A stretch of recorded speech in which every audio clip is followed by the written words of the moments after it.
Pakistan-China cooperation extends to defense and national security issues, including joint exercises on counterterrorism, as well as joint production of two F-17 fighter planes. This brotherly bond between Pakistan and China has been reinforced with the building of the Karakoram Highway, where over 700 Pakistani and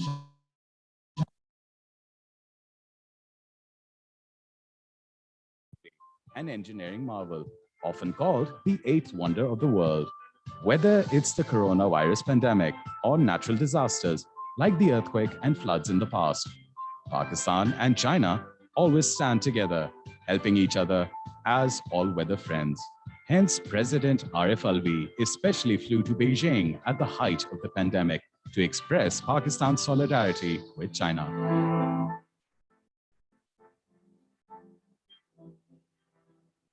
The Gwadar port, built with Chinese assistance, has become fully operational and is becoming the hub of economic development in the region and is boosting regional connectivity.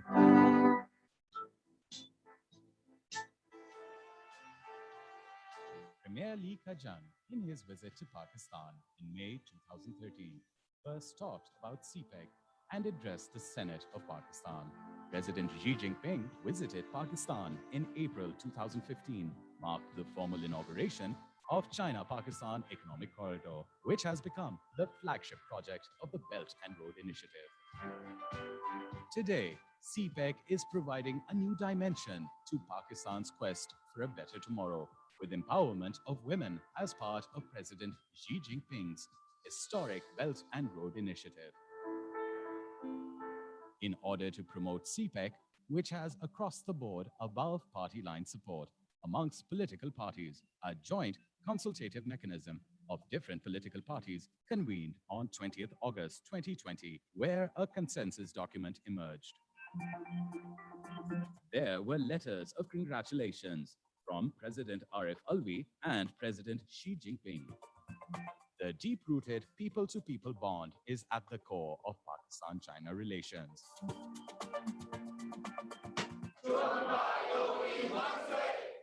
I congratulate the people of Pakistan and China as they celebrate this happy occasion of the 70th anniversary of the establishment of Pakistan-China diplomatic relations. I am very pleased that Pakistan-China Institute has made this timely documentary to celebrate this anniversary. CPEC has already completed its first phase successfully, and it has brought tremendous benefits to Pakistan through resolving our energy crisis by ending electricity shortage, linking up different provinces through modern motorways, and making Gwadar port operational as the emerging hub of regional connectivity. I am pleased to note that 2021 also celebrates 100 years of the founding of the Communist Party of China, whose performance is a success story in good governance and rapid development for the good of the Chinese people. Pakistan's parliament was the first to express solidarity with China on February 10, 2020.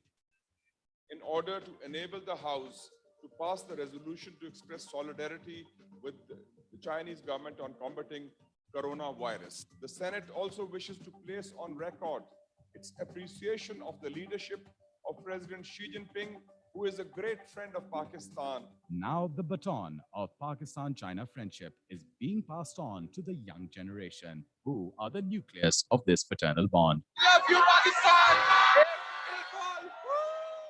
Chinese Ambassador Nong Rong, while addressing a webinar arranged by Pakistan-China Institute, said on March 31, 2021, the CPEC has brought $25.4 billion in direct investment to Pakistan and created 75,000 jobs for the country. This year, Pakistan and China are celebrating 70th anniversary of establishment of diplomatic relations. On this momentous occasion, I congratulate the people and government of China and Pakistan.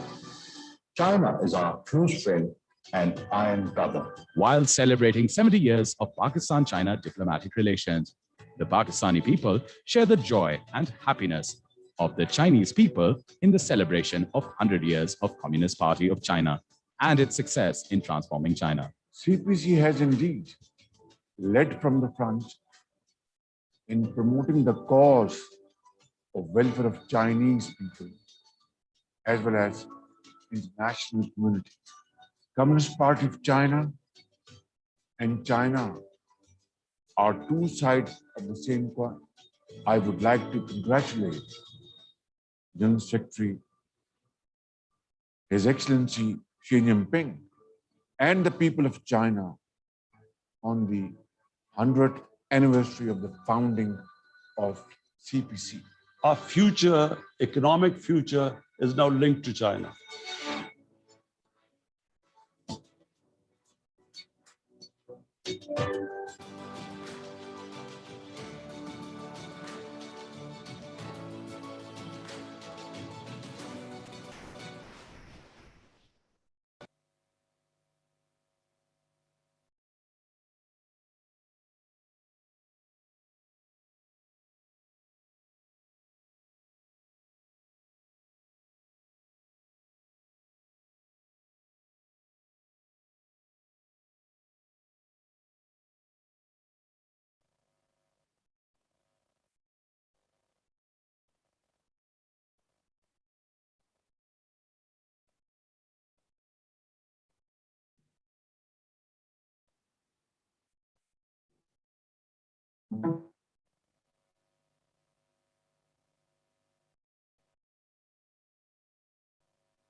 Bismillah ar-Rahman ar-Rahim.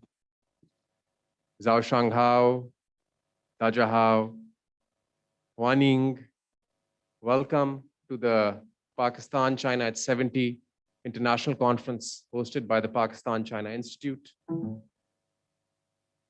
Thank you, Your Excellency, Honorable Minister for Foreign Affairs, for gracing this occasion. Ambassador Nong Rong, the Ambassador of the People's Republic of China, Senator Mashahid Hussain, and also a keynote address from State Council of China, Wang Yi, will be happening as we proceed. Please put your phones on silent, and I would appreciate if the front row and this area, media, is cooperative. So people who are viewing this from China and other countries via Zoom can view it uninterrupted and with convenience. We will begin with the recitation of the Holy Quran, preceded by the national anthems of Pakistan and the People's Republic of China. أعوذ بالله من الشيطان الرجيم بسم الله الرحمن الرحيم إنا أعطيناك الكوثر فصل لربك وانحر إن شانئك هو الأبتر. In the name of Allah, the entirely merciful, the especially merciful. Indeed, we have granted you, O Muhammad, Al-Kawthar, so pray to your Lord and sacrifice to him alone. Indeed, your enemy is the one cut off.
Now I would like to invite Senator Mushahid Hussain Sayyid, Chairman of the Pakistan-China Institute, for his opening remarks.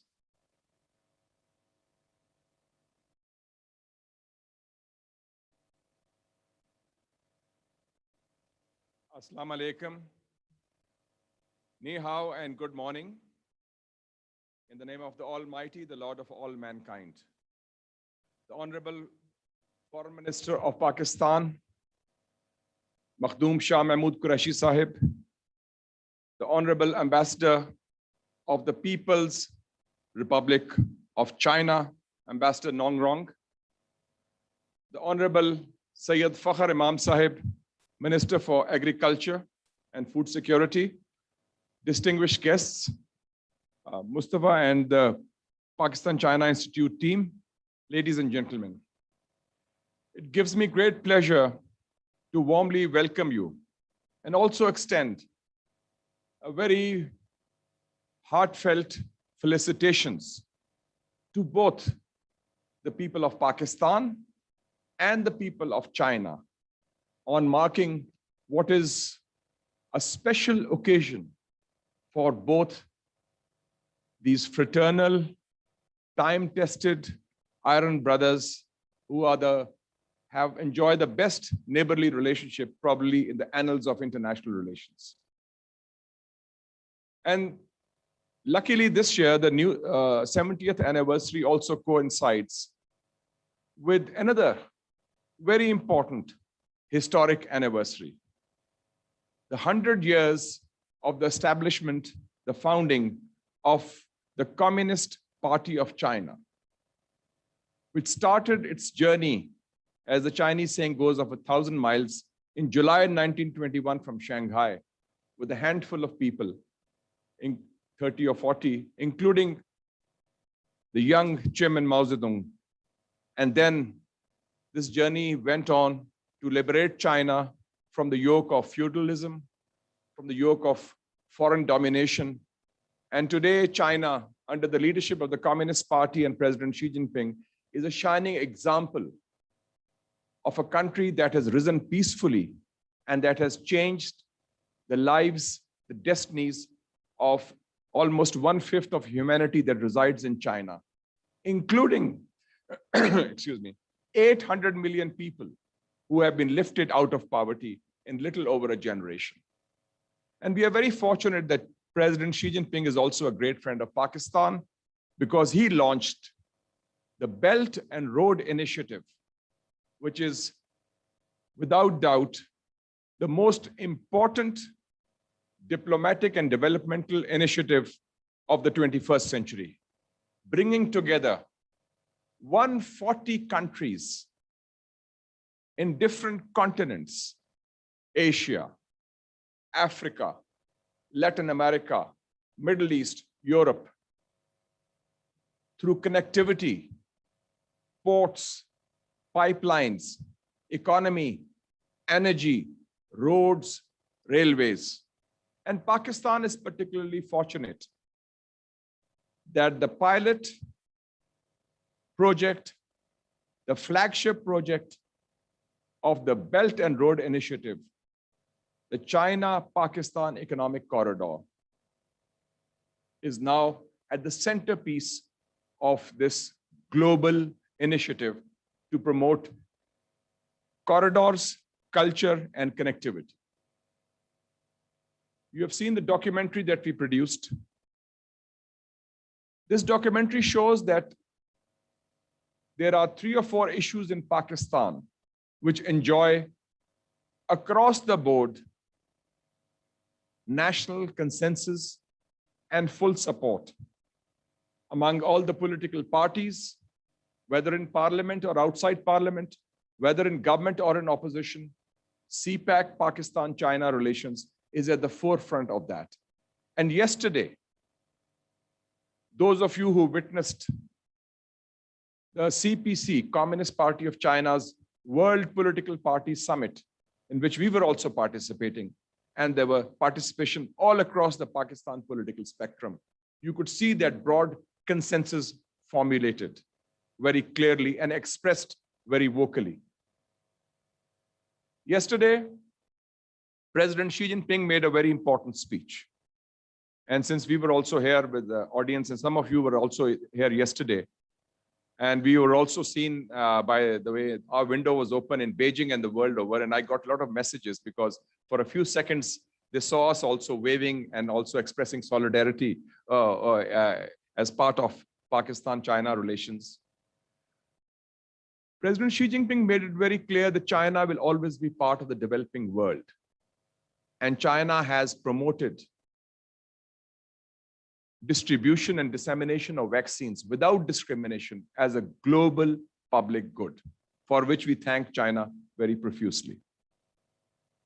At least I think almost everybody in the audience who is vaccinated has either Sinopharm or Sinovac or CanSino. So you can see that this is, you have saved millions of lives, you have helped people recover. And I would also like to compliment the Foreign Minister for the initiative taken day before yesterday in Gwadar. Because if CPEC is the centerpiece of the Belt and Road Initiative, then Gwadar is the centerpiece of CPEC. And that is why taking Gwadar port forward and pushing it to a higher level is extremely important.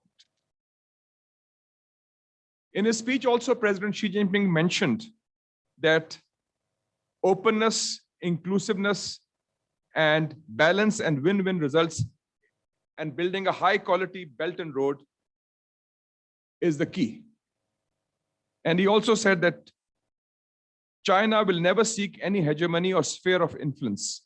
And the most important thing I think he mentioned was also that China, through its policies, is on the right side of history and on the progressive side of humanity. And I think Pakistan also, together with China, are building a better tomorrow for our people. In this context, I would like to mention, when we talk of foreign policy, when we talk of Pakistan-China relations, there is always a comparison with other countries. And it's very amazing how unique this relationship is. And let me just point out what this relationship is not.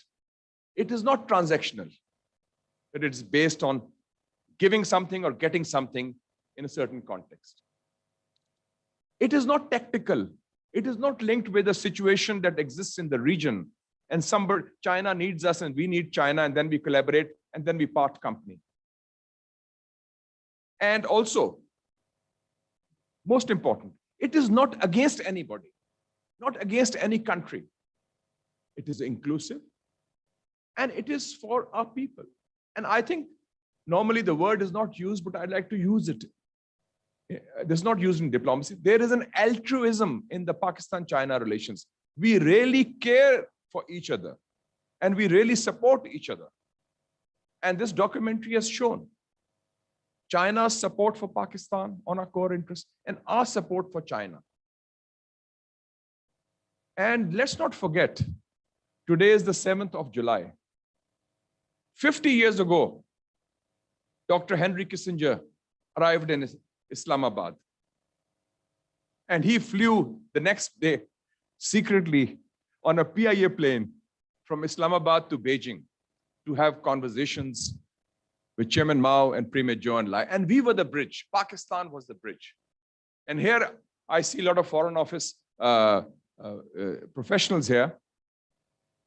From our side, Mr. Ambassador, this is a very important part of history because I took part in the seminar which was held on 20th of March, 2021 by the China Development Forum. And there were two keynote speakers, Dr. Henry Kissinger, he came personally, and I from Pakistan, because we were the bridge, so I was asked to speak. And I mentioned there were three people from Pakistan's side which played the key role, Mr. Foreign Minister. One was President General Yahya Khan, and he was ably assisted by two outstanding diplomats, Foreign Secretary Sultan Muhammad Khan Sahab and the Ambassador of Pakistan to the United States, Agha Hilali Sahab. He was the elder brother of Mr. Agha Shahi, again an icon in Pakistan's diplomacy.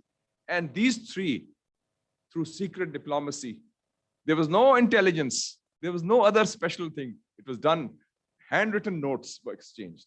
And then from your side, Premier Zhou Enlai was handling it personally. So this was a unique development and it changed the global balance of power at that time. So Pakistan's role has been always positive and pivotal. And even today we say that when we talk of Pakistan-China relations, this is a relationship which is for the good of the region. And let me give you an example. Afghanistan. The United States has left Afghanistan in the lurch. Lock, stock, and barrel. They have washed their hands off after creating the mess. And we in the region, who are neighbors, Pakistan, Iran, China, Tajikistan, Turkmenistan, Uzbekistan, other countries have to face the consequences. Of course, we are coordinating very closely with our Chinese friends, with other regional countries, because peace, security, and stability are indivisible. We have borders with Afghanistan, and we would like to have this inextricable linkage with peace, security, and stability in Afghanistan. And we are playing that role.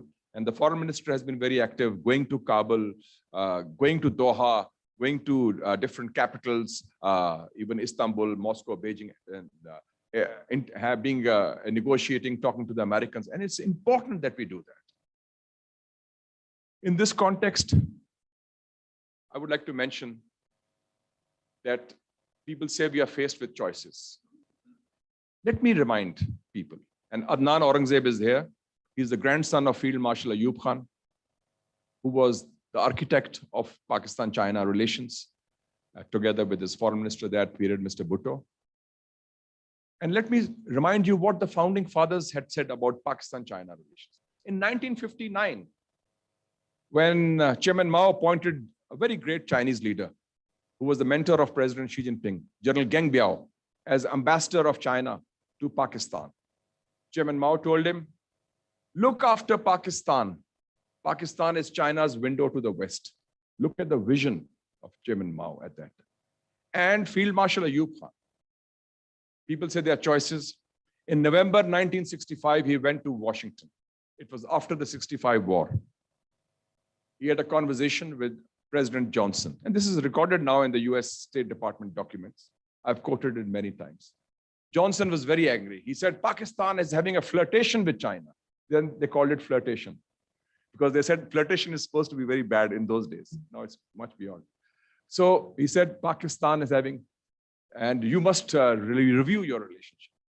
And the day he landed in Washington, the Washington Post had a cartoon that Field Marshal Ayub is sitting with an eye specialist, and the eye specialist giving him the map and saying, a map which says China threat. And Ayub Khan is looking at his glasses. He says, what China threat? I don't see any China threat. This is 65. Johnson told him that you must review your relationship with China. We cannot accept China as our enemy. He said, look here, if we break with the US, we damage our economy. But if we try to loosen our link with China, we will damage our country and our national interests. And we will not do that. So you see, this is, and that is the policy which is even till today. We don't want to be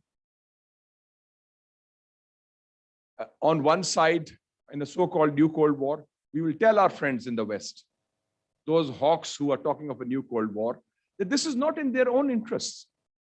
And I would recommend a very good article I saw just 2-3 days ago by Kishore Mehbubani, the Asian statesman, former ambassador of Singapore to the United Nations. It's published in the National Interest on July 1st, 2021. And Kishore Mehbubani says in that article that the United States should not forget that there are 130 countries in the world out of 193 members of the UN, which have more trade with China than the United States. 130 countries of the world have more trade with China than with the United States. And he concludes his article by saying that if America tries to isolate China, America will end up isolating itself. That is the world. So we feel, as President Xi Jinping said, we are on the right side of history. We are on the progressive side of humanity. This is a relationship based on mutuality of interests, on convergent worldviews and values that become a bridge between continents, cultures, and civilizations. And all are welcome, whether in Asia or outside Asia. So this relationship has shown a resilience which is remarkable. And it's a tribute not just to the leaderships, the governments and the states of both the countries, but to the people, because the core of this relationship is the people-to-people connection. Finally, I'll conclude. When I went to China, I was a teenager studying in FC College, and I was heading a youth friendship group. It was a time of the Cultural Revolution, and the Red Book was there, and the Chairman Mao's badge was there. And that has been a long journey. And today also, we have seen that the youth have taken up the baton. It's a generational process. And with the same commitment, with the same zeal, and with the same enthusiasm. And they feel it. And Nagmana Hashmi Sahaba is here. She was ambassador during the period of COVID-19, and she led from the front. And I think that you can see how that bonding was there. And Masood Khalid Sahab is here. You were, sir, ambassador at a very crucial moment when CPEC was launched. So you can see how this bonding has taken place. And that is why Pakistan-China relations are unshakable, and they rest on a very strong foundation. And we hope, and inshallah, that other countries will also come on board to support this vision of a better tomorrow that is based on peace, progress, and prosperity.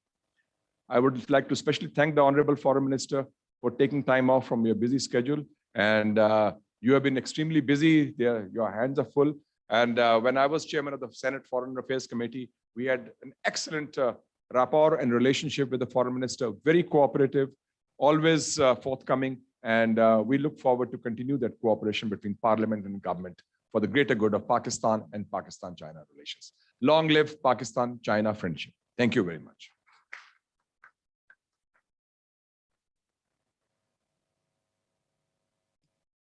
Thank you, sir, for your setting the tone for the conference and giving the context of how we've arrived at this momentous occasion today. I would like to now invite the Honorable Foreign Minister for his keynote speech.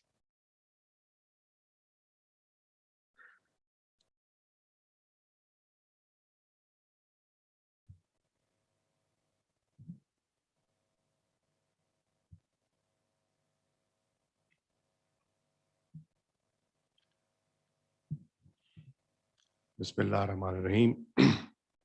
Senator Mushahid Hussain Sayyid, Chairman, Pakistan-China Institute, Ambassador Nong Rong, ladies and gentlemen, Assalamu alaikum. I'm pleased to participate in the opening session of today's conference. This year is a historic year for the people of Pakistan and China. Our two countries are celebrating the 70th anniversary of the establishment of our diplomatic relations, and China is celebrating the 100th anniversary of founding of the Communist Party. Pakistan and China are civilizational partners. Our historic ties date back to the ancient Silk Road, when traders, academics, and monks traveled the modern-day Karakoram Highway and laid the foundation of our friendship.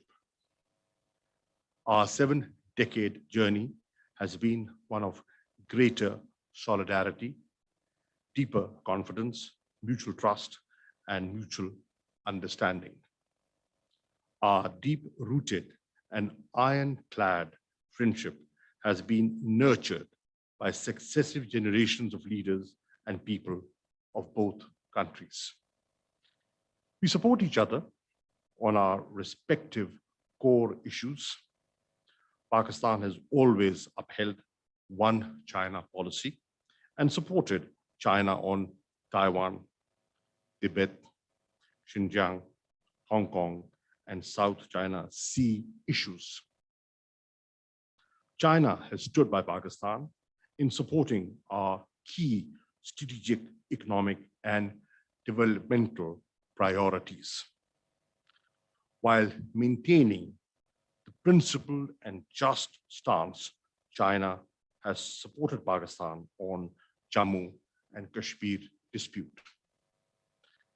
Collectively, we have rendered incredible sacrifices to preserve and promote our shared goals and common values despite formidable challenges.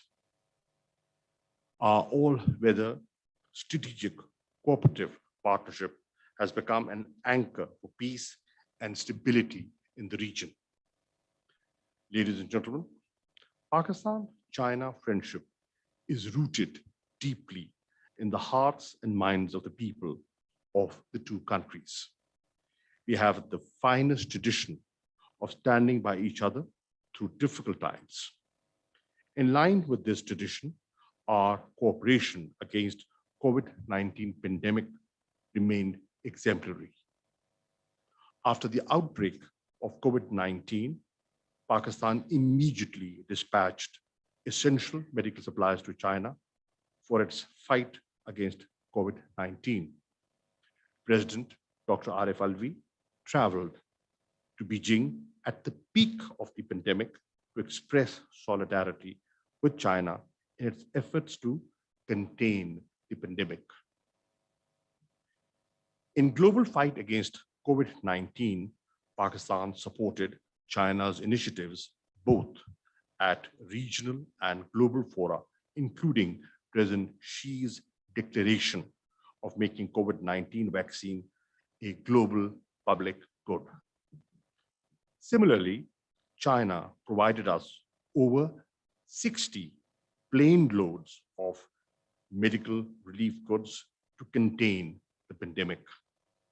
A team of Chinese medical experts also visited Pakistan to share experience and strengthen our capacity to fight the pandemic. Our cooperation on COVID-19 vaccine is also exemplary. China has provided us over 3.5 million doses of vaccine as a gift. We are also procuring COVID-19 vaccine on commercial basis. National Institute of Health in Islamabad has started local production of ParkVac vaccine with the help of China. We are grateful for China's generous assistance and support in combating the pandemic, first with prevention materials, medical expertise and equipment, and now with making vaccine available equitably to rich and poor countries alike. Distinguished guests, the main focus of Pakistan has shifted from geopolitics to geoeconomics. We seek to transform Pakistan into a progressive and an economically vibrant country through development partnerships, connectivity, and regional peace. As the flagship project of the BRI, CPEC complements our geo-economic priorities with emphasis on economic integration and regional connectivity. In the first phase, CPEC has helped us in infrastructure development and address our essential energy needs for economic growth and development. In its second phase, our focus is on industrialization, agricultural cooperation, socio-economic development, and job creation. The tremendous progress made in CPEC projects signals the shared commitment of Pakistan and China. In a short span of time, we have completed 19 projects, 28 are under construction, while 41 are in the pipeline. Over the past 7 years, CPEC power projects have created more than 26,000 jobs. In addition, CPEC motorway projects have created over 50,000 jobs. Despite COVID-19, CPEC has entered the new phase of high quality development. We will continue to firmly enhance CPEC, ensuring timely completion of the projects under construction and focus on economic and social development. We have prioritized 3 special economic zones in the second phase of CPEC. The groundbreaking of Rashakai Special Economic Zone was held on the 28th of May this year. We welcome businessmen and entrepreneurs from all countries to benefit from our investment-friendly regime and reap economic dividends from these special economic zones. Pakistan offers pivotal geo-economic location, regional connectivity, a huge consumer market with an expanding middle class, and a large segment of skilled, vibrant, and youthful population to its valued investors. Our future vision is to combine infrastructure, knowledge, digital, health, and green corridors to make CPEC a people's corridor of prosperity and progress. Ladies and gentlemen, one of the most significant and promising aspects of our bilateral relation is the increasing people-to-people contacts. Currently, there are more than 30,000 Pakistani students benefiting from the advanced educational system of China. We have established 14 sister city and 7 sister province relations to further enhance our bilateral ties. 11 Urdu language departments, 7 Pakistan study centers in various Chinese universities, and 5 Confucius institutes in Pakistan are imparting cultural understanding between the two countries. Ladies and gentlemen, the 70th anniversary of the establishment of our diplomatic relations is a very special occasion. This is the time to celebrate and renew our resolve to build upon the achievements of the last 7 decades. In order to celebrate this landmark year, our two countries have planned a series of activities throughout the year. This conference, aptly titled Pakistan-China at 70, a unique bilateral partnership, is a part of the 70th celebrations. I'm sure I would echo the aspirations of every Pakistani when I say that we look forward to a multifaceted and brotherly relations in future with China, which would not only serve the best interests of our two countries, but would also ensure peace, stability, development, and prosperity in the region and beyond. I would be remiss if I do not commend the efforts of Pakistan-China Institute for organizing this well-arranged conference and continued support to strengthen Pakistan-China friendship. Pak Chin Dosti Zindabad. Thank you. And what you said, Mushair, I couldn't add to that. You said it, so beautifully well in such a short span of time.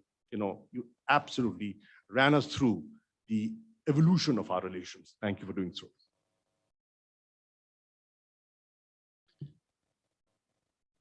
Thank you, sir, for that excellent speech. And I would like to tell you that the preceding sessions are also emphasizing on the people-to-people connectivity, and particularly the economic cooperation part, which you highlighted regarding special economic zones. And Chinese CEOs of CPEC projects and Pakistani companies which are participating in China-Pakistan Economic Corridor will also be sharing their thoughts in the upcoming sessions. So that is a very important part of this conference. And we also have a people-to-people connectivity session. Culture, For example, Mr. Jamal Shah, who's here, will be talking about art and culture. So we have a multifaceted sessions today. And this is just the opening. And we don't look, forget General Talat Masood Saab. and General Talat Masood Saab, of He went course. to China for the first time in 1966. So Yes. I would now like to invite everyone to see the speech, the virtual speech of the State Councillor and Foreign Minister of the People's Republic of China. And I would also like to express our gratitude to the Ministry of Foreign Affairs of the People's Republic of China for making an exception and giving the State Council's speech to the first time to a Track 2 event or a Track 1.5 event. And it's a privilege for the Pakistan-China Institute to receive that speech, and that he will be participating as well in the same protocol as the Foreign Minister of Pakistan. Because the speech is going to be shown in the screens behind us, I would advise that we go to the front row where we can view it better. Thank you.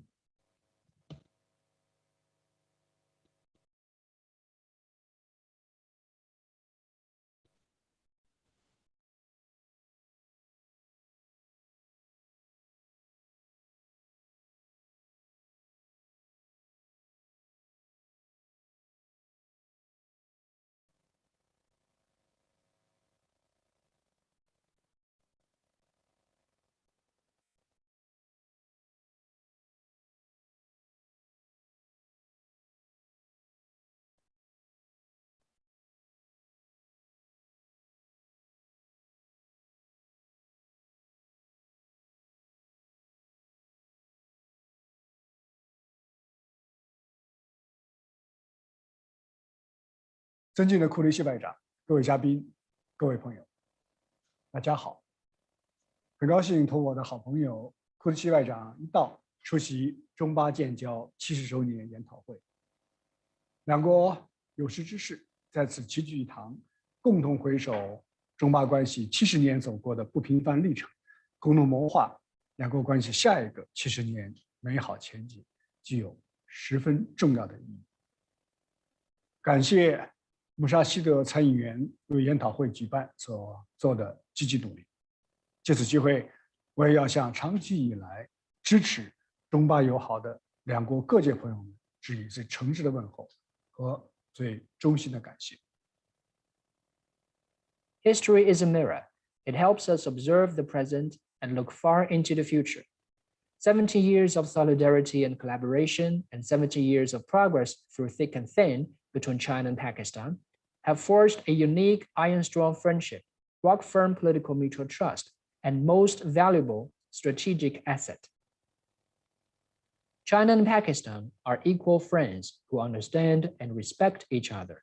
Despite social and cultural differences and those in political systems, we always show understanding and respect to each other and strive to be the best heart-to-heart friends for each other. China and Pakistan are friends in need who share will and woe. At every perilous moment when we are challenged by internal or external difficulties or major disasters, we always extend each other a helping hand at the first available opportunity and strive to be the most trusted partners for each other. China and Pakistan are devoted friends of integrity. When our sovereignty, territorial integrity, or national dignity is being undermined and challenged, we always stand firmly by each other's side and strive to be the most reliable brothers for each other. China and Pakistan are friends for moral justice who shoulder responsibilities together. In multilateral institutions such as the United Nations and the Shanghai Cooperation Organization, and on regional and global hotspot issues, we always coordinate and collaborate closely with each other and strive to be the strongest teammates for each other. Distinguished guests, friends, the confluence of the once-in-a-century major changes and the global pandemic is bringing the world into a period of profound transformation. As all-weather strategic cooperative partners, China and Pakistan, more than ever, need to deepen strategic cooperation, rise to challenges together, and achieve common development.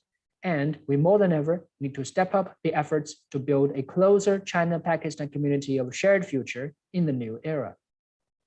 First, we should enhance strategic communication. China will maintain high-level interactions and exchanges with Pakistan in all forms to provide timely strategic guidance for the bilateral relations. We will act on the important consensus between our leaders to coordinate positions and extend mutual support on issues related to each other's core interests and major concerns, uphold and expand our common interests from a strategic height, and take practical steps to deepen and strengthen cooperation in all fields. Second, we should join hands together to defeat COVID-19. China will continue to take it as its top priority to work with Pakistan to fight the virus. We will timely share control and treatment experience with Pakistan and provide vaccines and other anti-COVID supplies until the Pakistani people fully defeat the virus.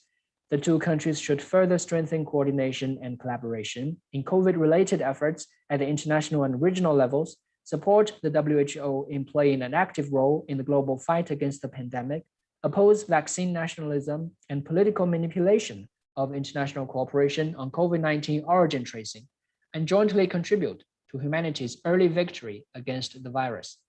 Third, we should steadily advance China-Pakistan economic corridor. China will take into consideration the needs of Pakistan and give priority to cooperation in industry, agriculture, and people's livelihood.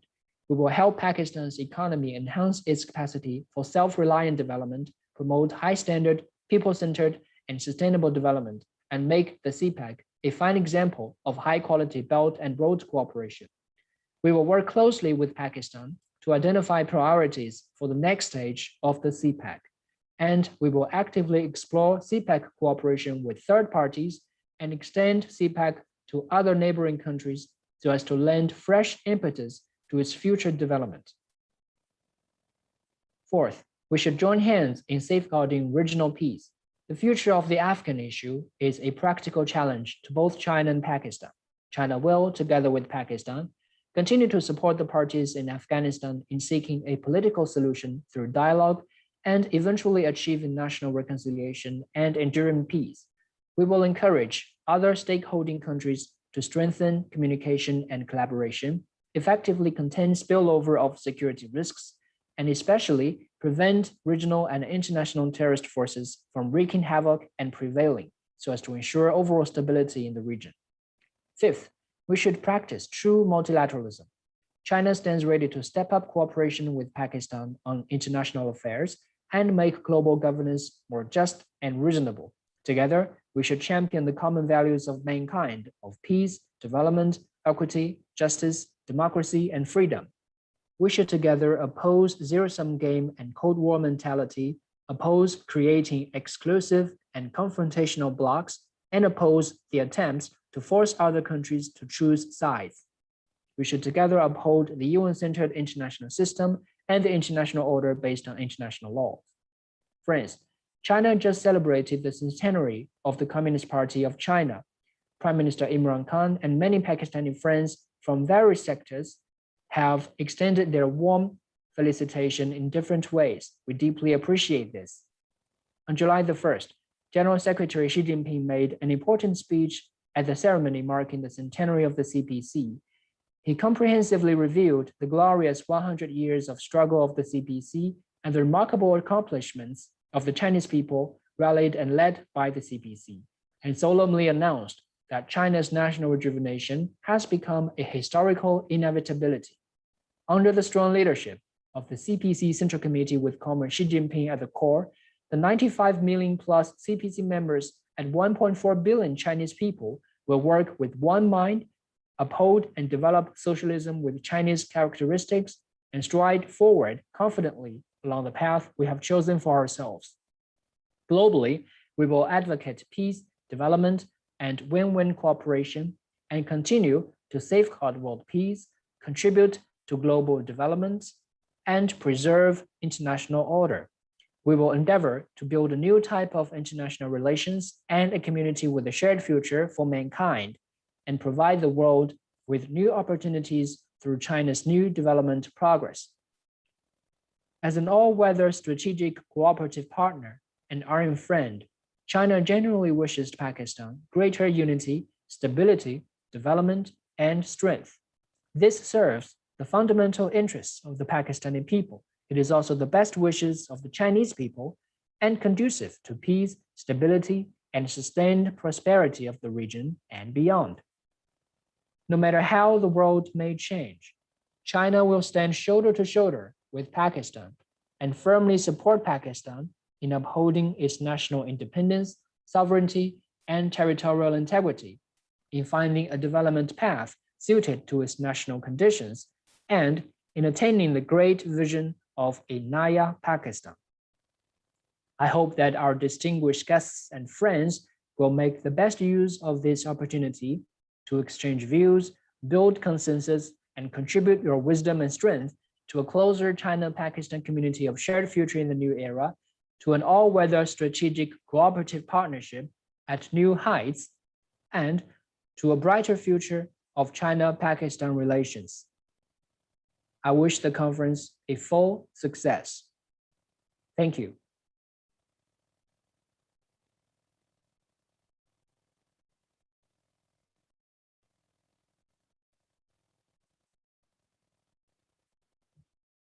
With this, ladies and gentlemen, the opening session of the Pakistan-China at 70 conference is hereby ending, and we will proceed on to the next sessions, which will start in the next 10 to 15 minutes.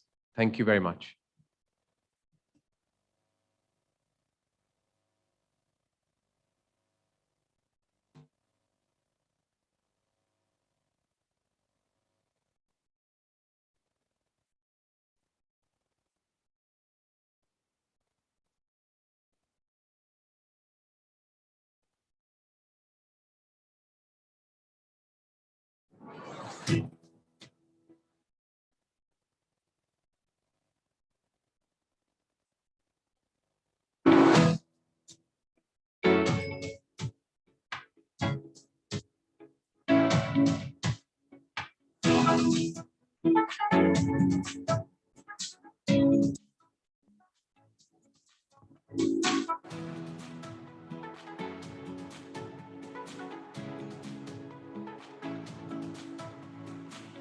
Today, as Pakistan and China celebrate 70 years of establishment of their diplomatic relations, compatibility of interest and commonality of values have transformed our relations into a camaraderie, binding the two iron brothers together. We should push forward with the development of the China-Pakistan Economic Corridor and create new opportunities for growth in industry, agriculture, science and technology, and people's livelihoods. We have built our ties around the principles of mutual understanding, mutual trust, and mutual support. As the famous Chinese saying goes, the journey of 1,000 miles begins with the first step. And since that first step, on May 21st, 1951, Pakistan-China relations have blossomed into an all-weather strategic partnership, cemented by high-level bilateral visits over the past decades. All through these decades, Pakistan and China have stood firmly together, supporting each other's core interests. High-level leadership exchanges reinforced Pakistan-China relations, which received support from highest-level leadership of the two countries, including Chairman Mao, President Liu Shaoji, and Premier Zhou Enlai. Mutual trust between the leaders of Pakistan and China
project in CPEC. Even when he was in the government of Punjab, he used to guide us how to negotiate for projects, how to bring out the best for both the countries.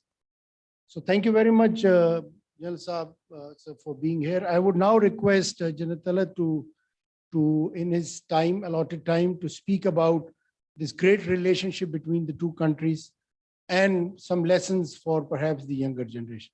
General Saab.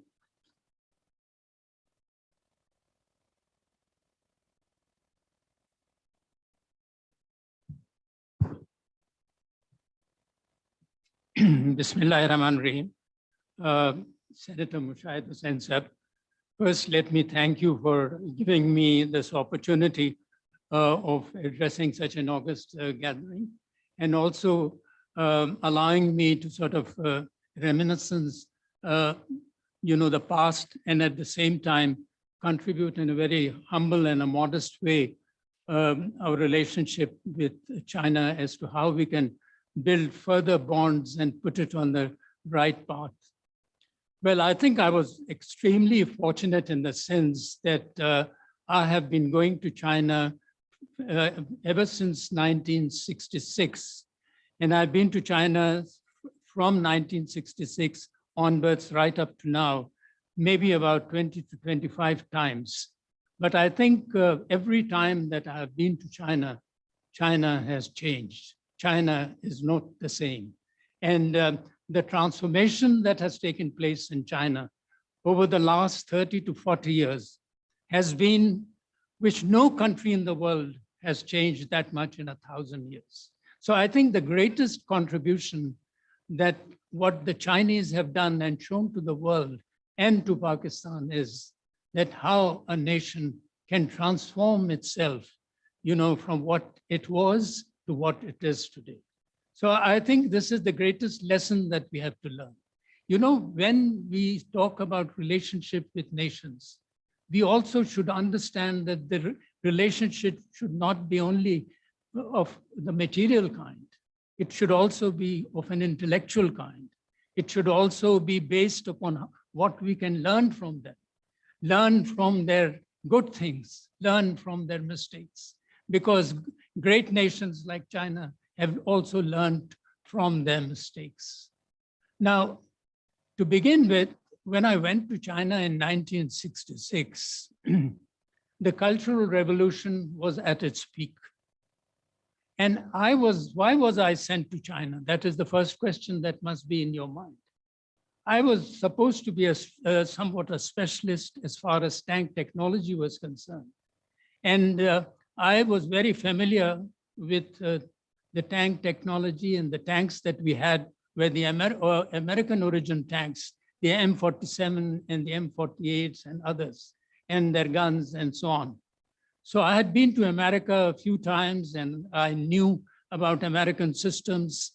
And now I was asked, because, after the 65 war, everything was suspended. The war had taken place and the Americans had placed all sanctions. There was no question of getting any assistance. India was threatening Pakistan. And in that environment, it was the Chinese who said and offered, they said that we will give you the tanks, we will give you the guns, we will give you the equipment that you need. And Pakistan was desperate, and Pakistan knew that China was genuine.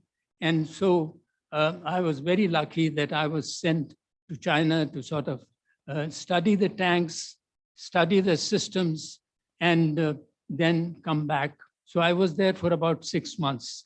So look at the predicament and the challenges that we had in sort of developing a sort of a military to military relationship with China, in the sense that the Chinese, all the manuals of the Chinese were in Chinese. There was no such thing as the manuals being in English. Now, and the systems that the Chinese pursued or followed were totally different to the systems that were American. So I had a great responsibility, firstly, to sort of get the manuals translated into English, and then also to sort of see to it that how can we sort of adapt those systems to our systems, which were used to the American systems. So it was a great challenge for me as a young officer to understand that. But thank God that I was given this responsibility. And to some extent, I think I did succeed. So over a period of 6 months or so, and there was, I had 12 interpreters, Chinese interpreters attached with me. Of course, they would take turns. But the reason why I had 12 of them, you would be wondering, is because of the fact that there were hardly any foreigners in China at the time that I was there. When I was there, the Cultural Revolution was on, and the Beijing or the Peking, it used to be called the Peking Hotel, was the only hotel in Beijing. And today there are about, I think, about 10,000 or more hotels in China. So you can see the amount of transformation that has taken place. There were only 6 or 8 cars that one could see in China. Everyone was on a cycle or they would be walking. So this is the greatest feat, as I said, that in the history of the world, never has this happened, that that people have transformed themselves due to good leadership and also because of the resilience of the people and their unity of thought and unity of mind and unity of purpose that has transformed China. Now, what was the Cultural Revolution about? The Cultural Revolution was that Chairman Mao Zedong had thought that, Nikita Khrushchev of Russia was destroying communism. He was diluting communism. He thought that it was becoming too bourgeoisie. And if the same tendencies creep into Chinese communism, China would be destroyed. So he launched a campaign.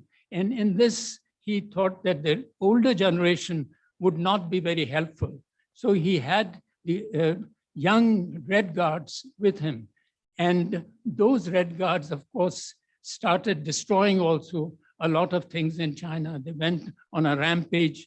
And I saw and witnessed something which you would have never imagined that China would be doing such things during the Cultural Revolution.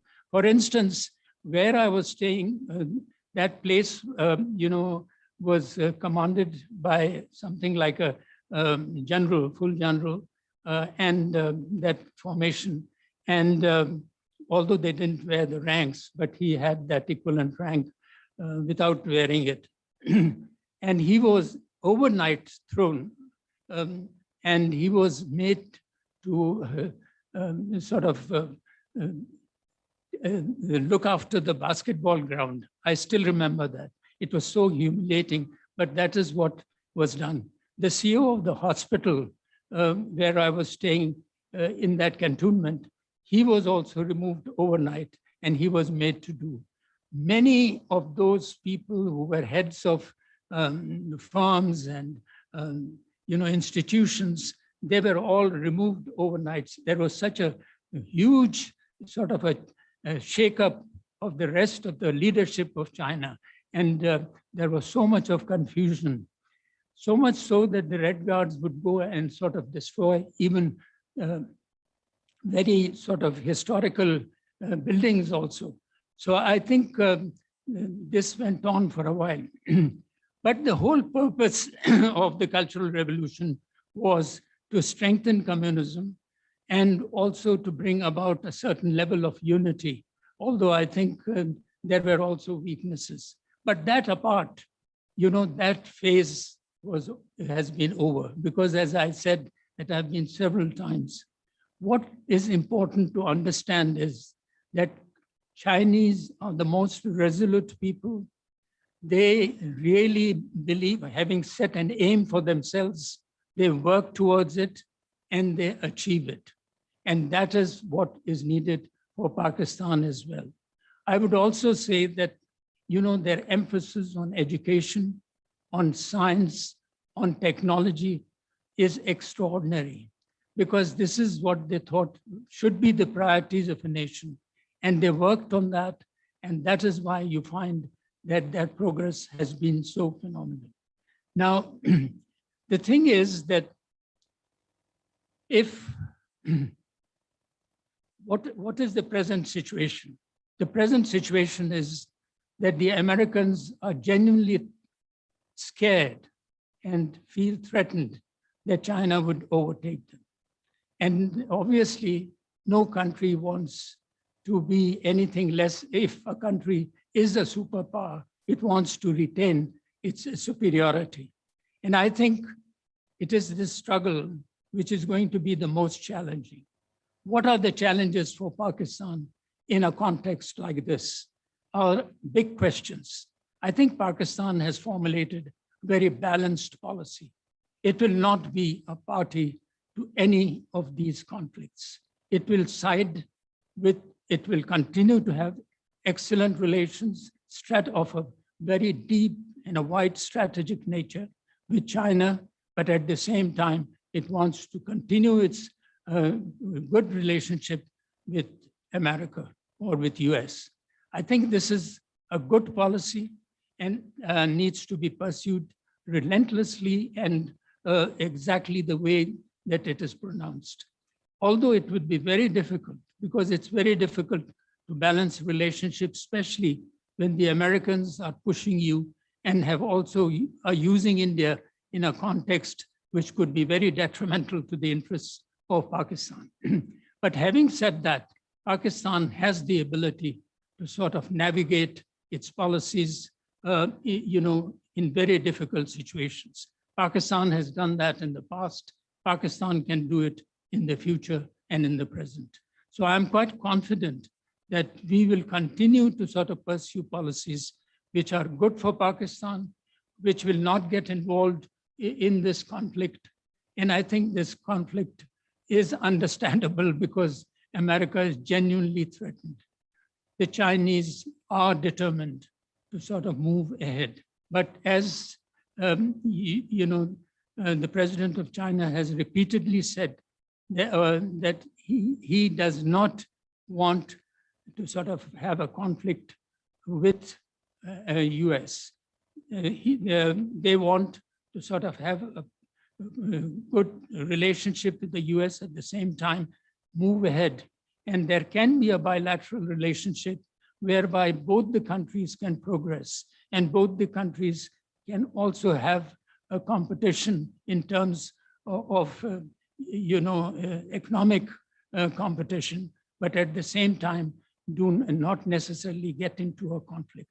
But I think for that, you need great wisdom, you need great leadership, which I think today there is a lack of that in the world.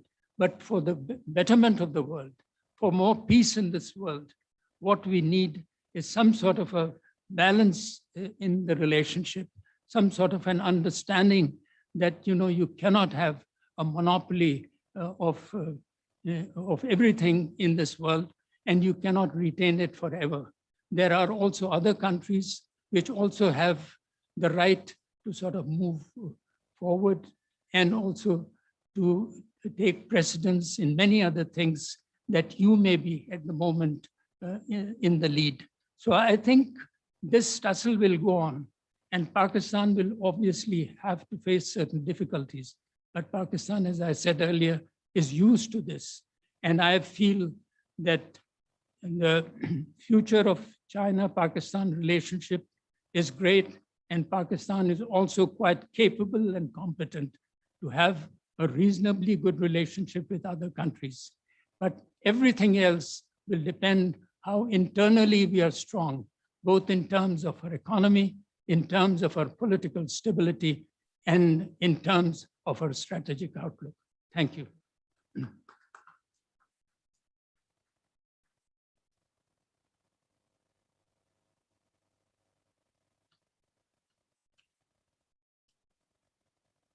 Ladies and gentlemen, I think Lieutenant General retired Talat Masood Saab has actually given us a feel of how countries, when they work together for common interests, for win-win relationship, how the path should be navigated and how they should respect each other's not just the cultural aspect, but also the economic and diplomatic aspects. The interesting thing that came to my mind is that in his first visit in the 60s, when there were hardly 10 five-star hotels in Beijing, and now when they have about 10,000 in Beijing, all those 10,000 are fully booked. Whenever you go to visit China and you ask for reservation, you would always find all of them booked. And this is how they've seen the economic growth. And today we have His Excellency, former Under Secretary General of Economic and Social Affairs at the United Nations, Mr. Shah Zhu Khan. I met him first in Beijing, and then my recent interaction with him when he brought about 70 member delegation of academia, former diplomats, and also business community. And I was, this delegation was unique that because it visited Peshawar, and we hosted them in Peshawar, and a lot of good discussion points were taken from there. He's been a champion of Pakistan-China relationship. He's been speaking about it, writing several articles, and today he would be speaking at this important forum, so but virtually, naturally. So I would request to please run the video. Today, China-Pakistan relations have traversed 70 years. This relationship is known by all as an all-weather strategic partnership, which means that it will not be affected by any weather and that may change anytime, internationally, in the region, and maybe in our respective countries. China does have many friends, but among them, Pakistan is the only unique one which is qualified as all-weather. Chinese people are very, very proud to have such a great friend like Pakistan. Excellencies, ladies and gentlemen, today, for China and Pakistan, the construction of China-Pakistan Economic Corridor, CPEC, is undoubtedly one of the most important undertakings in our bilateral relations. According to the public report over the past 7 years, out of the 70 early harvest projects identified, 46 have already been completed or initiated. With this progress, CPEC has entered its second phase. At this point, I wish to underline that CPEC is a two-way project, the benefit of which has been reciprocal. For that reason, I would like to take the opportunity to express my sincere gratitude to Pakistan.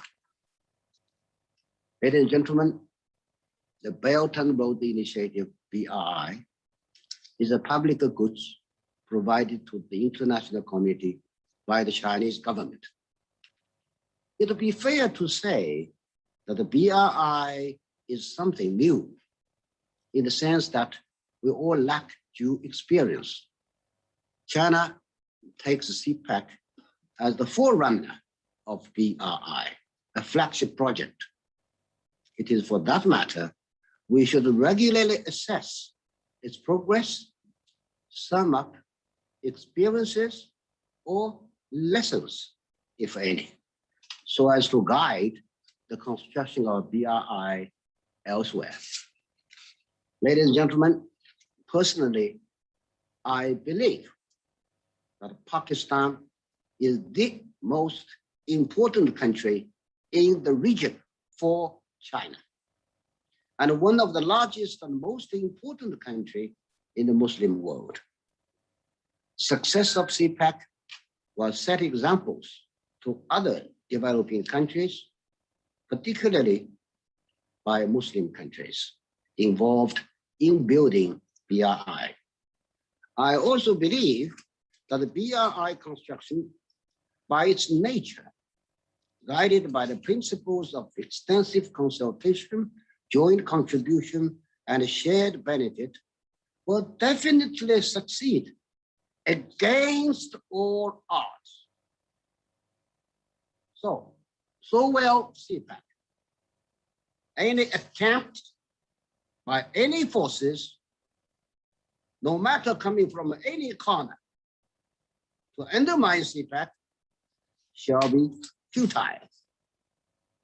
China and Pakistan should focus on our own job, and we must see to it that our job is well done and not to be deflected by others. In the meantime, I believe that success of CPEC will add more brilliance and excellence to the BRI. Excellency, ladies and gentlemen, Chinese people, especially Chinese engineers and workers working on CPEC, are grateful to the Pakistan government and the people for their consistent support.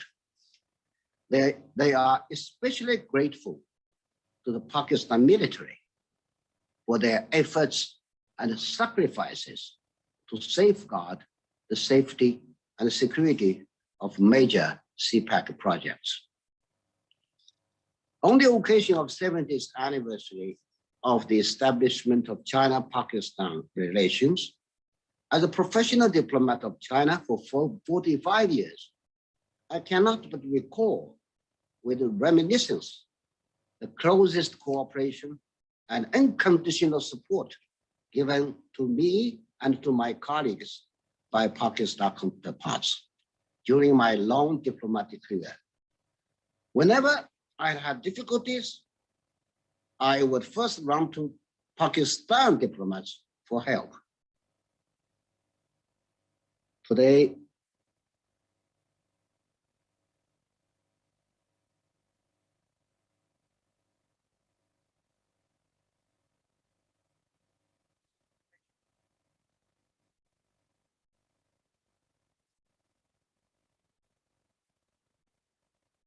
So Ambassador Shahzukwan spoke about China-Pakistan economic corridor and how and why is it so important, not just for BRI, but for the economic growth of both countries.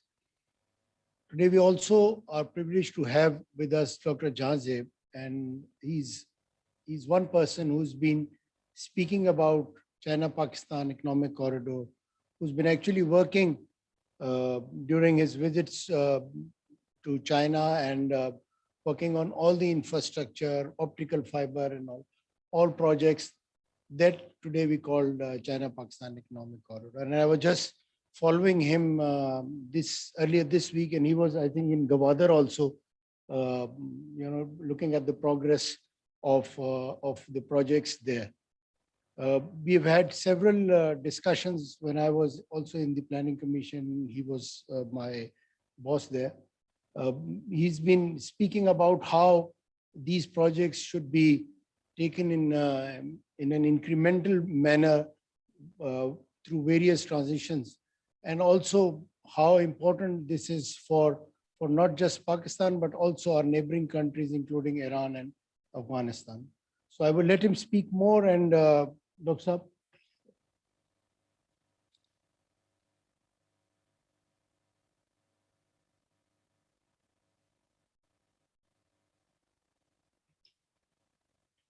Bismillah ar-Rahman ar-Rahim. Excellencies, distinguished participants, good morning. Assalamu alaikum. I've been asked to speak mostly about the model state-to-state partnership in a historical context. As the worthy moderator mentioned, I have a close association with CPEC, but I'm sure there are other very eminent speakers who would also dwell on that subject, which is very close to my heart as well. But since this is also a congregation of many young people, it is very important to give the historical context so that we remember it on the 70th birthday of Pakistan-China relationship. So we must look back and see who did what and how did we come this far. There's a Chinese proverb: long roads test the horse, long dealings the friend. And this gives a perspective on the Chinese horizon and the timelines that they have. It's not a short-term endeavor. China looks at a long time horizon. And that's how the long road tests the horse. And this is how long dealings test the friend. On both accounts, Pakistan, China have done extremely well. And we can look back and draw a great deal of satisfaction from this. In fact, the bonds of friendship are not only 70 years old, they go back into history. When Chinese traders traveled this region, and the ancient Silk Road was a great highway of commerce and interaction. Pakistan was the first Muslim country to recognize China and was the third non-communist country to recognize China. These are great landmarks. 21st May 1951. And diplomatic relations were officially established between the two countries. Right from the onset, this was a very meaningful relationship. The first high-level delegation which visited China just 3 months after liberation was on January 4, 1950. In 1955, President Chou Enlai and Prime Minister Muhammad Ali Bogra met at the Bandung Conference, followed by several high-level meetings. Pakistan's Prime Minister Hussain Shahid Sohrawardi visited China in 1956 on the invitation of the Chinese government. And in December the same year, Premier Chou Enlai visited Pakistan. Pakistan supported China's quest for the due right of representation at the United Nations to restore its legal and due right. And Pakistan also sorted out any border territorial adjustments that it had to do so that there would be no irritants between the two great friends and neighbors. Ladies and gentlemen, these are all landmarks. As you look back, how these very important happenings took place. And in subsequent years, we can have a long list of exchanges from the Chinese side as well as from the Pakistani side. I have the entire itinerary and the list of visits before me, but I do not wish to burden you with that. But what we certainly must look at and recognize is that if there's one thing in which there's political consensus in Pakistan, it is Pakistan-China relationship. It has withstood all kinds of tests, all sorts of governments, right, left, elected, not elected. And this relationship has sustained and has only grown stronger. The exchanges at the high level were complemented by several levels of engagements. And the most important of these was the people-to-people exchanges. between various tiers, between the intellectuals, the academia, the think tanks, the businesses, the military, the bureaucrats, of course, led by the elected leaderships and the politicians. I would like to mention some people because this is important. This is an occasion to celebrate some people, and the two Pakistan ambassadors, Brother Agha Hilali and Agha Shahi, both are known as great architects of this friendship. They dedicated their career to the building of this relationship. In fact, they co-authored a letter to President Musharraf in which it was suggested that the road in the diplomatic enclave where the Chinese embassy is located should be named as Chon Lai Avenue, which still is. And China has very graciously now given that premises to the Pakistan government, and the Foreign Service Academy is now housed in this institution. So Pakistani diplomats, as they are trained, they would always remember China as a great friend, which gave them the premises in which they would be trained. And this is a very fine area where our Foreign Service Academy is now located. Well, a lot of international experts have, Hassan Daud also mentioned this, have wondered why and how can two very diverse societies at varying level of socio-economic development maintain such a close relationship. And of course, there would be different orientations and different perspectives. That is only natural. It seems to me that the most fundamental and important aspect in this relationship is based in the cultural value of trust and sincerity, which is very much part of the Eastern culture. And it's part of the heritage that we have.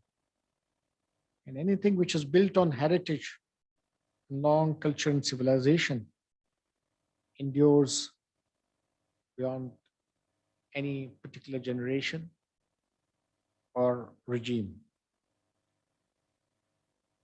This perspective also was strengthened by the personal ties of our leaders at various points in time. I think we should remember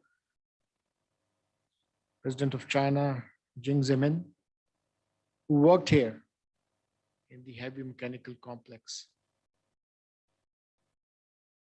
And at that point in time, developed a deep interest for Pakistan.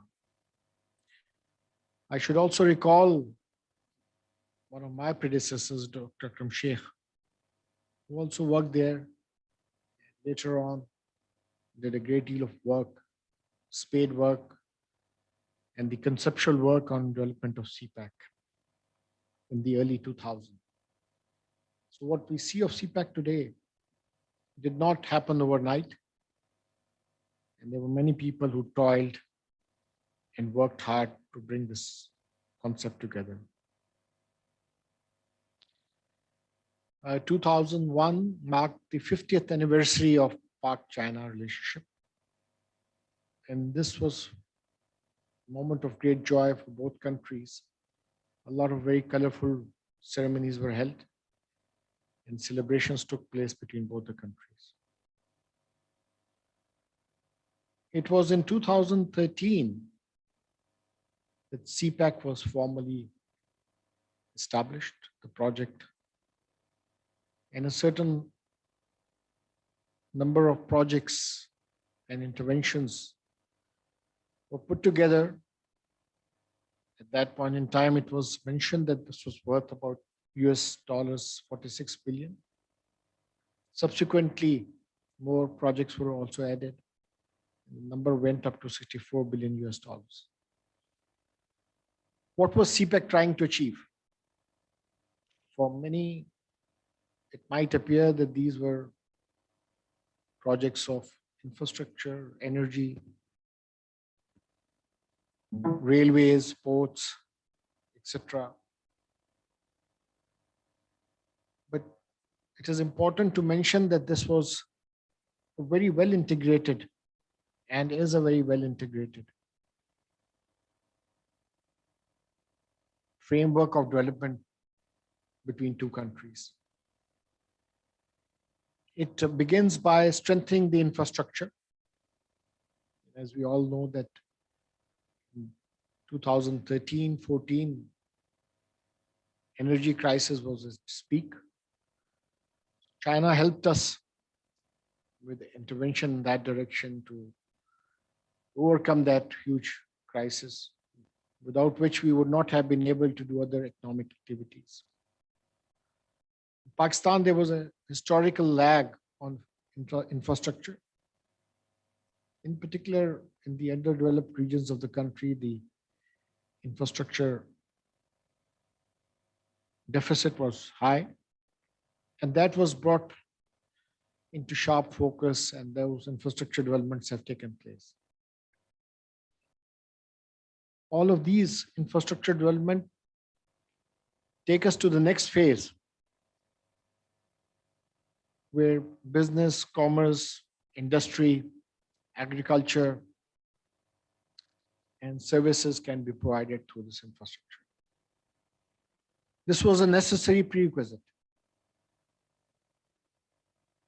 And I think both sides can take pride in the fact that a large amount of work has been done and the infrastructure upgraded to a point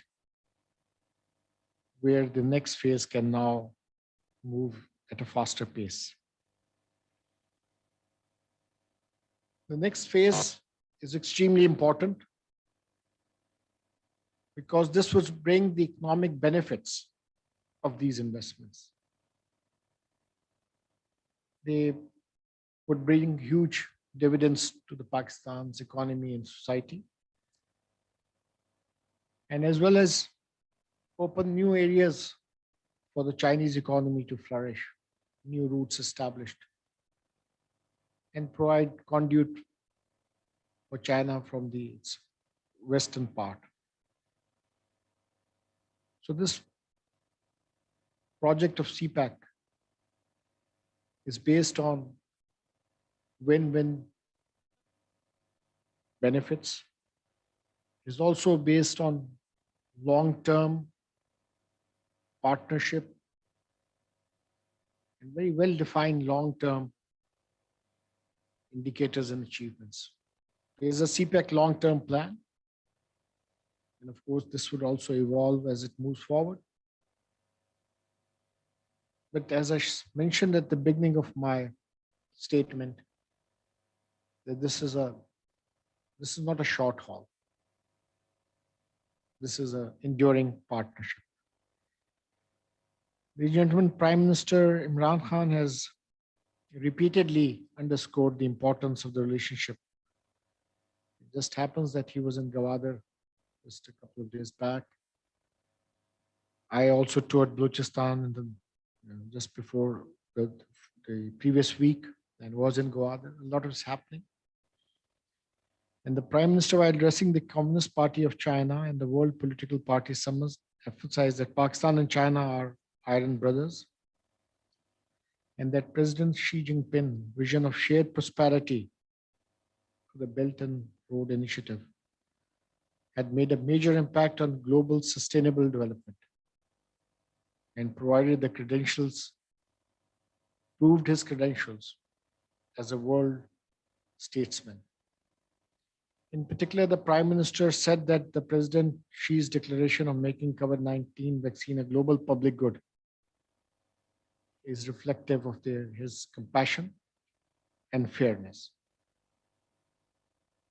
This friendship was also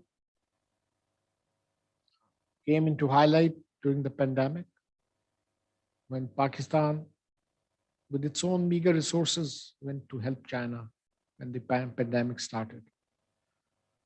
But then the Chinese, with their magnanimous way and great resources, supported Pakistan all the way through when the pandemic hit Pakistan. Ladies and gentlemen, I mentioned the intergenerational nature of this relationship and partnership. It is interesting to recall that President Xi was on the staff of one of the greatest friends of Pakistan. And when President Xi came to Pakistan, he mentioned that it was his boss who transmitted the love for Pakistan. And this is how intergenerational transmission takes place. It was General Zheng Bao and President Xi was his principal staff. I'll end with the Chinese proverb, which says the friendship between men of noble character is as pure as water. Pakistan-China relationship would endure because it would rest on noble character. It does not seek favors or transactional arrangements between the two sides. The test of the relationship would be in the character of the relationship. And I have no doubt that this would continue to strengthen and endure all kind of challenges and help the prosperity and the well-being of the people of the two countries. Thank you very much for your patience, ladies and gentlemen. I would like to compliment the China-Pakistan Institute, in particular Mr. Mustafa Syed. He's been organizing such forums, which are extremely valuable, bringing together a lot of eminent people to continue this journey towards strengthening Pakistan-China relationship. Thank you. Thank you very much, sir. While you mentioned water, that reminded me of one of the Chinese proverbs that President Xi Jinping used when President RF Alvi visited during the peak of COVID. And he said that if you give me a drop of water in need, I will return you with the whole spring. So I think this is how this relationship has been developed. I also see being involved with the China-Pakistan Economic Corridor from its beginning, that the second phase that we all speak about would also bring a lot of cultural, lot of operational challenges, because earlier it was government to government, but now it will be between business to business. And there would be relationship developed, there would be exchanges that would challenge the kind of relationship in terms of its operational ability and how CPEC in terms of as a driver and stimulus of economic growth would take shape. But I'm so happy that both all the three eminent speakers spoke about how this relationship is not a transitional one. Actually, it's a relationship that has grown from strength to strength. And I'm also very happy that we have youngsters here from various universities, and they should actually now carry the baton and take this relationship to the level where Pakistan and China both can have the economic prosperity. I would also now request Senator Mushaid, if you would like to say a few words, sir, about this session. Otherwise, we'll close this session for. So, ladies and gentlemen, thank you very much. We will close this session, and our next session would commence shortly. Thank you very much. Thank you very much. And thank you, Mr. Jhanbir Sahab. Thank you, General Sahab. Thank you, Daud Sahab. And the next session is about people-to-people connectivity. And I'd like to request Jamal Shah Sahab, Amreen Shah Sahiba, Shakil Rame Sahab, and Mustafa to come to the podium, please.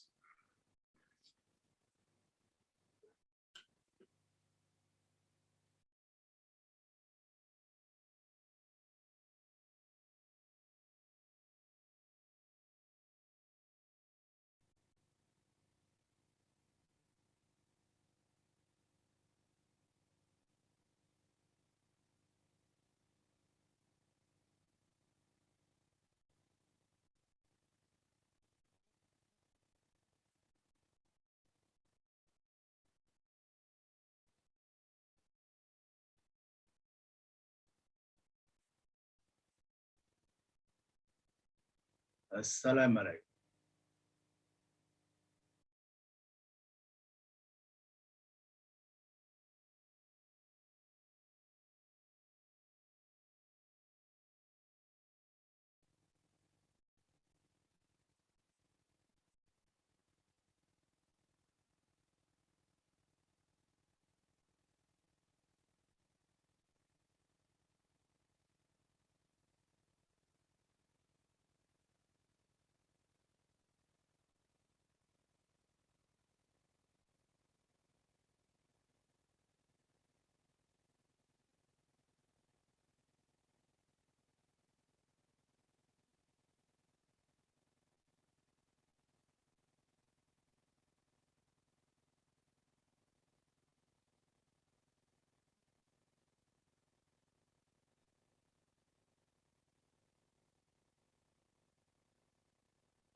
We will start in 2 to 3 minutes.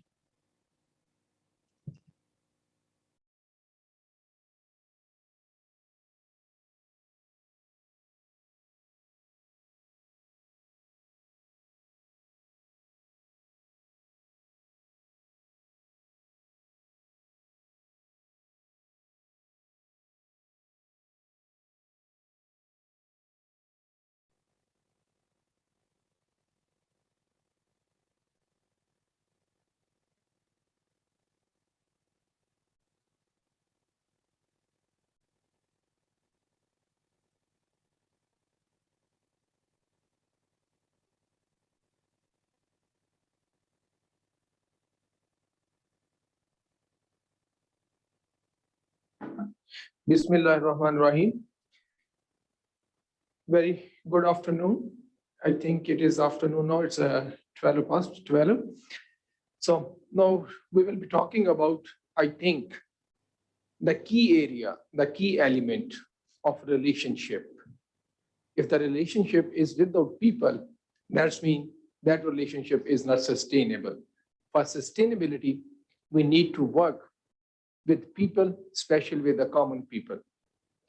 And the importance of the people-to-people contact can be best understood by the ontology of international relation of China. If we look at the international relation ontology of China, they talk about building relationship against other ontology of the Western international relationship, we talk about benefit. So there is a fundamental difference. On one side, they are talking about relation, and on the other side, they are talking about benefit, especially the economic benefit. And Chinese international relation theory, they believe in transformation of a relationship from enemy to friends and friends to brotherhood. And for this transformation, people-to-people contact is a key element.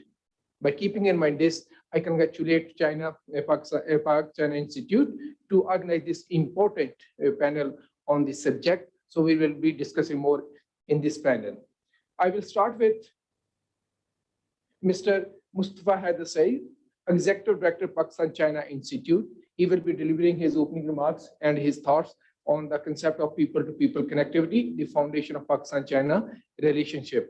And I also, before that, I hand over the mic to Mr. Mustafa Haider. I want to mention that every speaker has 7 to 8 minutes for his speech, and I will make sure every speaker has 7 to 8 minutes. Thank you so much. Mustafa.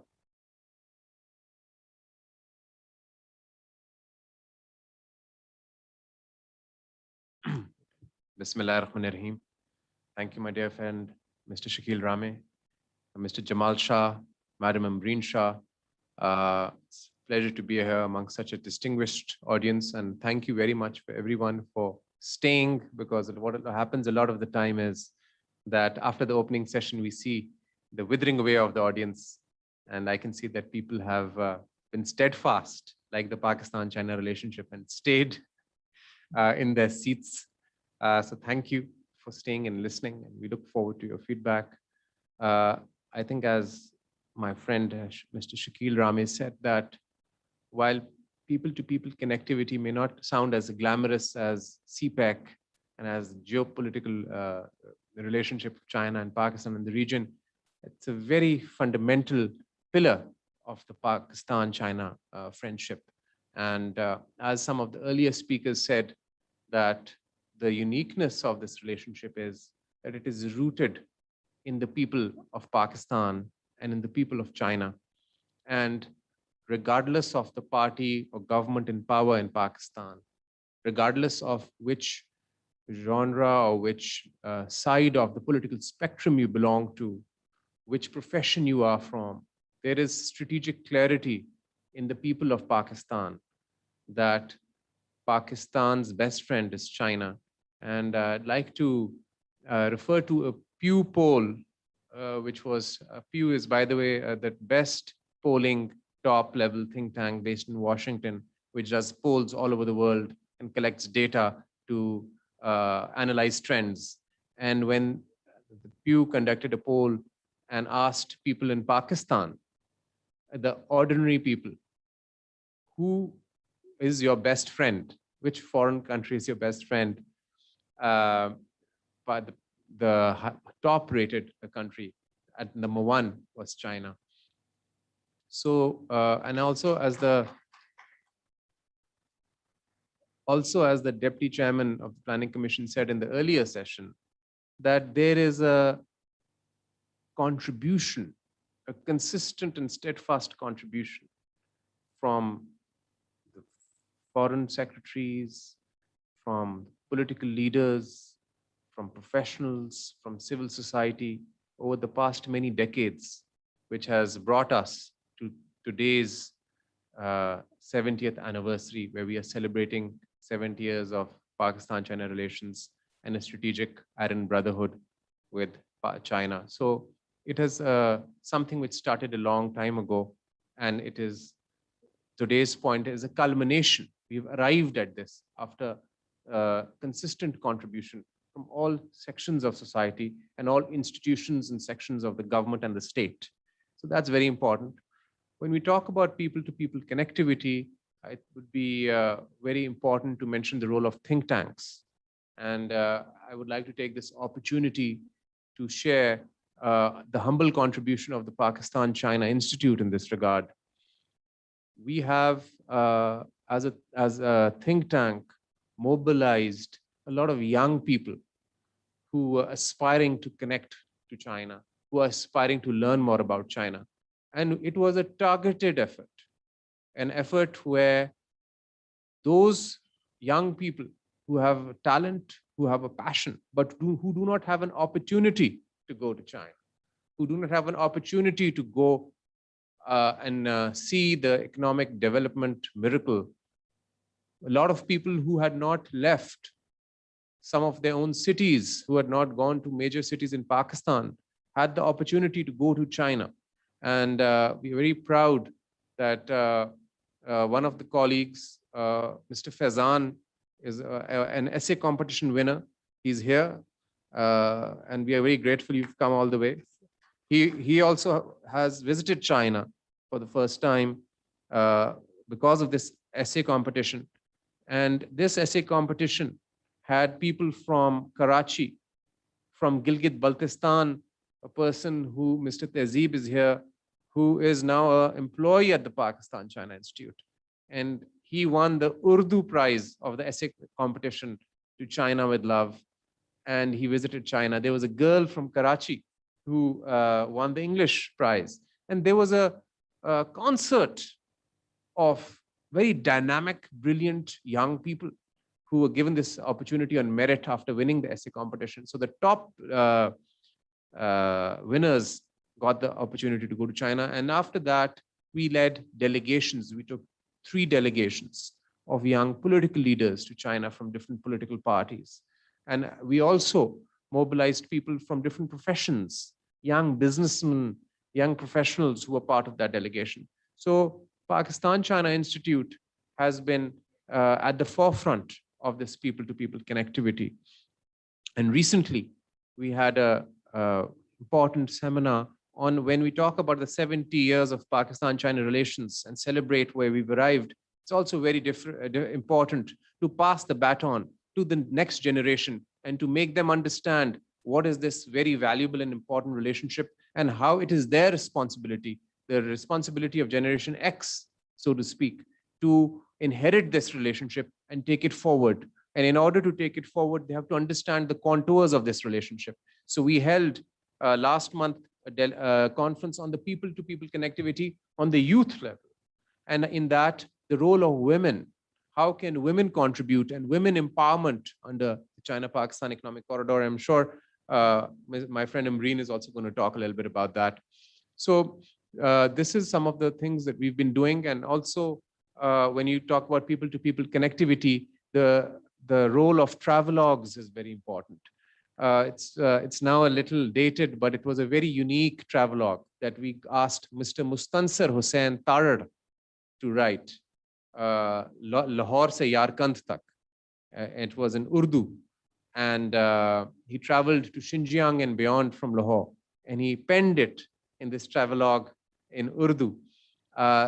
It's really a masterpiece for those who haven't read it.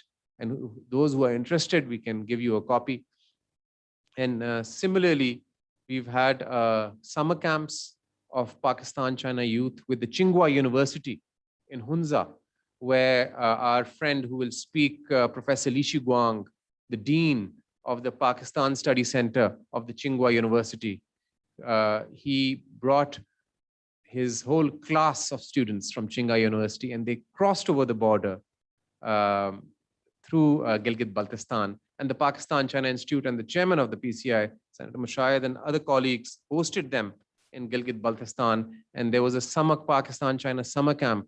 And as you know, Tsinghua University is the #1 university. Tsinghua and Peking are the topmost rated universities of China. And we hosted a summer camp there.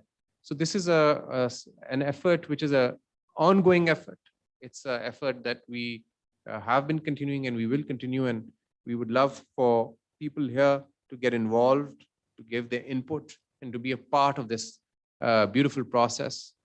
I don't want to take much more time because there are a lot of more important speakers here, and the moderator has told me that my time is up.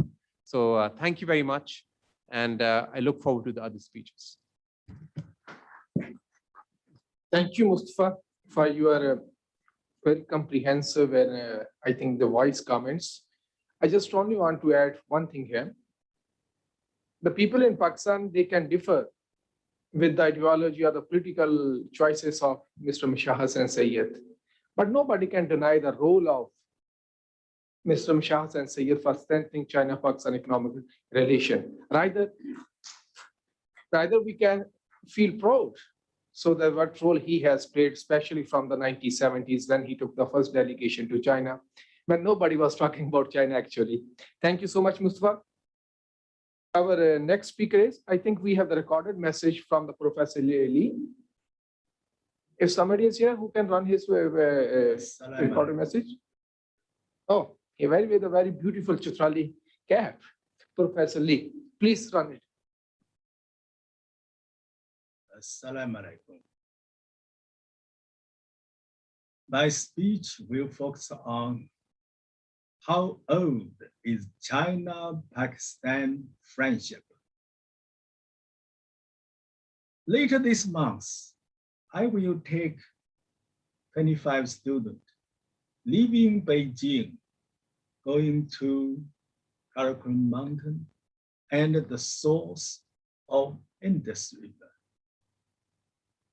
We're going to trace the origin of the friendship between China and Pakistan 2,000 years ago. If we accept the internationally acknowledged historical norm of accepting the ancient history of any country with its present or current name, we can say Pakistan have over 5,000 years history, not 74 years of history. And China and Pakistan have 2,000 diplomatic ties, rather than 70 years of diplomatic relation. When Pakistan was majority Buddhist 2,000 years ago, Chinese people and emperors started learning Buddhism from ancient Pakistan. Indus have nothing to do with Hindu civilization. Hindu was never majority in the 5,000 years of Indus civilization. India's civilization is called Ganges River civilization. Hindustan, Indus are ancient name of Pakistan, not the name of the Republic of India today. All these ancient names of Pakistan are identical with the river Indus, which after leaving Ali of China, it flows purely to the land of Pakistan. Mayans, Mughal, and the British were only capable of wedding these regions together in a single empire, but failed to create synthesis between people of Indus and India. About 2,400 years ago, Alexander the Great invaded ancient Pakistan, but the Greek emperor never invaded today's land of India. About 2,200 years ago, Greco-Bactrian kingdom, Bactria, became the first Silk Road stop for China to go to ancient Pakistan and Iran, when Chinese Emperor Wu Di sent his diplomatic envoy Zhang Qian to Bactria in 139 BC. Ambassador Zhang reported Sind River in his report to the Chinese emperor. Dayuan was one of the Greek Bactrian kingdom in Fergana Valley. It was defeated by the Chinese army led by General Li Guangli in 101 BC. The victory secured the route from China through Central Asia to ancient Pakistan. Starting from the 2nd century AD, a great number of Buddhist monks from northern Pakistan to China and brought the Buddhism with them to China. Now let me briefly introduce a few Buddhist monks who came from ancient Pakistan to China to teach Chinese people and the Chinese emperor Buddhism in the early stage of Buddhist dissemination in China.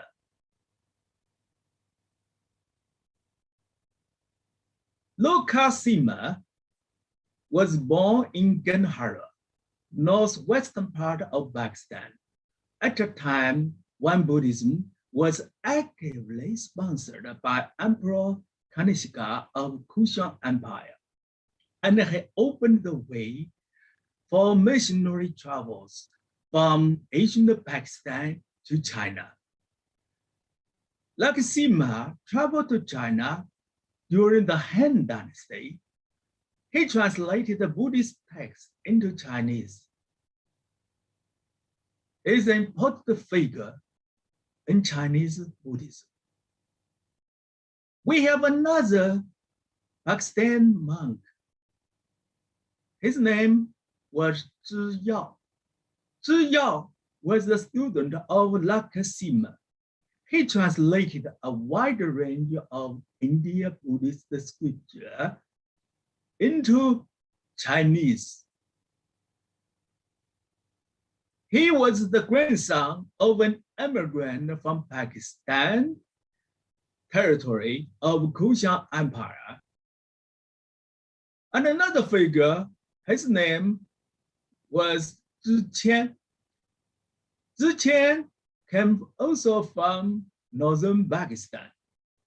He set first at Wuhan, then later he went to Nanjing along the Yangtze River in the 3rd century AD. And the Chinese king of Wu Emperor based in Nanjing, King Sun Quan, was so impressed with Zhi Qian's ability that he appointed him tutor to the crown prince. And another Buddhist monk from northern Pakistan, his name was Zhu Fa Hu, or Dharma Raksa. Dharma Raksa was an early translator of Mahayana Sutra into Chinese, several of which had a profound effect on East Asian Buddhism. He is described as Zhou, or from Kushan Kingdom of Pakistan in origin. And another great priest of Buddhism from northern Pakistan, his name was Janagupta. Janagupta was a Buddhist monk from Gandhara. He traveled to China and he was recognized by Chinese Emperor Wen of the Sui dynasty. He is said to have brought with him 260 sutras in Sanskrit. And he was supported by the Chinese Emperor to translate these sutras into Chinese language. And finally, I'm going to introduce the greatest Buddhist translator, Kumarajiva. Kumarajiva's father, Kumarayana, was from northern Pakistan, and his mother was a Kuchan princess in Xinjiang. His father became a monk. He left Kashmir, he crossed the Pamir mountain and arrived in Kucha, where he became the royal priest. The sister of the king, Jiva, also known as Jivaka, married him, and they had Kumarajiva. Kumarajiva translated many Buddhist sutras into Chinese, but the most important thing, he has been regarded as the greatest translator in the world, in the sense that in order to accurately, faithfully, but also simply the meaning, translated meaning of Buddhist Sutra, he created some 30,000 Chinese characters. Today, the Chinese language, in its writing system, it has 60,000 characters. But half of the Chinese characters were created by Kumarajiva, who was the son of an ancient Pakistani. I'm really very much enthusiastic, thinking a way to build a narrative about the ancient Chinese and Pakistan culture exchange. And I'm writing a book, The Ancient History of China and Pakistan Culture Exchange. Thank you. Thank you. Thank you, Professor Lee. Sorry, panelists, I did not have any control over Professor as the message was recorded. Therefore, I could not implement the agenda. Now, our next speaker for today is Mr. Jamal Shah.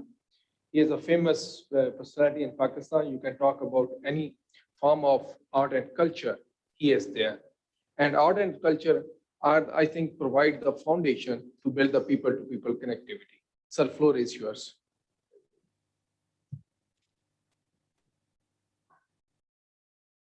Senator Mushahid Hussain Saab, Chairman, Pakistan China Institute, Mustafa Haider Saab, ladies and gentlemen. I consider it an honor and a great pleasure to be a part of this very important seminar. I thank Pakistan China Institute to have invited me to share my hopes and concerns about a unique bilateral partnership on the occasion of 70 years of Pakistan-China friendship.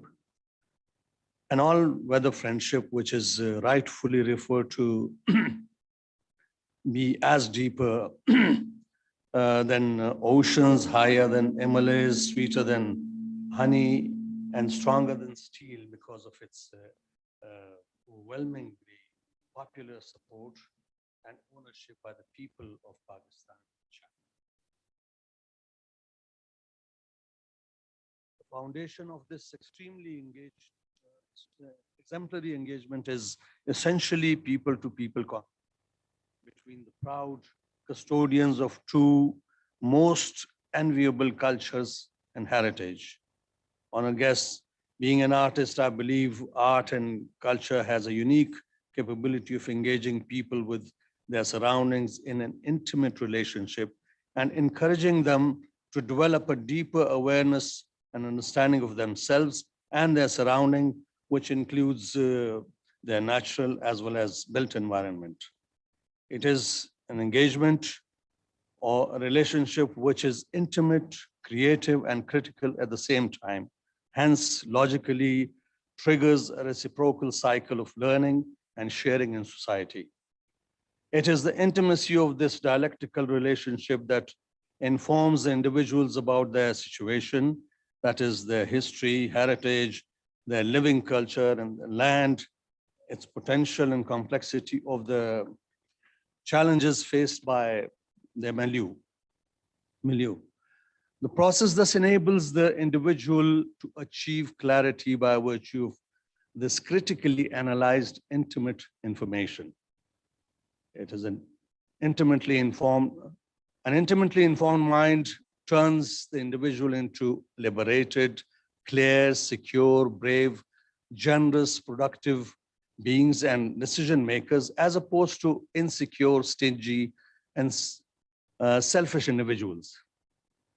Being custodians of a heritage that goes back thousands of years and blessed with a collective memory of living harmoniously with an environment that has generously showered its wealth on generations upon generations of people. We are inherently mindful of the wonderful diversity of their natural as well as built environment. We are extremely grateful for being so fortunate that we exist in the cradle of the oldest civilizations. Our region has often been referred to being the melting pot of cultures and religions, where the myriad layers of diversity and beauty are translated into tangible humanized objects as well as intangible expressions in all possible disciplines of art and culture. These forms of associations have always remained integral and most effective vehicles of communication in this region, and are continuously cementing our identity and inculcating a sense of ownership in us as people.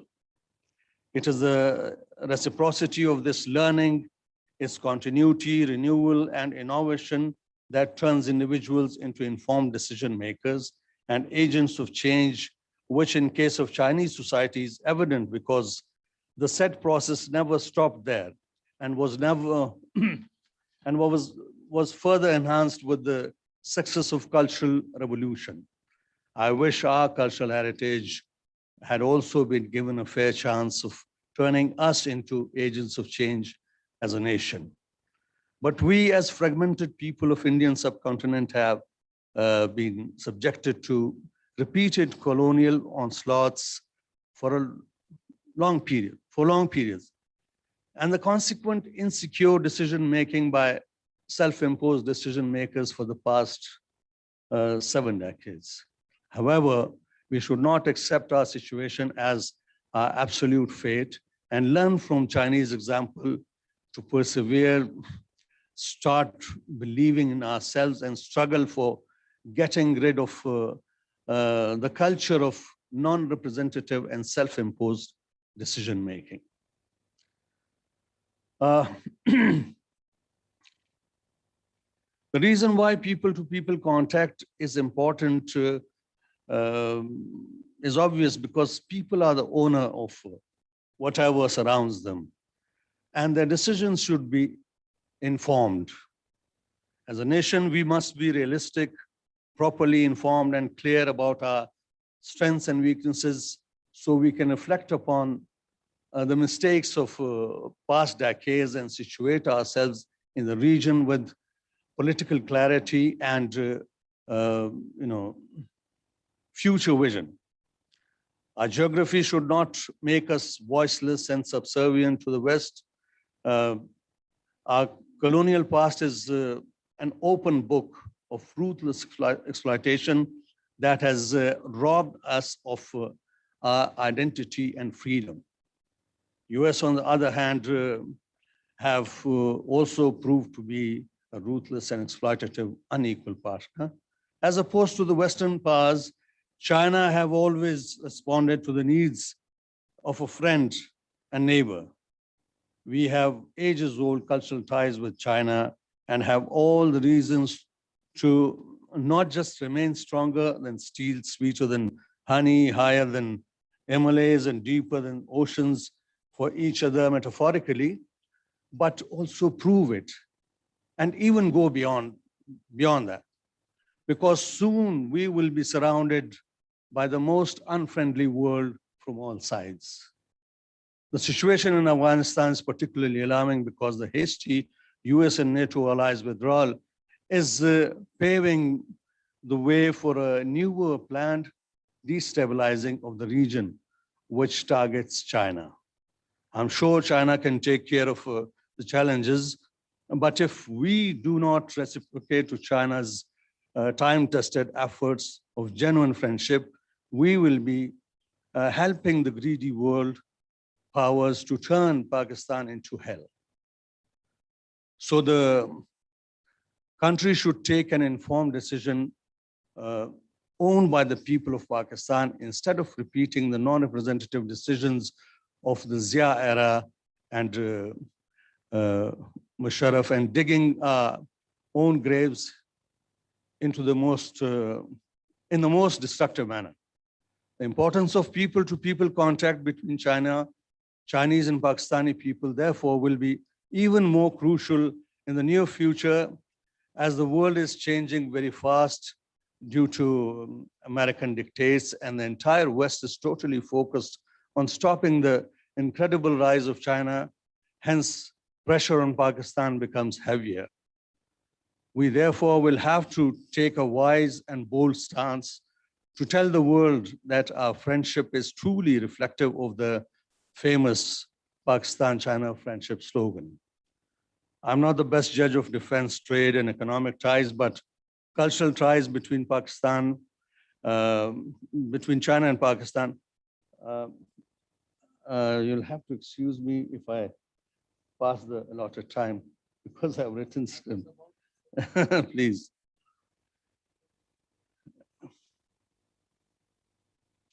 And can become a catalyst for all kinds of relationships between, because we are historically tied from the times of Silk Route.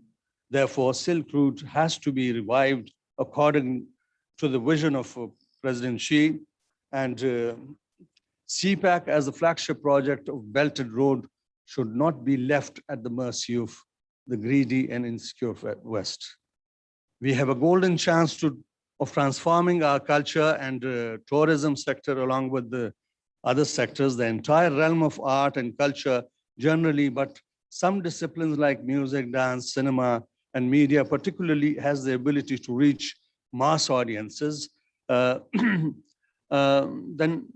that no other form of communication or art can match, because it is equipped with the powerful tools to engage people into a collective that not only entertains, but also informs, transforms, and shapes the public mind. More and more cultural exchanges, therefore, can bring people to people of our two friendly countries closer to each other, and develop deeper understanding of art and culture. The same can energize our creative economy and create opportunities in the field of arts, crafts, and tourism. I've been visiting China several times as a DGP and CEO, so I took a few many troupes to perform there, and have also hosted Chinese troupes here. The cultural exchange can actually build a bridge which will prove to be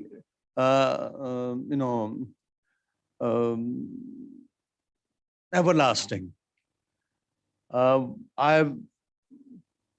When I was DGP and CA, we designed a project called CPAC Cultural Caravan, where Chinese and Pakistani artists traveled from Xi'an to Gwadar, documenting, experiencing, and interacting with people, and creating transformative work. And that work was then exhibited in Islamabad, Lahore, and Karachi.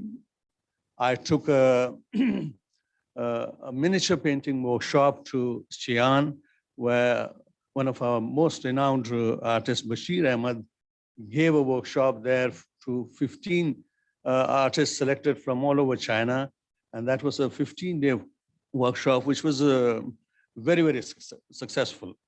I also participated in Silk Road Art Festival and Silk Road Film Festival and Young Directors Festival and many other such events, and realized that China has invested heavily into their cultural infrastructure, and it has paid.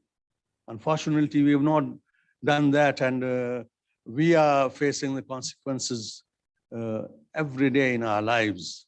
I think more and more cultural exchange can strengthen this exemplary friendship manifold, and it should be given a chance.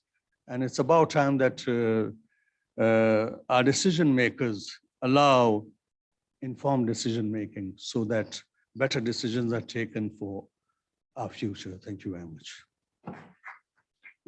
Thank you, Mr. Jamal Shah, for your comments. Now, I would like to invite our last speaker for today's session, Ms. Ambreen Shah. She is the Vice President, Legal and Corporate Affairs, China Power Hub Generation Company Power Limited. Good afternoon, ladies and gentlemen. First, I would like to thank the Chairman, Pakistan China Institute, Mr. Mushahid Hussain and Mustafa Saeed for inviting me here today.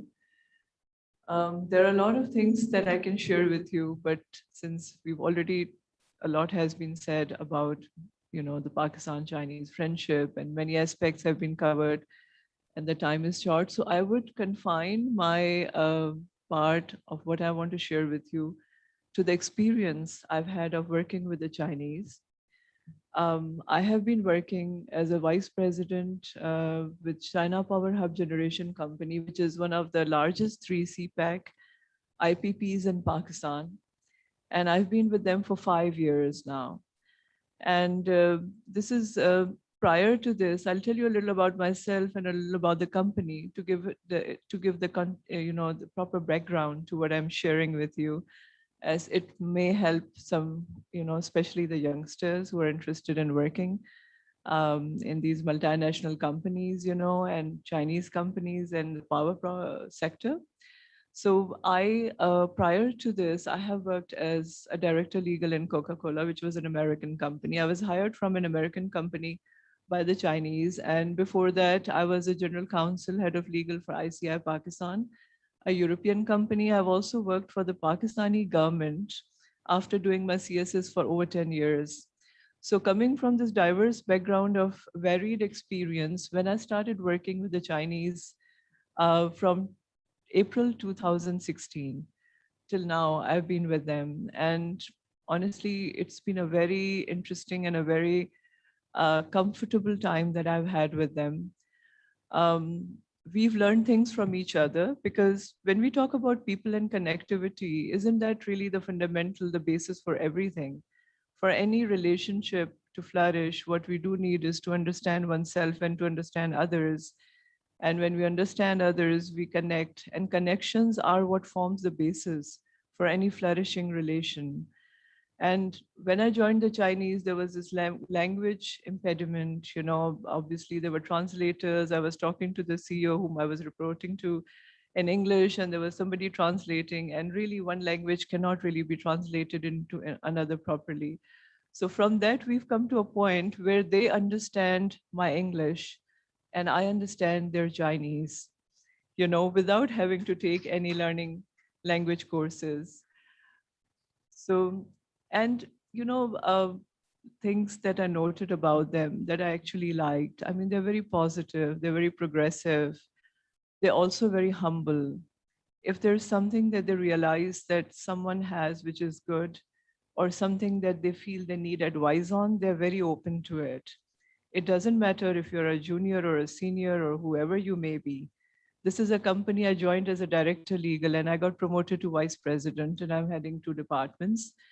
I'm the only Pakistani who's at VP level right now, and I'm also a woman on top of that. So there is no gender discrimination, there is no nationality discrimination.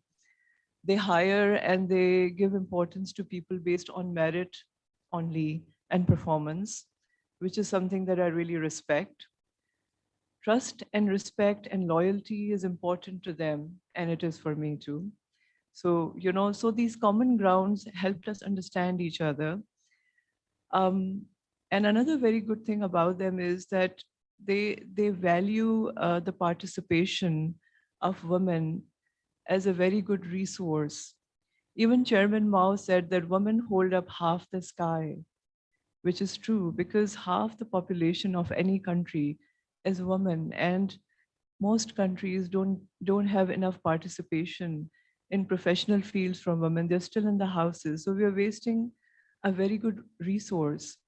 Whereas in this Chinese company, this is a Chinese state-owned company, and it's a huge project we have, but on many key positions, we've got women working, Pakistani as well as Chinese. We've got engineers working, and if they don't take off their cap, you would think it's a guy, because they're up there on the stairs in these high off positions, which are really scary to look at. And when you see, or if they come down, and the moment they take off the hat, you see it's a woman, it's not a guy. And so, they treat you as equal. And I think even for women to participate equally in this professional fields, you have to forget that you're a woman and you want this treatment. just be a professional and work hard, and you get where you want to be.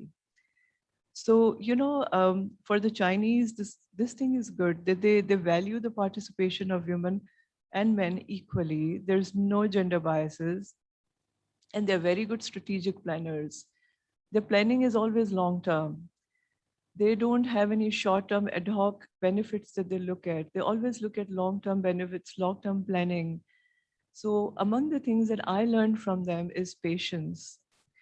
I learned from them to be resilient. I learned from them, in times of crisis, and there are plenty. When you're working in a project which is producing electricity and providing to the government, this is a 1,320 megawatt electricity producing power plant in Old Hub City, near the Old Hub plant in Balochistan. And, being a plant of that magnitude and that importance, there are going to be many difficulties, problems, struggles, issues, crisis management. So whenever that happened, I learned the patience that they have, the calm that they have, so all together, and there's a very nice cultural blending, I mean, working with them for 5 years, I've learned so much about Chinese herbs, and many of them are really good for your health, your skin, your hair, plenty of things that we don't know about. I learned and I use them. They learned about the Joshanda. One of them had a cold and somebody offered them to use Joshanda, and till this day, they're buying it and taking it home. So, like opening your mind to new things, opening your minds and staying positive, I think has a huge impact on what we receive in life and what we achieve in life. Because, our world becomes how we perceive it. I remember there's a quotation of Rumi's in which he said, "What you seek is seeking you." I think it's so true. If you seek good, if you seek well, you will receive well. That positivity will come to you. Whether it's Chinese or it's Pakistanis, they will respond to you given that positivity in the same manner. And that's where we go wrong. We start having preconceived notions about, oh, it must be like this, they must be like that. No. Go with an open mind, stay positive, stay confident, do your best. That's my message to the younger people. And there is absolutely no way that you'll be disappointed. So I think my experience after working with all these different companies before the Chinese, my experience with them has been really good. I wake up in the morning and I look forward to my day at work. I enjoy what I'm doing. And it's become like, my office has become like a second home. I'm not told what to speak at these conferences. I'm not told how to deal with the government because I deal with all the government matters. I just do what needs to be done and they trust me, and that's enough. That's all I wanted to share with you today. Thank you very much for listening. Thank you, Ms. Ambreen, for sharing your experience. I think the key message from your speech can be the equality of men and women in not only for the privileges, but also in the work. Like the women also working the hard work. So that is, I think, the key message of your speech. Now with that, we are coming to conclude our today's session. And it was extreme pleasure, not only just to moderate this panel, but also to share the podium with Sadat. On my left side, either they must be on the right side, there are Sadats. So it was extreme pleasure for me. So with that, we are now going to conclude. If there is any question, so can we take any question? If there is any very pertinent question, or you can say you feel it must be asked. Jimmy, it should be a question, not a long suggestion.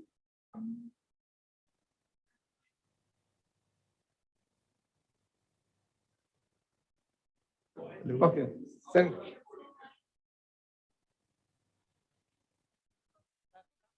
And my question is, listening to Jamal Saab, what are we doing to promote culture? What are we doing to promote culture between China and Pakistan? And that's a very pertinent question. And that's a question that requires a lot of activity. So I want to know, what are we doing in the future? Thank you. I think that question must be asked to the policy makers, not to the Jamal Shah. No. So, but we will talk to Jamal Shah. Jamal Shah. I'll try to answer your questions, Zarka. My answer would be my experience. I'll just share it with you. When I joined PNCA, at the request of Parvez Rashid Saab, who's a good friend and a very decent person, PNCA didn't have a board of governors. So I constituted the board, and in our first meeting, we had prepared a very ambitious agenda, which was overwhelmingly supported by the entire board.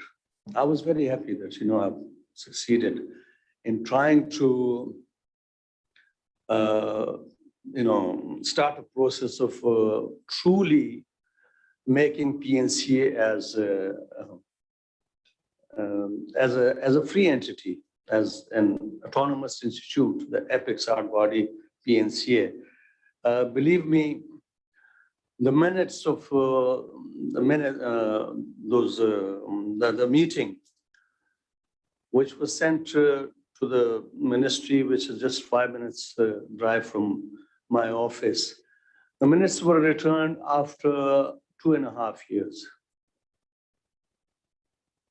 Despite my, frantic efforts. And it said that please organize another meeting, have another meeting, and send the new minutes for approval. So those minutes were not approved, which means that the government, any government, I mean, by then the government was PTI government, because elections had happened. I sincerely feel that the governments are not truly interested in reforming institutions such as PNCA. PNCA is very important. But despite all the hurdles and difficulties, we try to,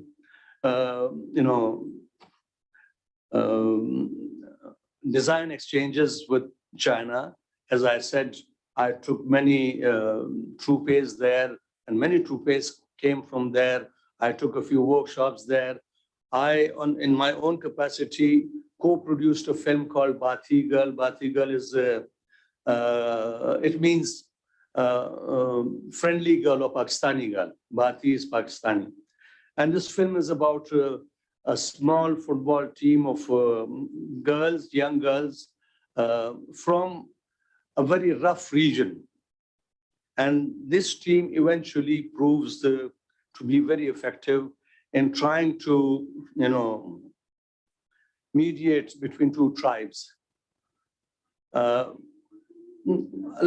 me finish. The thing is that Pakistan needs to create, invest heavily into cultural infrastructure. We don't have a cultural infrastructure. If we build an effective cultural infrastructure, our problems will, be solved, because the infrastructure will demand activity, and the activity will demand inclusion of people in this sector.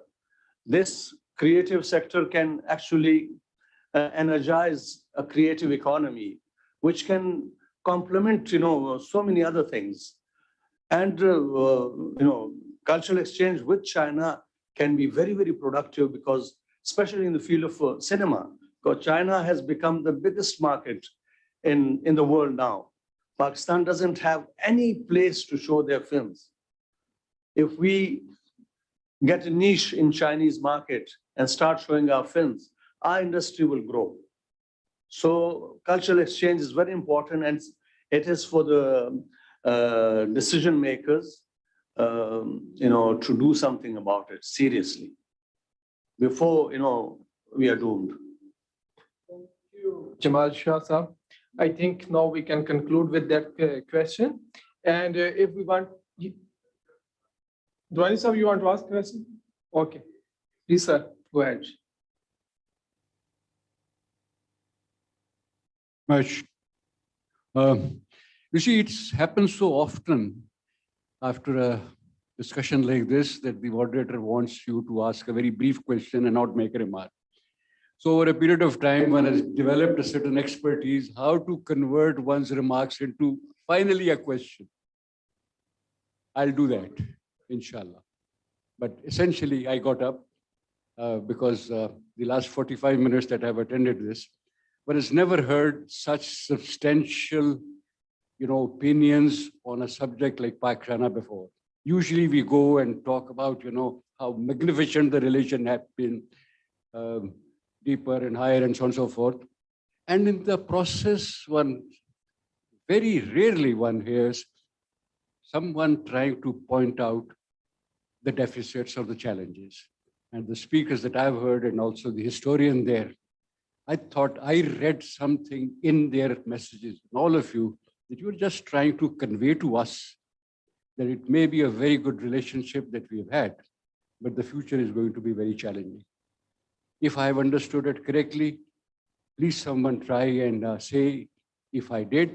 But yes, the future is going to be much more challenging, and not because of China or Pakistan, because of this famous Thucydides trap. China is going to be under pressure from so many different places because of its rise. We have positioned ourselves correctly for the last many years, I think, historically and geographically and geopolitically. But all the same, there are deficiencies that we have, and these have to be acknowledged.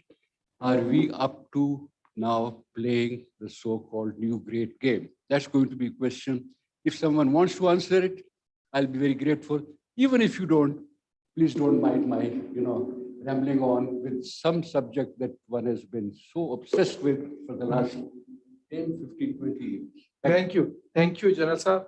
Definitely you have mastered the art to convert your comments into a question.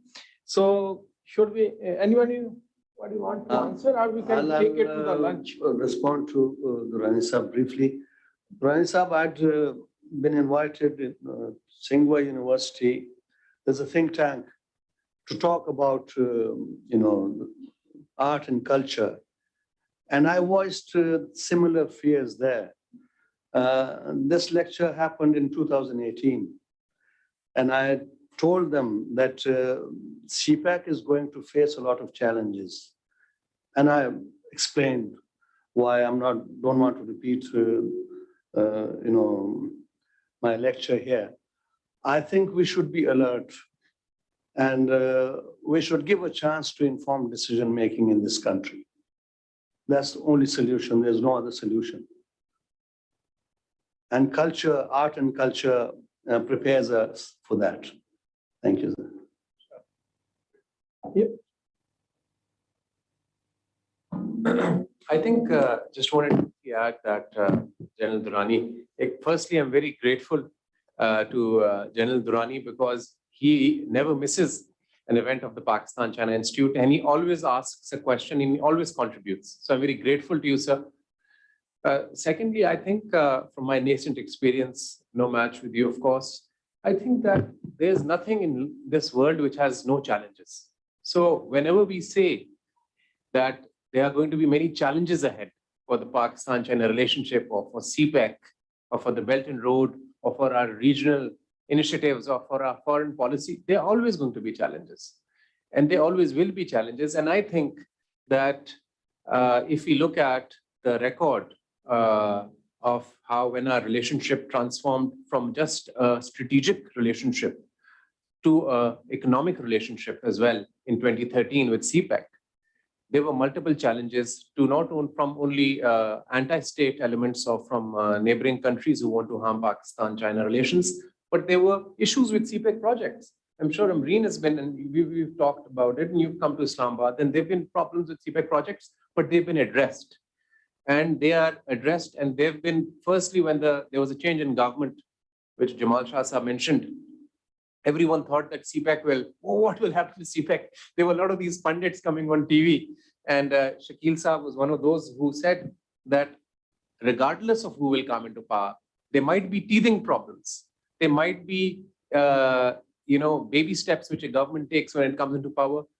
There will be a clarity on China. And we've seen that CPEC has, for a developing country which has never experienced such a magnitude of investment. We are a developing third world country, frankly speaking. If you go to our interior Sindh, where you belong from, or Balochistan or South Punjab, it's very, very poor.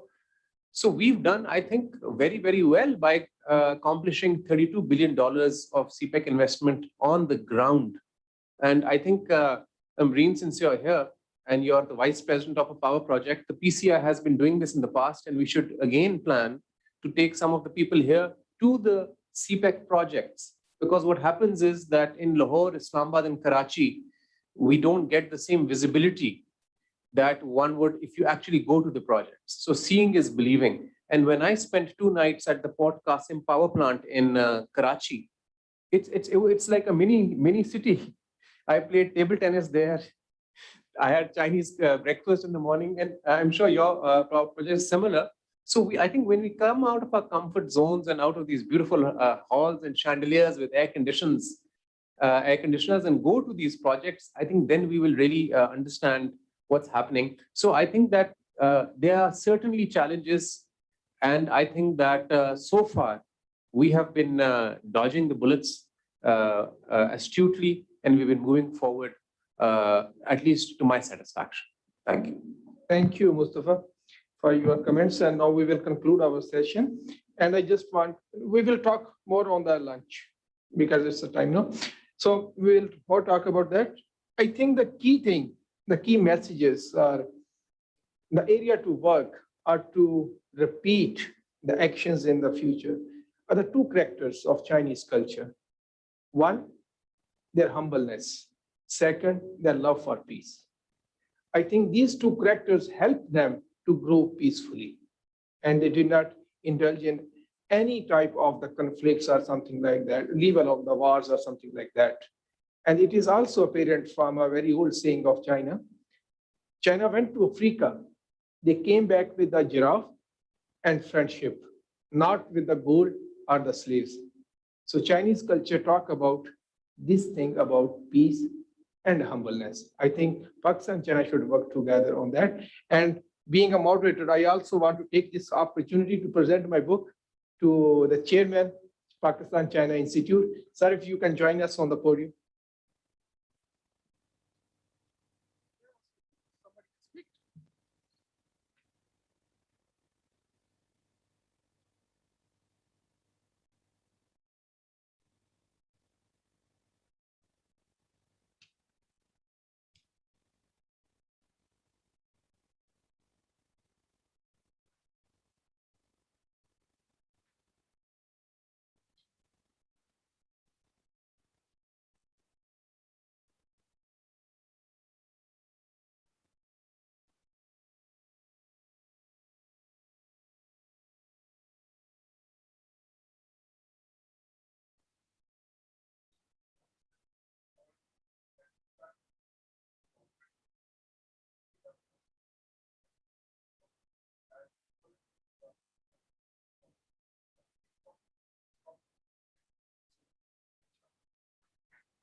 Thank you, sir. Thank you.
Today, as Pakistan and China celebrate 70 years of establishment of their diplomatic relations, compatibility of interest and commonality of values have transformed our relations into a camaraderie, binding the two iron brothers together.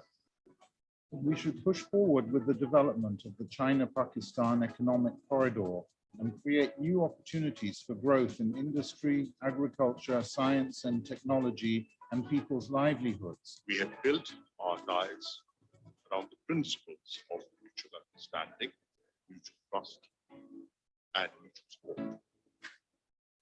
As the famous Chinese saying goes, the journey of 1,000 miles begins with the first step. And since that first step, on May 21st, 1951, Pakistan-China relations have blossomed into an all-weather strategic partnership, cemented by high-level bilateral visits over the past decades. All through these decades, Pakistan and China have stood firmly together, supporting each other's core interests. High-level leadership exchanges reinforced Pakistan-China relations, which received support from highest-level leadership of the two countries, including Chairman Mao, President Liu Shaoji, and Premier Zhou Enlai. Mutual trust between the leaders of Pakistan and China has been strengthened by the goodwill at the grassroots level.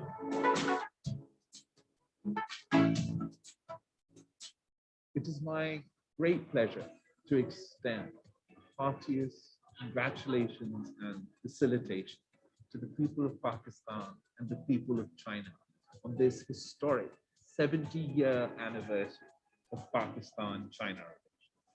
I commend the Pakistan-China Institute for taking this initiative to make this special documentary on our special relationship.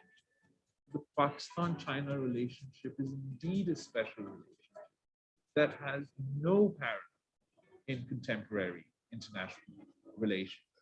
For me personally, it is a great honor to be talking about the special bond between Pakistan and China, because my grandfather, Prime Minister Shahid Zulfikar Ali Bhutto, is the architect of this very relationship. And in 1963, he signed the historic boundary agreement between Pakistan and China. He also was the last world leader to meet with the great Chairman Mao. Shahid Mohtarma Benazir Bhutto, in her 2 terms as Prime Minister, continued this historic relationship, and President Zardari holds the record of the Pakistani head of state who visited China most in his term as President of Pakistan. And it is a direct result of these efforts that Pakistan became part of the historic One Belt, One Road initiative through the China-Pakistan Economic Corridor and the handover of Gwadar Port to China in March 2013. Pakistan has always supported China on its core interests, including Tibet, Taiwan, Xinjiang, Hong Kong, and the South China Sea. Pakistan fully stands by China on its One China policy. Moreover, Pakistan was on the forefront of the campaign to restore China's seat at the United Nations Security Council and succeeded in October 1971. At Pakistan's request, China raised the issue of Kashmir at the United Nations Security Council on August 13, 2019. China also supported Pakistan at the meeting of FATF. Pakistan-China cooperation extends to defense and national security issues, including joint exercises on counterterrorism, as well as joint production of JF-17 fighter planes. This brotherly bond between Pakistan and China has been reinforced with the building of the Karakoram Highway, where over 700 Pakistani and Chinese workers and engineers sacrificed their lives in building the highway of friendship. Truly an engineering marvel, often called the eighth wonder of the world. Whether it's the coronavirus pandemic or natural disasters like the earthquake and floods in the past, Pakistan and China always stand together, helping each other as all-weather friends. Hence, President Arif Alvi especially flew to Beijing at the height of the pandemic to express Pakistan's solidarity with China.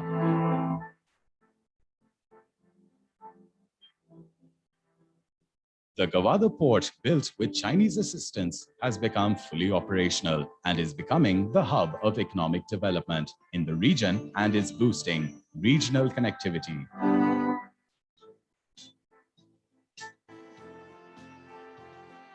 Premier Li Keqiang, in his visit to Pakistan in May 2013, first talked about CPEC and addressed the Senate of Pakistan.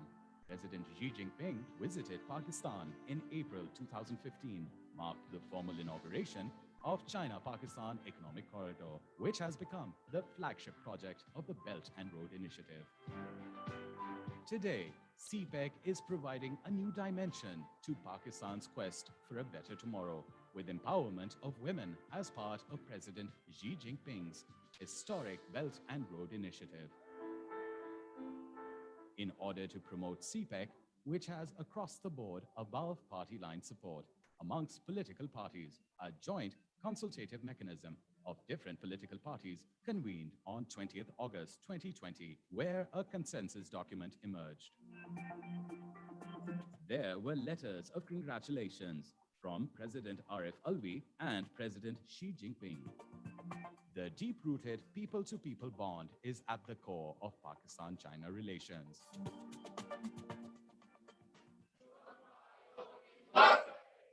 I congratulate the people of Pakistan and China as they celebrate this happy occasion of the 70th anniversary of the establishment of Pakistan-China diplomatic relations. I am very pleased that Pakistan-China Institute has made this timely documentary to celebrate this anniversary. CPEC has already completed its first phase successfully, and it has brought tremendous benefits to Pakistan through resolving our energy crisis by ending electricity shortage, linking up different provinces through modern motorways, and making Gwadar port operational as the emerging hub of regional connectivity.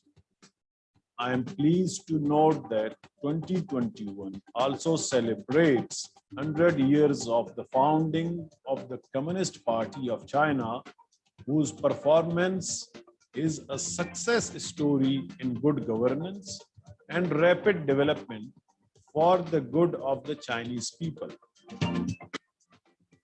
Pakistan's parliament was the first to express solidarity with China on February 10, 2020. In order to enable the House to pass the resolution to express solidarity with the Chinese government on combating coronavirus, the Senate also wishes to place on record its appreciation of the leadership of President Xi Jinping, who is a great friend of Pakistan. Now the baton of Pakistan-China friendship is being passed on to the young generation, who are the nucleus of this fraternal bond. We love you, Pakistan!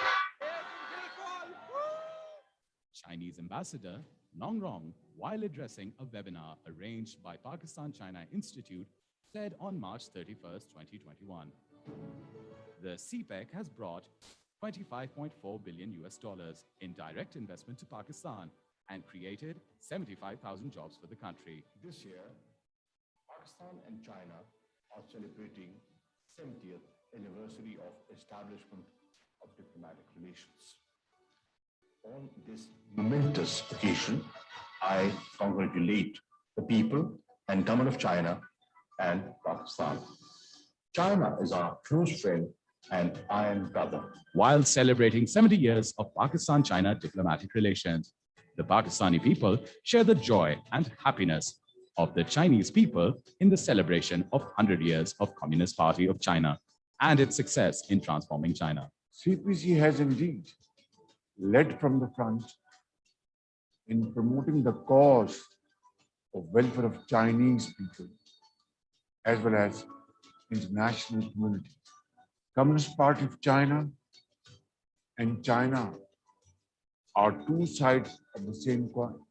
I would like to congratulate General Secretary, His Excellency Xi Jinping, and the people of China on the 100th anniversary of the founding of CPC.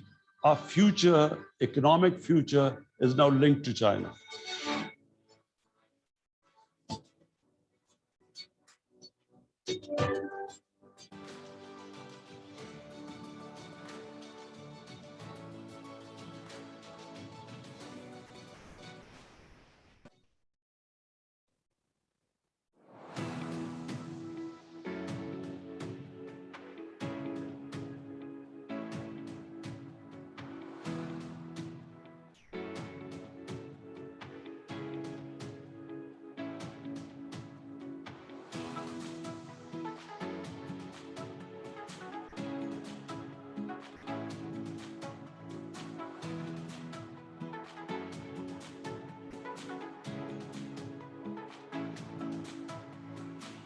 Today, as Pakistan and China celebrate 70 years of establishment of their diplomatic relations, compatibility of interest and commonality of values have transformed our relations into a camaraderie, binding the two iron brothers together. We should push forward with the development of the China-Pakistan economic corridor and create new opportunities for growth in industry, agriculture, science and technology, and people's livelihoods. We have built our ties around the principles of mutual understanding, mutual trust, and mutual support. As the famous Chinese saying goes, the journey of 1,000 miles begins with the first step.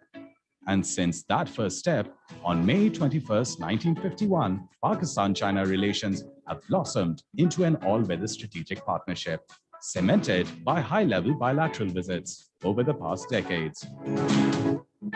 All through these decades, Pakistan and China have stood firmly together, supporting each other's core interests. High-level leadership exchanges reinforced Pakistan-China relations, which received support from highest-level leadership of the two countries, including Chairman Mao, President Liu Shaoji, and Premier Zhou Enlai. Mutual trust between the leaders of Pakistan and China has been strengthened by the goodwill at the grassroots level.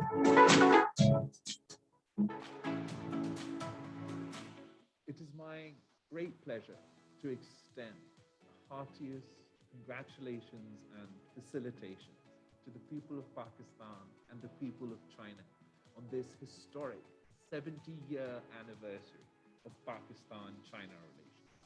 I commend the Pakistan-China Institute for taking this initiative to make this special documentary on our special relationship. The Pakistan-China relationship is indeed a special relationship that has no parallel in contemporary international relations. For me personally, it is a great honor to be talking about the special bond between Pakistan and China, because my grandfather, Prime Minister Shahid Zulfikar Ali Bhutto, is the architect of this very relationship. And in 1963, he signed the historic boundary agreement between Pakistan and China. He also was the last world leader to meet with the great Chairman Mao. Shahid Mohtarma Benazir Bhutto, in her 2 terms as Prime Minister, continued this historic relationship.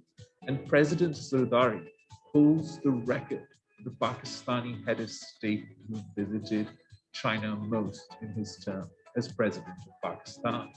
And it is a direct result of these efforts that Pakistan became part of the historic One Belt, One Road initiative through the China-Pakistan Economic Corridor and the handover of Gwadar Port to China in March 2013. Pakistan has always supported China on its core interests, including Tibet, Taiwan, Xinjiang, Hong Kong, and the South China Sea.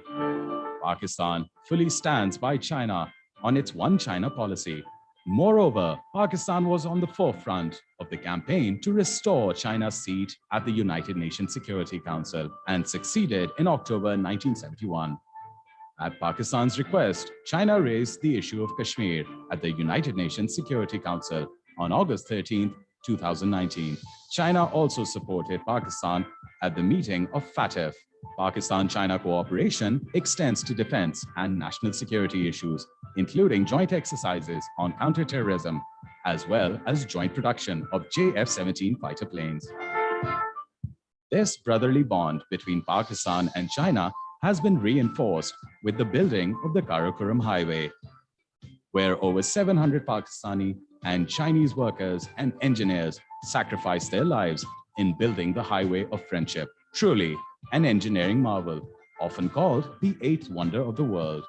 Whether it's the coronavirus pandemic or natural disasters like the earthquake and floods in the past, Pakistan and China always stand together, helping each other as all-weather friends. Hence, President Arif Alvi especially flew to Beijing at the height of the pandemic to express Pakistan's solidarity with China.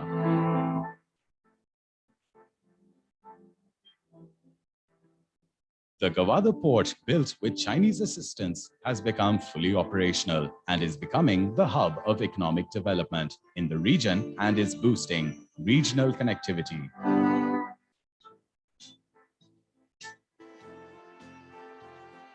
Premier Li Keqiang, in his visit to Pakistan in May 2013, first talked about CPEC and addressed the Senate of Pakistan. President Xi Jinping visited Pakistan in April 2015, marked the formal inauguration of China-Pakistan Economic Corridor, which has become the flagship project of the Belt and Road Initiative. Today, CPEC is providing a new dimension to Pakistan's quest for a better tomorrow, with empowerment of women as part of President Xi Jinping's historic Belt and Road Initiative. In order to promote CPEC, which has across-the-board above-party line support amongst political parties, a joint consultative mechanism of different political parties convened on 20th August 2020, where a consensus document emerged. There were letters of congratulations from President Arif Alvi and President Xi Jinping. The deep-rooted people-to-people bond is at the core of Pakistan-China relations.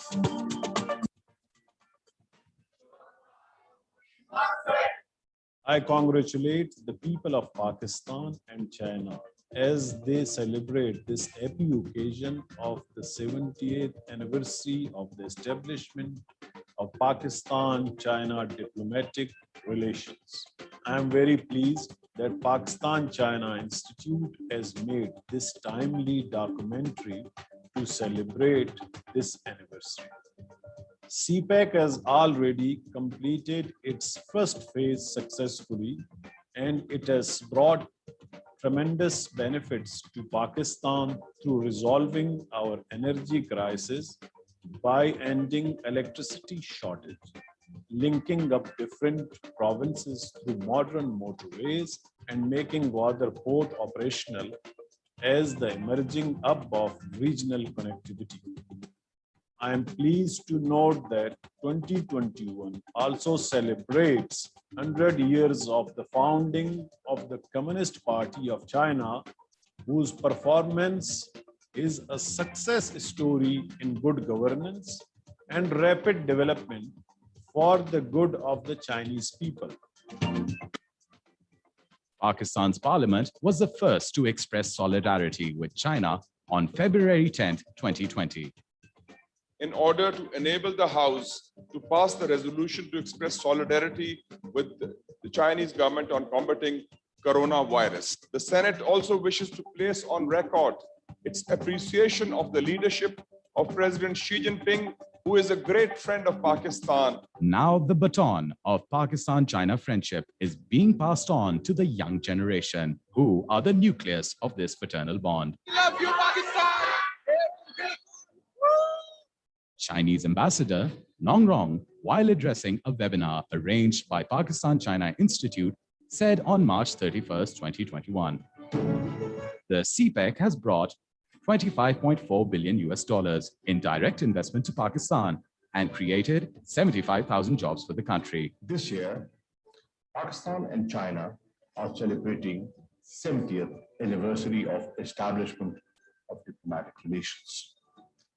On this momentous occasion, I congratulate the people and Government of China and Pakistan. China is our close friend and iron brother. While celebrating 70 years of Pakistan-China diplomatic relations, the Pakistani people share the joy and happiness of the Chinese people in the celebration of 100 years of Communist Party of China and its success in transforming China. CPC has indeed led from the front in promoting the cause of welfare of Chinese people as well as international community. Communist Party of China and China are two sides of the same coin. I would like to congratulate General Secretary, His Excellency Xi Jinping, and the people of China on the 100th anniversary of the founding of CPC. Our future, economic future, is now linked to China.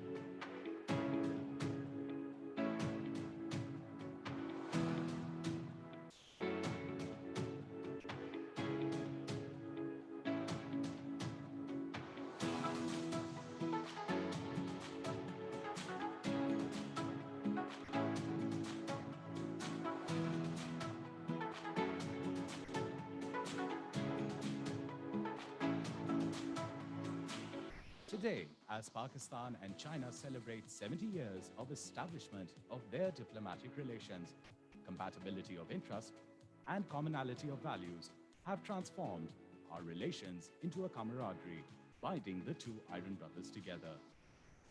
We should push forward with the development of the China-Pakistan economic corridor and create new opportunities for growth in industry, agriculture, science and technology, and people's livelihoods. We have built our ties around the principles of mutual understanding, mutual trust, and mutual support. As the famous Chinese saying goes, the journey of 1,000 miles begins with the first step. And since that first step, on May 21st, 1951, Pakistan-China relations have blossomed into an all-weather strategic partnership, cemented by high-level bilateral visits over the past decades. All through these decades, Pakistan and China have stood firmly together, supporting each other's core interests. High-level leadership exchanges reinforced Pakistan-China relations, which received support from highest-level leadership of the two countries, including Chairman Mao, President Liu Shaoji, and Premier Zhou Enlai. Mutual trust between the leaders of Pakistan and China has been strengthened by the goodwill at the grassroots level.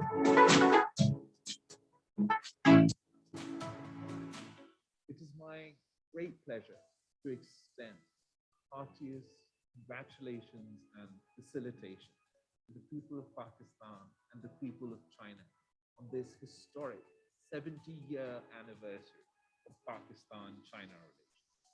I commend the Pakistan-China Institute for taking this initiative to make this special documentary on our special relationship. The Pakistan-China relationship is indeed a special relationship that has no parallel in contemporary international relations.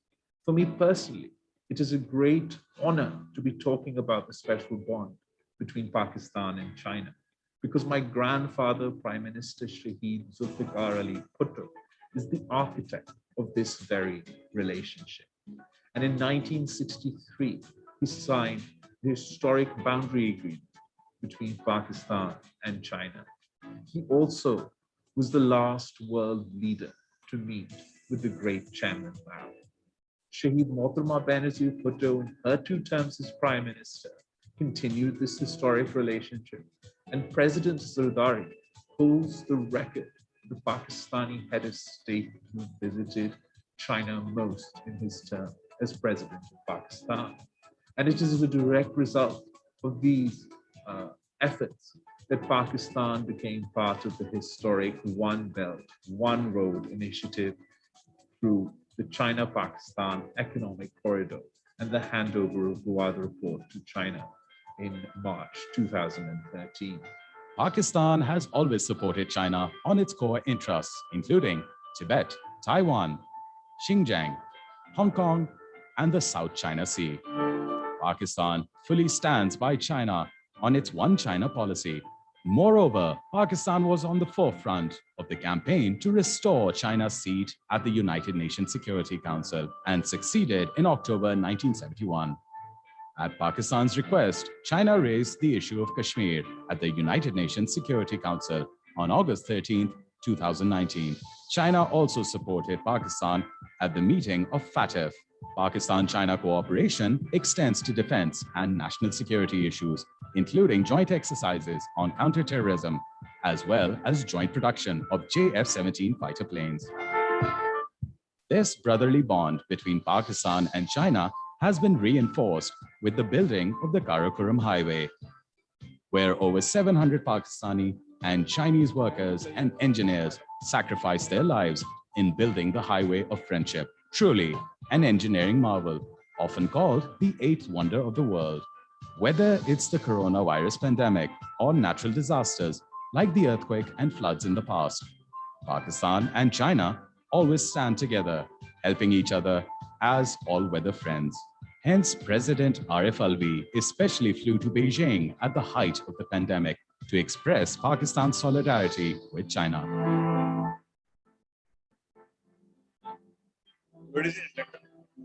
The Gwadar port, built with Chinese assistance, has become fully operational and is becoming the hub of economic development in the region and is boosting regional connectivity.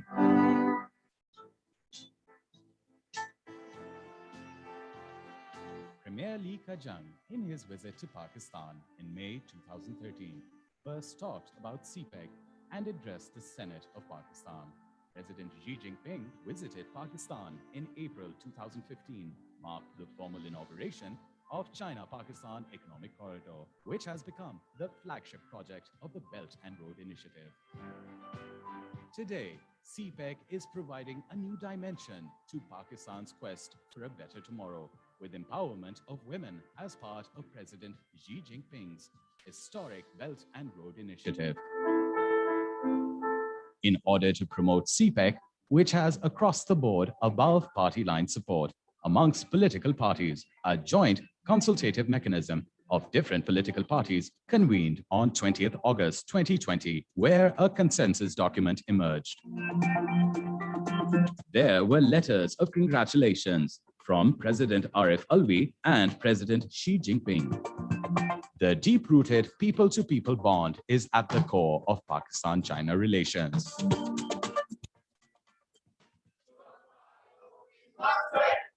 I congratulate the people of Pakistan and China as they celebrate this happy occasion of the 70th anniversary of the establishment of Pakistan-China diplomatic relations. I am very pleased that Pakistan-China Institute has made this timely documentary to celebrate this anniversary. CPEC has already completed its first phase successfully, and it has brought tremendous benefits to Pakistan through resolving our energy crisis by ending electricity shortage, linking up different provinces through modern motorways, and making Gwadar Port operational as the emerging hub of regional connectivity. I am pleased to note that 2021 also celebrates 100 years of the founding of the Communist Party of China, whose performance is a success story in good governance and rapid development for the good of the Chinese people. Pakistan's parliament was the first to express solidarity with China on February 10, 2020.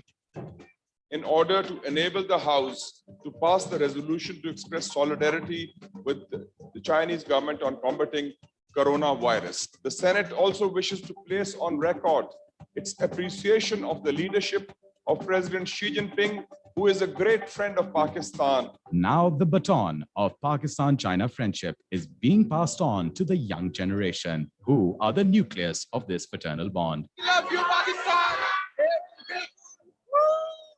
Chinese Ambassador Nong Rong, while addressing a webinar arranged by Pakistan-China Institute, said on March 31st, 2021, the CPEC has brought $25.4 billion in direct investment to Pakistan and created 75,000 jobs for the country. This year, Pakistan and China are celebrating 70th anniversary of establishment of diplomatic relations.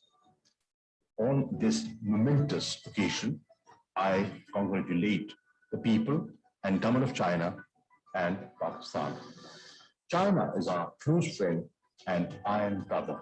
While celebrating 70 years of Pakistan-China diplomatic relations, the Pakistani people share the joy and happiness of the Chinese people in the celebration of 100 years of Communist Party of China and its success in transforming China. CPC has indeed led from the front in promoting the cause of welfare of Chinese people as well as international community.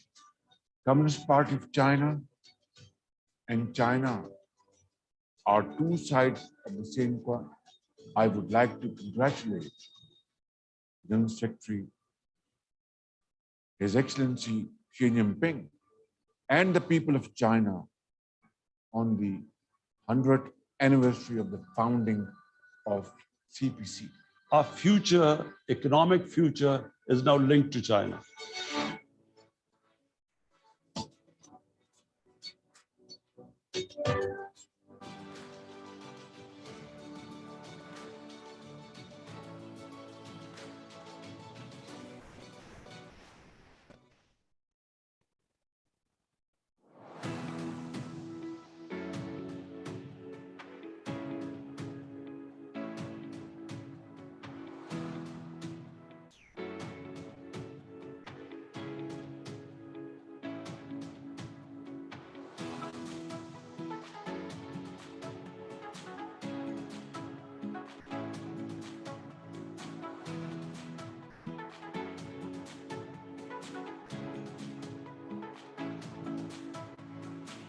Today, as Pakistan and China celebrate 70 years of establishment of their diplomatic relations, compatibility of interest and commonality of values have transformed our relations into a camaraderie, binding the two iron brothers together. We should push forward with the development of the China-Pakistan Economic Corridor and create new opportunities for growth in industry, agriculture, science and technology, and people's livelihoods. We have built our ties around the principles of mutual understanding, mutual trust, and mutual support. As the famous Chinese saying goes, the journey of 1,000 miles begins with the first step. And since that first step, on May 21st, 1951, Pakistan-China relations have blossomed into an all-weather strategic partnership, cemented by high-level bilateral visits over the past decades. All through these decades, Pakistan and China have stood firmly together, supporting each other's core interests.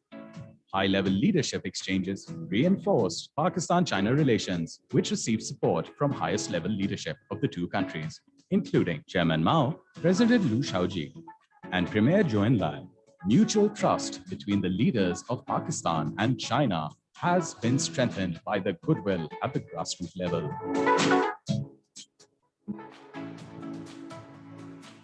It is my great pleasure to extend heartiest congratulations and facilitation to the people of Pakistan and the people of China on this historic 70-year anniversary of Pakistan-China relations. I commend the Pakistan-China Institute for taking this initiative to make this special documentary on our special relationship. The Pakistan-China relationship is indeed a special relationship that has no parallel in contemporary international relations. For me personally, it is a great honor to be talking about the special bond between Pakistan and China, because my grandfather, Prime Minister Shahid Zulfikar Ali Bhutto, is the architect of this very relationship. And in 1963, he signed the historic boundary agreement between Pakistan and China. He also was the last world leader to meet with the great Chairman Mao. Shahid Mohtarma Benazir Bhutto, in her 2 terms as Prime Minister, continued this historic relationship. And President Zardari holds the record, the Pakistani head of state who visited China most in his term as President of Pakistan. And it is a direct result of these efforts that Pakistan became part of the historic One Belt, One Road initiative through the China-Pakistan Economic Corridor and the handover of Gwadar Port to China in March 2013. Pakistan has always supported China on its core interests, including Tibet, Taiwan, Xinjiang, Hong Kong, and the South China Sea.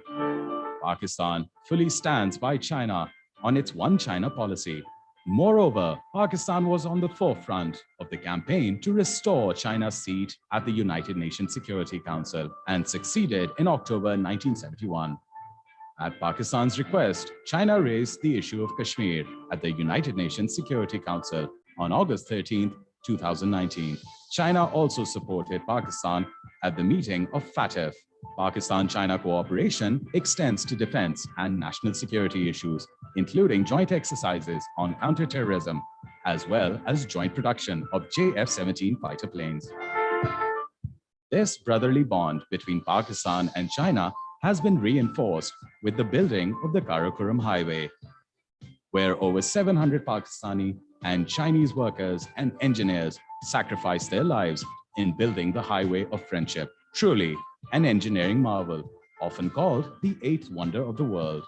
Whether it's the coronavirus pandemic or natural disasters like the earthquake and floods in the past, Pakistan and China always stand together, helping each other as all-weather friends. Hence, President Arif Alvi especially flew to Beijing at the height of the pandemic to express Pakistan's solidarity with China.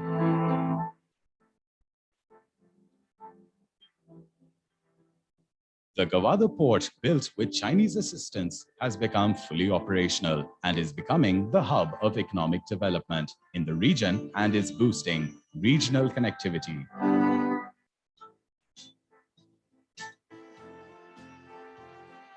Premier Li Keqiang, in his visit to Pakistan in May 2013, first talked about CPEC and addressed the Senate of Pakistan. President Xi Jinping visited Pakistan in April 2015, marked the formal inauguration of China-Pakistan Economic Corridor, which has become the flagship project of the Belt and Road Initiative. Today, CPEC is providing a new dimension to Pakistan's quest for a better tomorrow, with empowerment of women as part of President Xi Jinping's historic Belt and Road Initiative. In order to promote CPEC, which has across-the-board above-party line support amongst political parties, a joint consultative mechanism of different political parties convened on 20th August 2020, where a consensus document emerged. There were letters of congratulations from President Arif Alvi and President Xi Jinping. The deep-rooted people-to-people bond is at the core of Pakistan-China relations.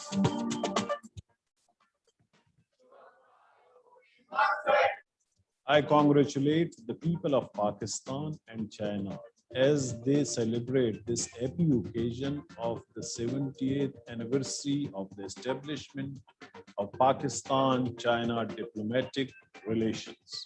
I am very pleased that Pakistan-China Institute has made this timely documentary to celebrate this anniversary. CPEC has already completed its first phase successfully, and it has brought tremendous benefits to Pakistan through resolving our energy crisis by ending electricity shortage. linking up different provinces through modern motorways and making Gwadar port operational as the emerging hub of regional connectivity. I am pleased to note that 2021 also celebrates 100 years of the founding of the Communist Party of China, whose performance is a success story in good governance and rapid development for the good of the Chinese people. Pakistan's parliament was the first to express solidarity with China on February 10, 2020. In order to enable the House to pass the resolution to express solidarity with the Chinese government on combating coronavirus, the Senate also wishes to place on record its appreciation of the leadership of President Xi Jinping, who is a great friend of Pakistan. Now the baton of Pakistan-China friendship is being passed on to the young generation, who are the nucleus of this fraternal bond. Love you, Pakistan! Chinese Ambassador Nong Rong, while addressing a webinar arranged by Pakistan-China Institute, said on March 31, 2021, the CPEC has brought $25.4 billion in direct investment to Pakistan and created 75,000 jobs for the country. This year, Pakistan and China are celebrating 70th anniversary of establishment of diplomatic relations. On this momentous occasion, I congratulate the people and government of China and Pakistan. China is our close friend and iron brother. While celebrating 70 years of Pakistan-China diplomatic relations, the Pakistani people share the joy and happiness of the Chinese people in the celebration of 100 years of Communist Party of China and its success in transforming China. CPC has indeed led from the front in promoting the cause of welfare of Chinese people as well as international community.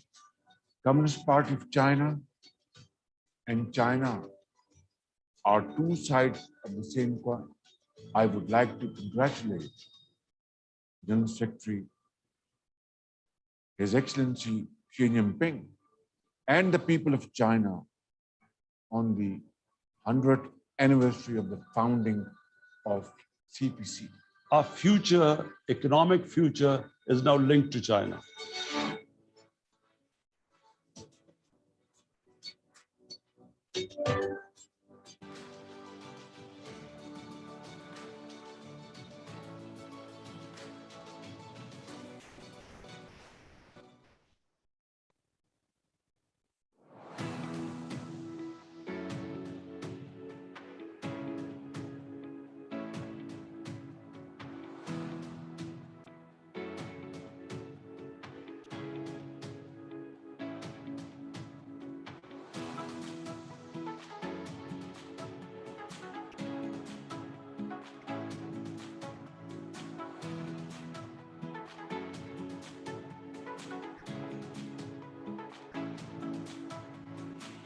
Today, as Pakistan and China celebrate 70 years of establishment of their diplomatic relations, compatibility of interest and commonality of values have transformed our relations into a camaraderie, binding the two iron brothers together. We should push forward with the development of the China-Pakistan economic corridor and create new opportunities for growth in industry, agriculture, science and technology, and people's livelihoods. We have built our ties around the principles of mutual understanding, mutual trust, and mutual support. As the famous Chinese saying goes, the journey of 1,000 miles begins with the first step. And since that first step, on May 21st, 1951, Pakistan-China relations have blossomed into an all-weather strategic partnership, cemented by high-level bilateral visits over the past decades. All through these decades, Pakistan and China have stood firmly together, supporting each other's core interests. High-level leadership exchanges reinforced Pakistan-China relations, which received support from highest-level leadership of the two countries, including Chairman Mao, President Liu Shaoji, And Premier Zhou Enlai, mutual trust between the leaders of Pakistan and China has been strengthened by the goodwill at the grassroots level.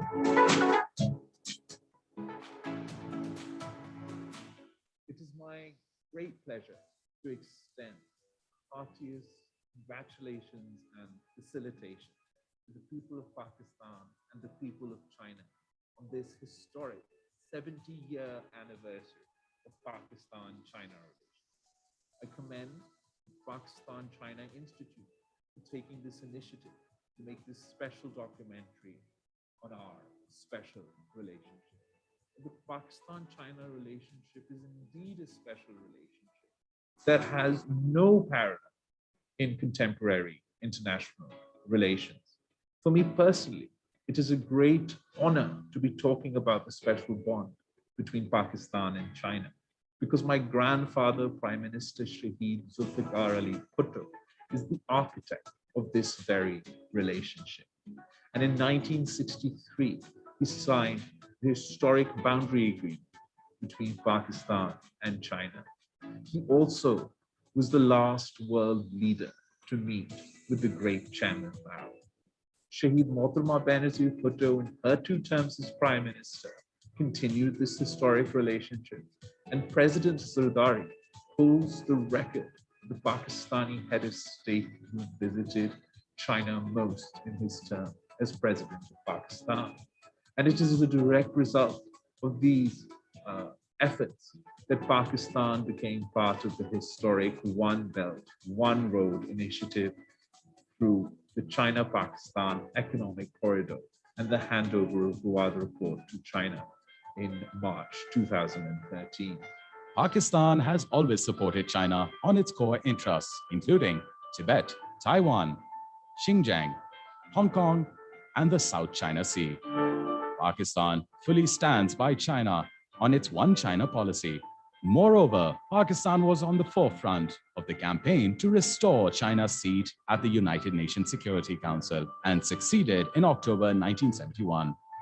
At Pakistan's request, China raised the issue of Kashmir at the United Nations Security Council on August 13, 2019. China also supported Pakistan at the meeting of FATF. Pakistan-China cooperation extends to defense and national security issues, including joint exercises on counterterrorism, as well as joint production of JF-17 fighter planes. This brotherly bond between Pakistan and China has been reinforced with the building of the Karakoram Highway, where over 700 Pakistani and Chinese workers and engineers sacrificed their lives in building the highway of friendship. Truly an engineering marvel, often called the eighth wonder of the world. Whether it's the coronavirus pandemic or natural disasters like the earthquake and floods in the past, Pakistan and China always stand together, helping each other as all-weather friends. Hence, President Arif Alvi especially flew to Beijing at the height of the pandemic to express Pakistan's solidarity with China.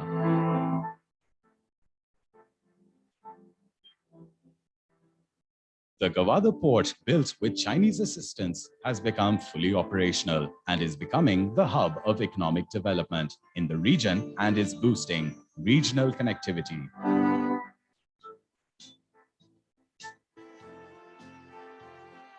Premier Li Keqiang, in his visit to Pakistan in May 2013, first talked about CPEC and addressed the Senate of Pakistan.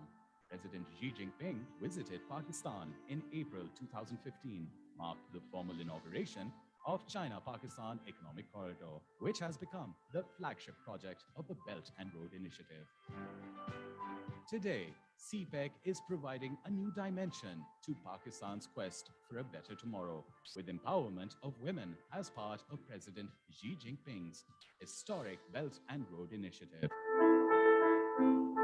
In order to promote CPEC, which has across-the-board above-party line support amongst political parties, a joint consultative mechanism of different political parties convened on 20th August 2020, where a consensus document emerged. There were letters of congratulations from President Arif Alvi and President Xi Jinping. The deep-rooted people-to-people bond is at the core of Pakistan-China relations.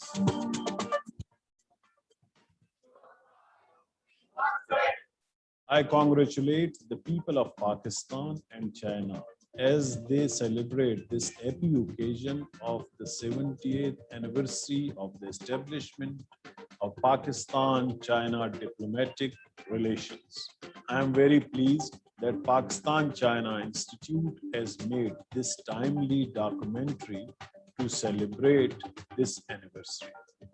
CPEC has already completed its first phase successfully, and it has brought tremendous benefits to Pakistan through resolving our energy crisis by ending electricity shortage, linking up different provinces through modern motorways, and making Gwadar port operational as the emerging hub of regional connectivity. I am pleased to note that 2021 also celebrates 100 years of the founding of the Communist Party of China, whose performance is a success story in good governance and rapid development for the good of the Chinese people. Pakistan's parliament was the first to express solidarity with China on February 10, 2020.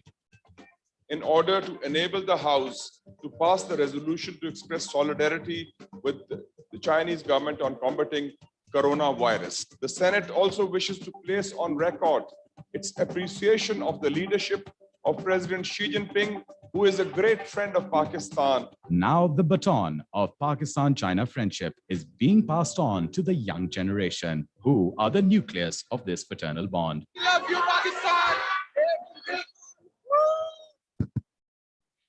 May I have everyone's attention, please? We're going to start our third session shortly. Please be seated and keep your masks on, please. Thank you.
Today, as Pakistan and China celebrate 70 years of establishment of their diplomatic relations, compatibility of interest and commonality of values have transformed our relations into a camaraderie, binding the two iron brothers together.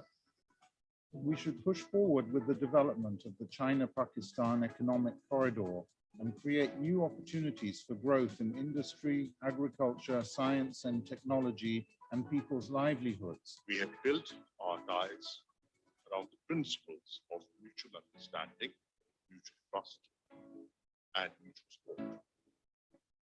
As the famous Chinese saying goes, the journey of 1,000 miles begins with the first step.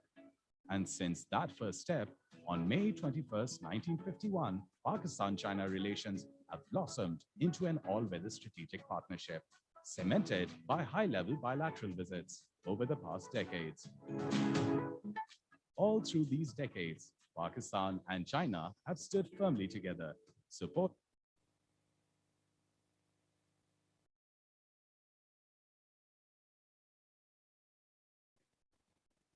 We will be beginning our third session shortly. Please be seated and keep your masks on. Thank you.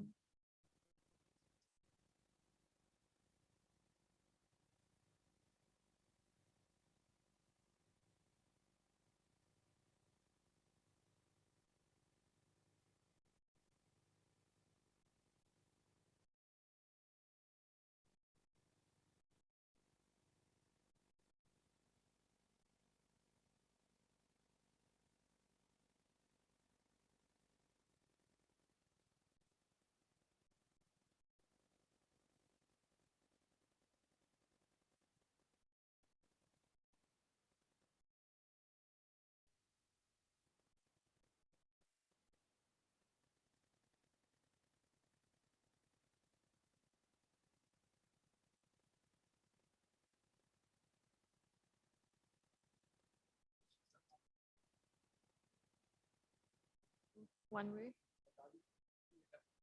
I think we should start right away. We're beginning our third session right now. Please be seated. Keep your masks on. We're beginning shortly. Thank you.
Bismillahirrahmanirrahim.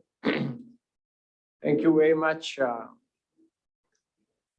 We are here for this third session, which will focus on Pakistan, China's shared interest in the changing regional scenario. And we have a good panel today. There are four speakers. Professor Dr. Ataur Rahman, who is the chairman of Prime Minister's Task Force on Science and Technology. And he will be followed by Mr. Ai Ping, who is the vice minister and vice chair of Chinese Communist Association of Friendship with Foreign Countries of the Communist Party of China. And then we will have Professor Wang Wen, who is the executive dean of Chongyang Institute, Renmin University, which is a leading university in China focusing on financial and economic issues. And then we have Lieutenant General retired Asif Yassin Malik. I'm sure all of you know him, the former Secretary, Ministry of Defense, and a distinguished soldier. So I think we can begin the proceeding because we have only 1 hour. And then I would like the participants to interact in the form of question and answers. So let's begin with Professor Dr. Taur Rahman, and we'll see his video message. Please.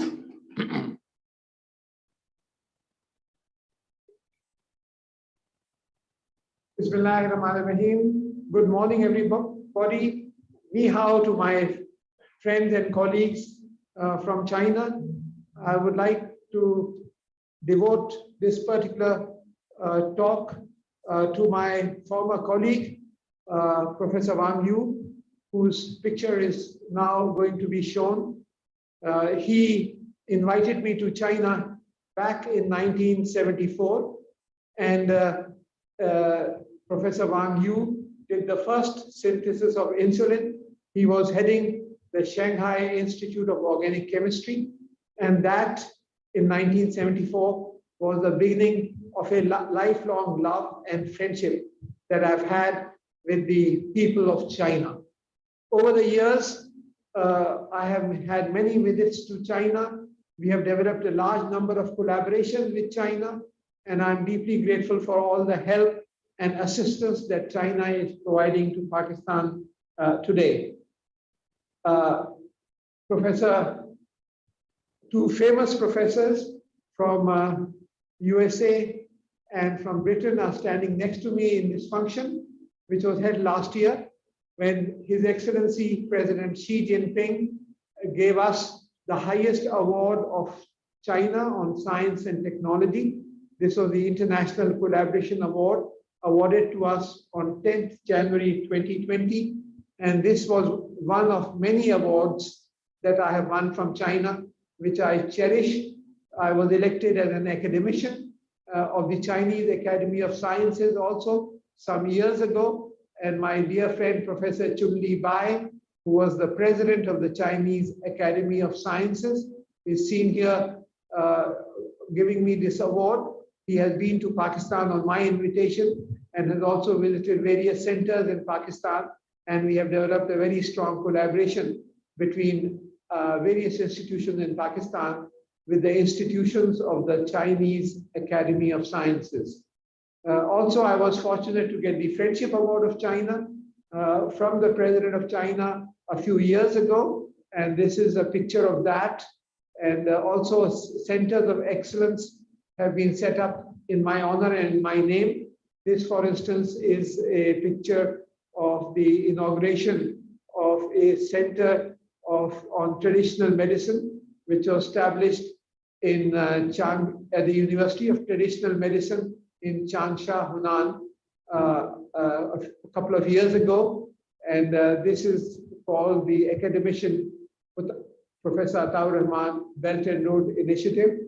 You can see me standing on the right side of the picture, and next to me is standing our Federal Minister for Science and Technology, Mr. Fawad Chaudhry, who was also a guest on that occasion. With the help of China, we have started many programs. Many exciting initiatives have been started. One such program is the University of Science and Technology and Engineering that has been established at Haripur, Hazara.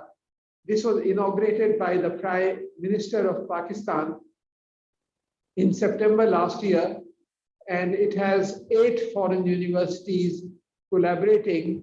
5 of these universities are from China and 3 are from Austria. And this will have centers of excellence in the area of high-speed railways engineering and signal engineering and locomotive engineering. And we have the Beijing Jiaotong University, as well as the Southwest Jiaotong University, collaborating in the establishment of this center of excellence. Then there will be a center for minerals engineering and processing and metallurgy, And we have two leading universities in China specializing in this field, which is the University of Science and Technology in Beijing and the China University of Mining and Technology in Chengdu, which are collaborating in the establishment of this particular center of excellence. We have a third center of excellence, which is emerging in the field of agriculture and food technologies in collaboration with the Chinese Academy of Agricultural Sciences in Beijing and the Tianjin Agricultural University in Tianjin. And then we have an artificial intelligence center focused on machine learning and also in other areas of related to artificial intelligence. And we have the Shenzhen Institute of Advanced Technologies, as well as the Guangdong University of Technology collaborating. So these centers have already begun to be set up in Haripur, Hazara, and they mark this very important relationship that we have developed with China in the various fields of science and engineering, which was catalyzed about 15 to 20 years ago through the intervention of Professor Chunli Bai. In Karachi also, there are some very exciting centers and the development. This is at Karachi University, within the International Center for Chemical and Biological Sciences. There is a strong program which has been initiated to develop hybrid rice seeds in collaboration with the China National Rice Research Institute in Hangzhou. We have a Sinopark Ethnomedicine Research Center, which has been established with the Hunan University of Chinese Medicine, the Sinopark Center for Applied and Industrial Biotechnology, in collaboration with the Tianjin Institute of Industrial Biotechnology, the Wuhan Institute of Virology at the Chinese Academy of Sciences, which is a very famous institute, has helped us to establish the Sinopark Virology Research Center, also in Karachi University, and in the field of animal studies and laboratory animal production, we have the Institute of Animal Sciences, which is part of the Chinese Academy of Sciences, which has been closely involved in establishing a national facility for laboratory animals. And the Guangdong University of Technology has been involved in setting up an artificial intelligence center at the postgraduate level, also focused in health sciences at Karachi University. In addition to this, there is a very interesting program on genomics. This is in collaboration with the world famous Beijing Genomics Institute. And this has been established at Karachi University with the Jamilur Rahman Center for Genomics Research. This center was set up in my father's name through a personal donation. And there is a very, very exciting collaboration going on presently between the Beijing Genomics Institute and the Jamilur Rahman Center for Genomics Research. And some of it is focused on looking at coronavirus and looking at how this virus is mutating every week, every day. And we are analyzing the genetic structure of this virus as it mutates. And we have identified a number of very interesting variants that have been developed. So this is a broad program with a large number of collaborations that are going on. When I was the chairman of the Higher Education Commission and also the Minister for Science and Technology before that, I started sending a large number of students to top Chinese universities. About 1,200 students were sent to Chinese universities for PhD and later for postdoctoral training. Most of these students have completed their doctorates and have returned to Pakistan and are playing a very valuable contribution, making a very valuable contribution to the development of science and engineering in this country. We have also a strong collaboration between the Pakistan Academy of Sciences and the Chinese Academy of Sciences, which began with the visit of Professor Chunli Bai to Pakistan back in about 15 years ago. And we have held a number of joint training programs and workshops between the two academies, both in China as well as in Pakistan. There is also focus on looking at traditional Uyghur medicine in collaboration with the Institute of Xinjiang Traditional Uyghur Medicine, which is presently underway, and many students are focusing in these fields in Pakistan. The Chinese Institute of Materia Medica is a famous institute in Beijing, and we have strong collaboration with them as well as with the Xinjiang Technical Institute of Physics and Chemistry. We have also had many lecturing programs. I have traveled across China giving lectures at various universities. I was appointed as an Einstein professor by the Chinese Academy of Sciences.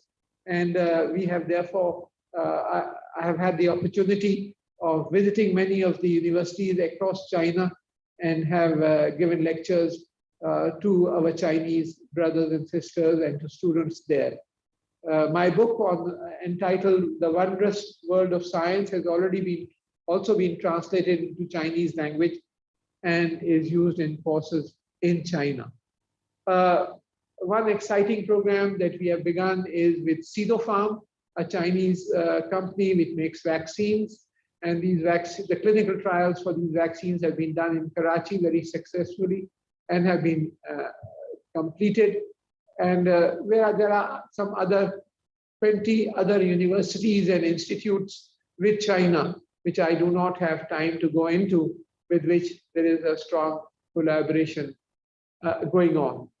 So we have a huge program underway in science and technology with Chinese institutions. There's a university under development in Sialkot now, which again, in collaboration with several leading Chinese universities. We have a university which is being developed in Islamabad, in the land behind the Prime Minister House, which is also in development with Chinese institutions. And there are many, many technology parks and for commercial product development, which is work which is being undertaken in collaboration with China. So this friendship that was started back in 1974 has now led to many offshoots and to many international collaborations. And these have resulted in Pakistan and China marching hand in hand together in our joint aspirations to work for the benefit of the people of our two countries, so that the two countries can march together towards prosperity and towards the benefit of the people of China and Pakistan. I would like to pay my compliments in the end to our Chinese brothers and sisters. I wish them all the best of luck, and I hope that this journey that we have begun together in science, in engineering, in technology, in innovation and entrepreneurship, this journey can continue and achieve greater heights. So in the end, I would say Pakistan, China, Zindabad, long live Pakistan, China friendship. Chum ba yu yi chang swim. Well, Dr. Ataur Rahman is a solid worker.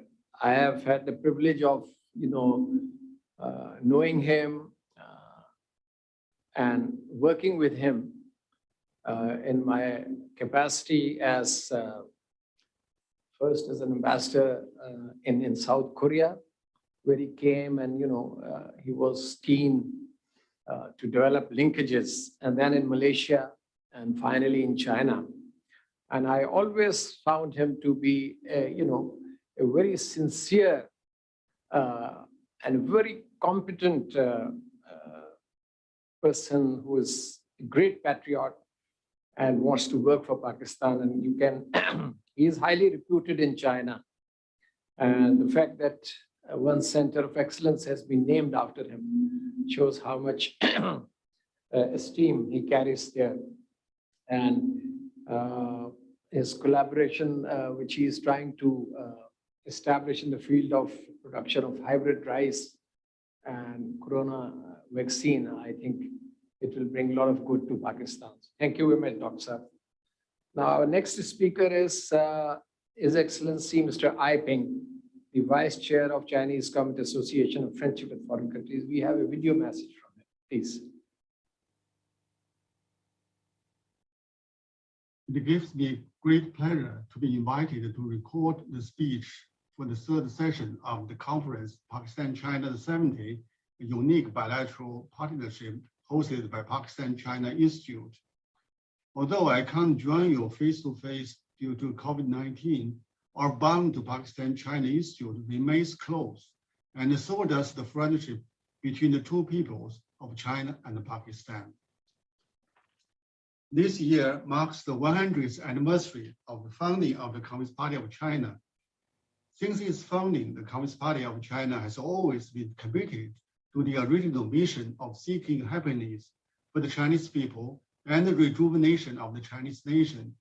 Under the leadership of the CPC, China has achieved national independence, realized the remarkable development, and become an important force in safeguarding world peace and promoting common development.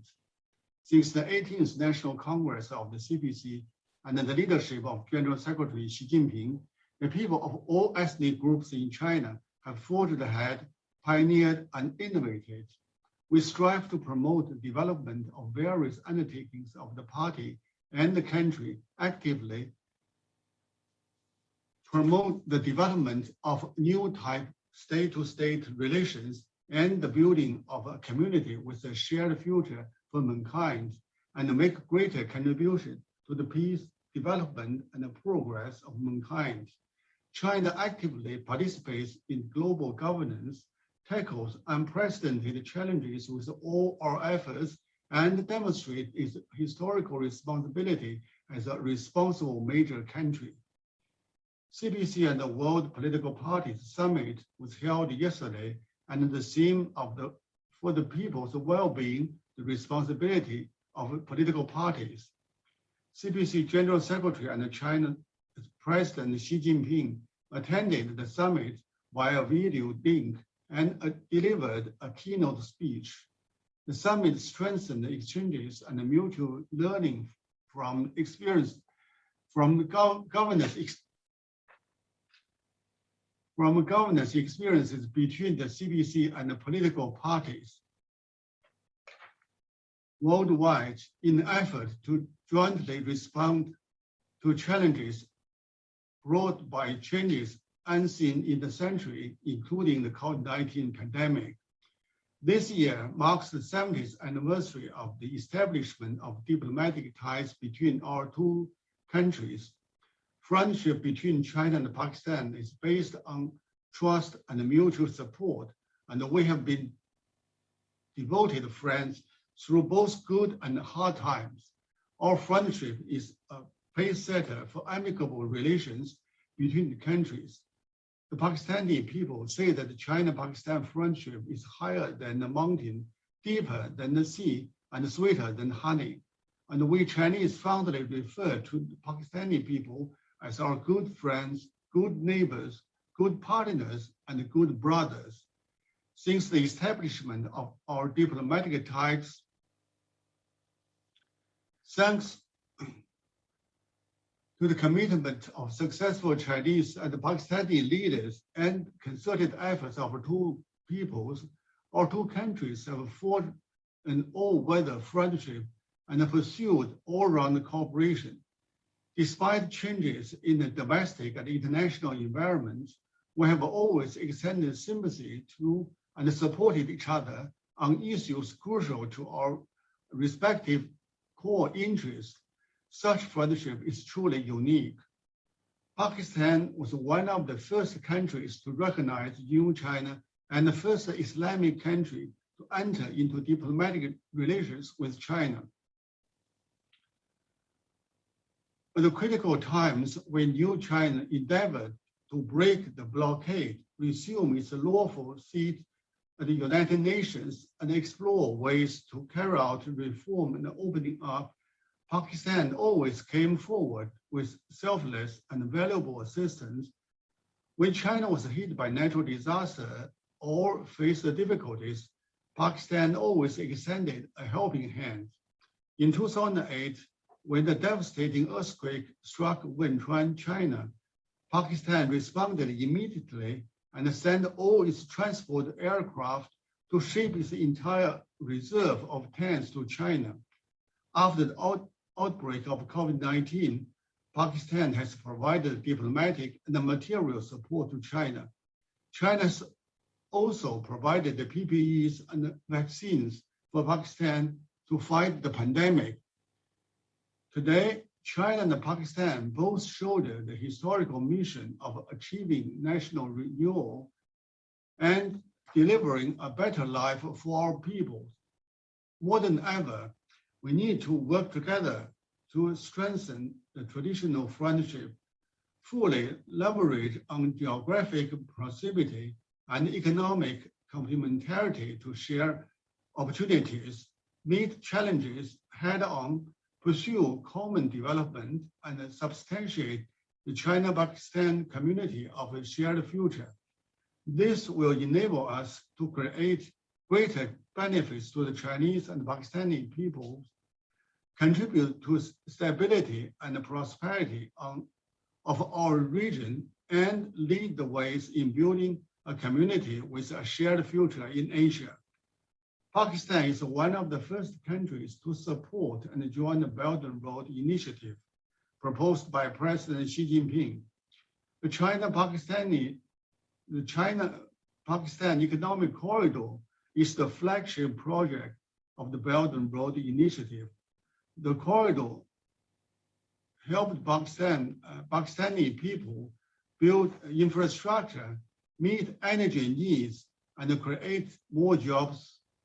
Of the 70 early harvest projects, 46 have been launched or completed with a total investment of $25.4 billion, creating 17,000 local jobs. Since the initiative was put forward over 8 years ago, with the joint efforts of Pakistan and other countries along the Belt and Road, the initiative has yielded impressive initial results as the most substantive international cooperation program for the development of mankind in history. In promoting the initiative, China follows the principle of wide consultation, joint contribution, and shared benefits. Wherever the physical connectivity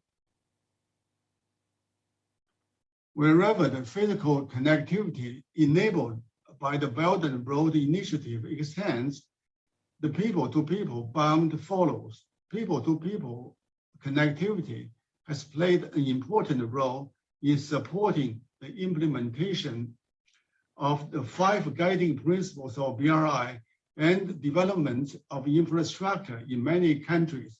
It is the people who advance progress of nation and history. The support of our peoples is the inexhaustible source of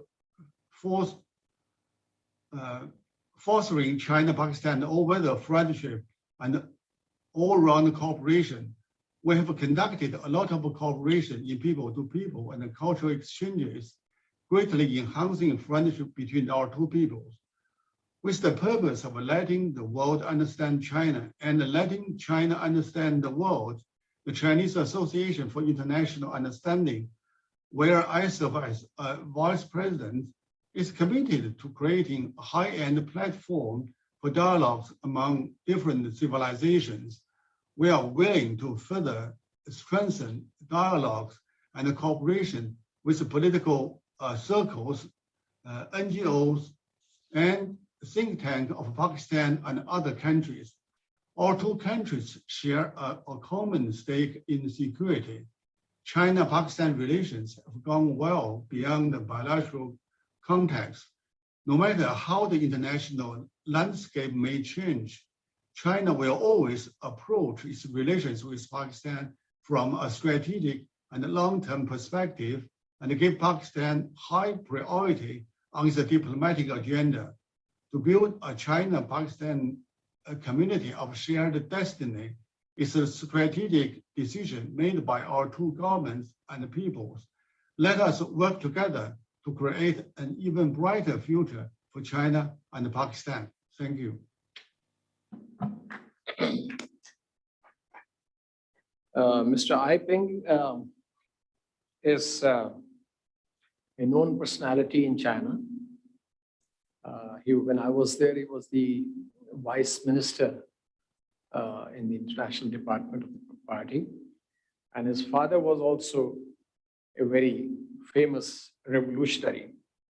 Of course, he has expressed very warm sentiments for Pakistan and for friendship with Pakistan. And he has described it as a unique relationship.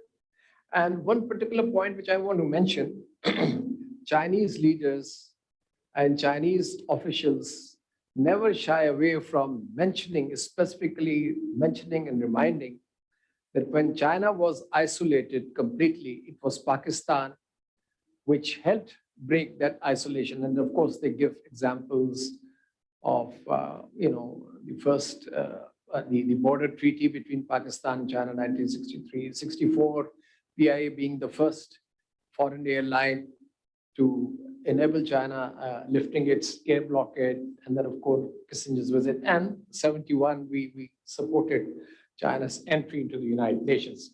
So they say that when China was weak and China was isolated, Pakistan was there to support them. And now China has developed and China is in a position to help Pakistan within its capacity, so it will do it and it's doing it. So this is a very, and 2008 earthquake which hit Sichuan, it has left a deep imprint on Chinese mind, the way Pakistan helped. And most recently, during the Corona pandemic, we sent all these, relief goods to China. So these things are very much etched in their minds. And another, I'm sure you have noticed that he said a very significant thing. He said, no matter how the global landscape changes, Pakistan and the friendship with Pakistan will always be a high priority for China's foreign policy. So let's move on. Next speaker is Professor Wang Win. He is the Executive Dean of Chongyang Institute, Renmin University, a very leading university in China. And they have done a lot of work on Belt and Road Initiative.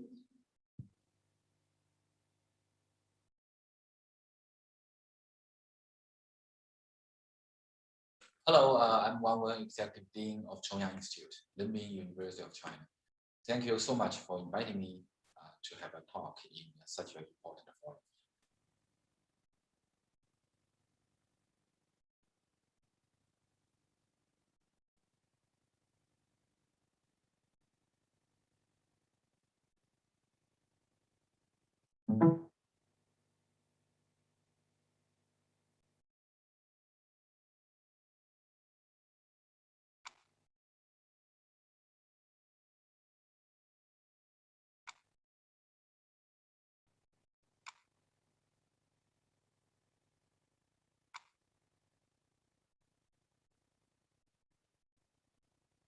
On and we can. Hello, I'm Wang Wen, Executive Dean of Chongyang Institute, Renmin University of China. Thank you so much for inviting me to have a talk in such an important forum. Time flies, 70 years passed since the establishment of diplomatic relations between China and Pakistan. And the People's Republic of China has formed nearly 72 years. It can be said that the process of China's development is accomplished by the process of China-Pakistan's relations. We will never forget Pakistan's help and support for China's development.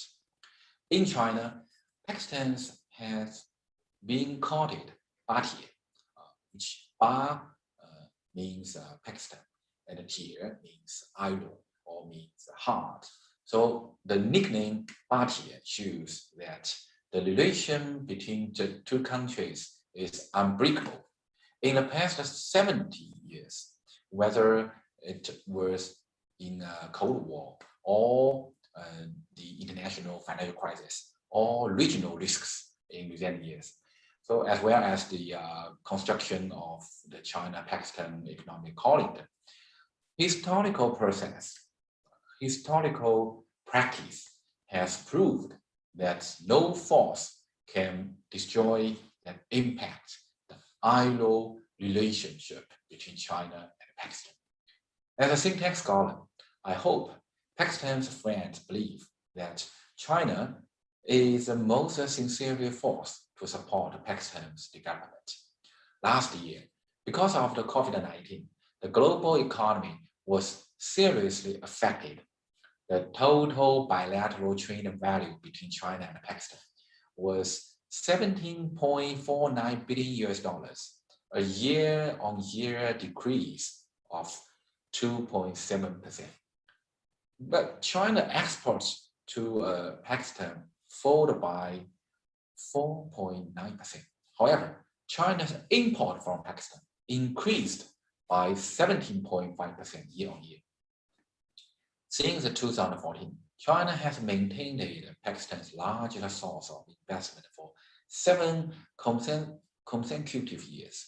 And Pakistan is also China's largest investment destination in South Asia. China's engineering contracting business value in Pakistan ranks first in South Asia and in forefront of the world. By the end of the 2020, China has signed a total of $85 billion of contracted projects in Pakistan, more than 90% of which have been completed, including a large number of ports and hydropower stations. I have been to a water port where the development has been very dynamic. I believe that in 10 to 20 years, it will be a modern city. So as you all know, last week, we just celebrated the 100th anniversary of the Communist Party of China. In the past 100 years, great changes have taken place in China. 100 years ago, China was bullied by many West powers and almost went to extinction. In terms of manufacturing, you cannot imagine it could not produce a single match. So now China is the world's largest country in goods trade, the world's largest manufacturing country, the largest consumer market, and the world's second largest economy. And China's per capita GDP has exceeded $10,000 US. So I think the Chinese can make a leap. So can the Pakistanis. I have confidence in Pakistan. So finally, I hope we can pass the coronavirus crisis as soon as possible, and we can talk face to face. Also, I hope young Pakistan friends can apply for the Silk Road School of Renmin University of China. More importantly, long live the friendship between China and Pakistan. Thank you. Very, as expected, very reassuring words of cordiality and friendship towards Pakistan and towards people of Pakistan by Professor. Let me now request Honorable General Asif Yassin Malik to make his intervention.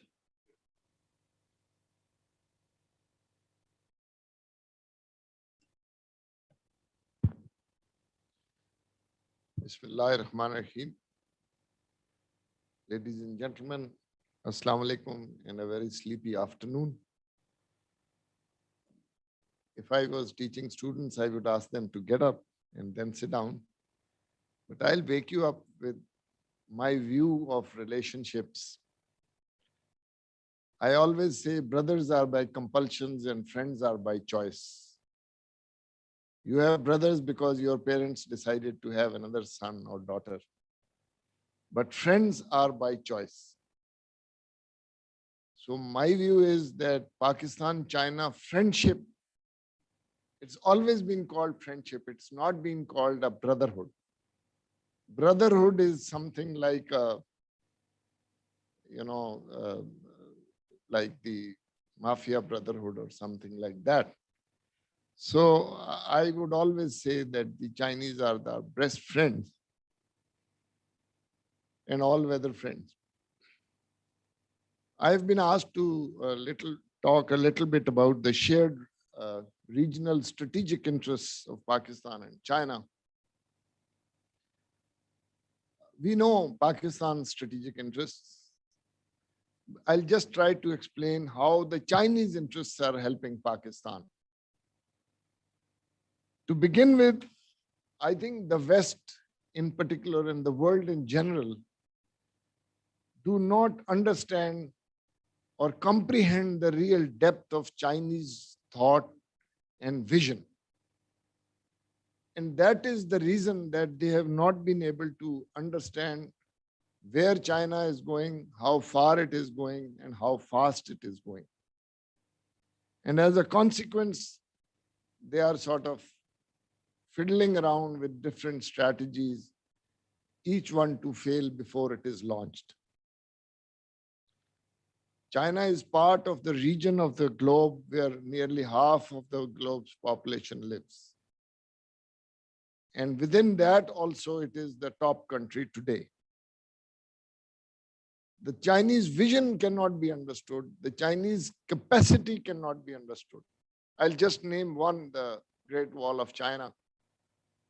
It was built in 14th century, completed in 14th century in the present shape. But the history of walls in China is as back as 270 BC. It is the only man-made structure which was visible from the moon. So in 14th century, they could do something like that. So now imagine what they would be doing in the 21st century. And they are showing it every day, by the hour. The Chinese approach is very opposite to that of the West.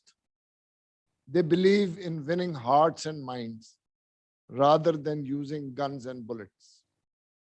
And that is the reason that their footprint is scaring the West in general and the United States in particular, because they see themselves sort of fading out in oblivion. Coming over to the region, in almost all the countries of Asia and South Asia in particularly, there is a Chinese movement going on, which has, I'll name some countries, which has direct implications for Pakistan. I'll start with India. While India and China are trading annually of about $80 billion, the West is propping up India as a counterweight to the Chinese influence, realizing little that even after 100 years, India will not be in any position to challenge the Chinese. I'll just say that India got independence in 1947, which was a very well-developed country even at that time, kind courtesy of the British. And China got independence in 48 and was known as the opium country of the world. So past 70 years, where is China and where is India? And how fast India is going down and how fast China is going up. So the West and the US in particular should understand, and that is the reason they are now having second thoughts about the Quad Treaty, which was, jungled up to sort out China. Iran, most sanctioned country nowadays, for no fault of theirs, They have been promised $400 billion in the next 20 years, which will take it out of its isolation in a big way. Central Asian states, almost all are now more under Chinese influence than the erstwhile Soviet Union or Russian influence. They have road, rail, gas pipelines, all sorts of connection with these states, and Chinese are going there in a big way. SCO, ECO, and number of other treaties are in place, and the Chinese are working very actively. There is a large footprint in Sri Lanka. There is a large footprint in Bangladesh. In Myanmar, there is another sort of artery of a belt initiative which is coming towards Myanmar.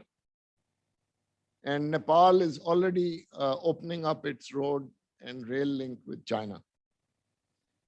All this augurs for stability in the region and increased Chinese influence. Only India was the problem, and I think India has been very well looked after by the Chinese. And now India is in a real paradox also, that whereas it is getting weapons, etc., from the West, its economic interests are increasing by the day with China. The Chinese have a very interesting move towards military domination. For the first 50 years of their independence, they had a very low-key military footprint. And the Chinese armed forces were not counted in any countdown. Now, after 50 years, they started to work on it. And as of now, many countries in the West are having cold feet as to the Chinese ability to develop military power. For Pakistan, the Chinese military power is of interest, particularly in the Indian Ocean. The Chinese have started their naval operations or naval presence in the Indian Ocean as a very important strategic orientation for the Indian Ocean, which will have implications for Pakistani security also.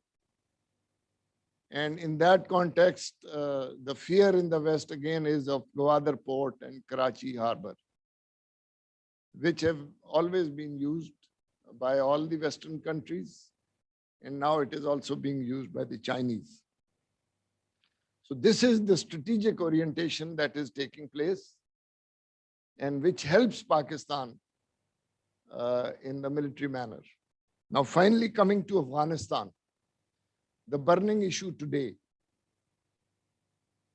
China is the only country in the region, in particular, and the globe in general, which has no baggage for China, for the Afghans. All the other countries in the world have some sort of historical baggage for the Afghans. China is the only country which does not carry any historic baggage as far as Afghanistan is concerned. Therefore, the China-Afghan relationship is likely to flourish the moment the things stabilize in Afghanistan. The Chinese are just waiting in the wings because they can just walk in. The Soviets can't do it, the Americans can't do it, the Western NATO allied countries, even the Middle Eastern countries will have difficulty to walk into China, into Afghanistan. But I think the Chinese will be the easiest walk-in country in the world. And more important so, that the devastation caused by the 40 years of conflict in Afghanistan can only be redressed by the Chinese. They have the muscle, the economic muscle, they have the vision, and they have the strategy. As I said, their strategy is winning hearts and minds. So whereas the previous two recent occupiers, the Soviet Union and the United States, along with its allies, used guns and bullets, Chinese are not going to do that. And I think that will be a whiff of fresh air for the Afghan people, something that they have never tasted before. Afghanistan has always been seen as a trophy. I think that is the most important strategic effect that Pakistan should look at. So, ladies and gentlemen, the Chinese footprint is there and it is there to stay. And in all means, this regional stability will bring good conditions for Pakistan. Thank you very much, sir.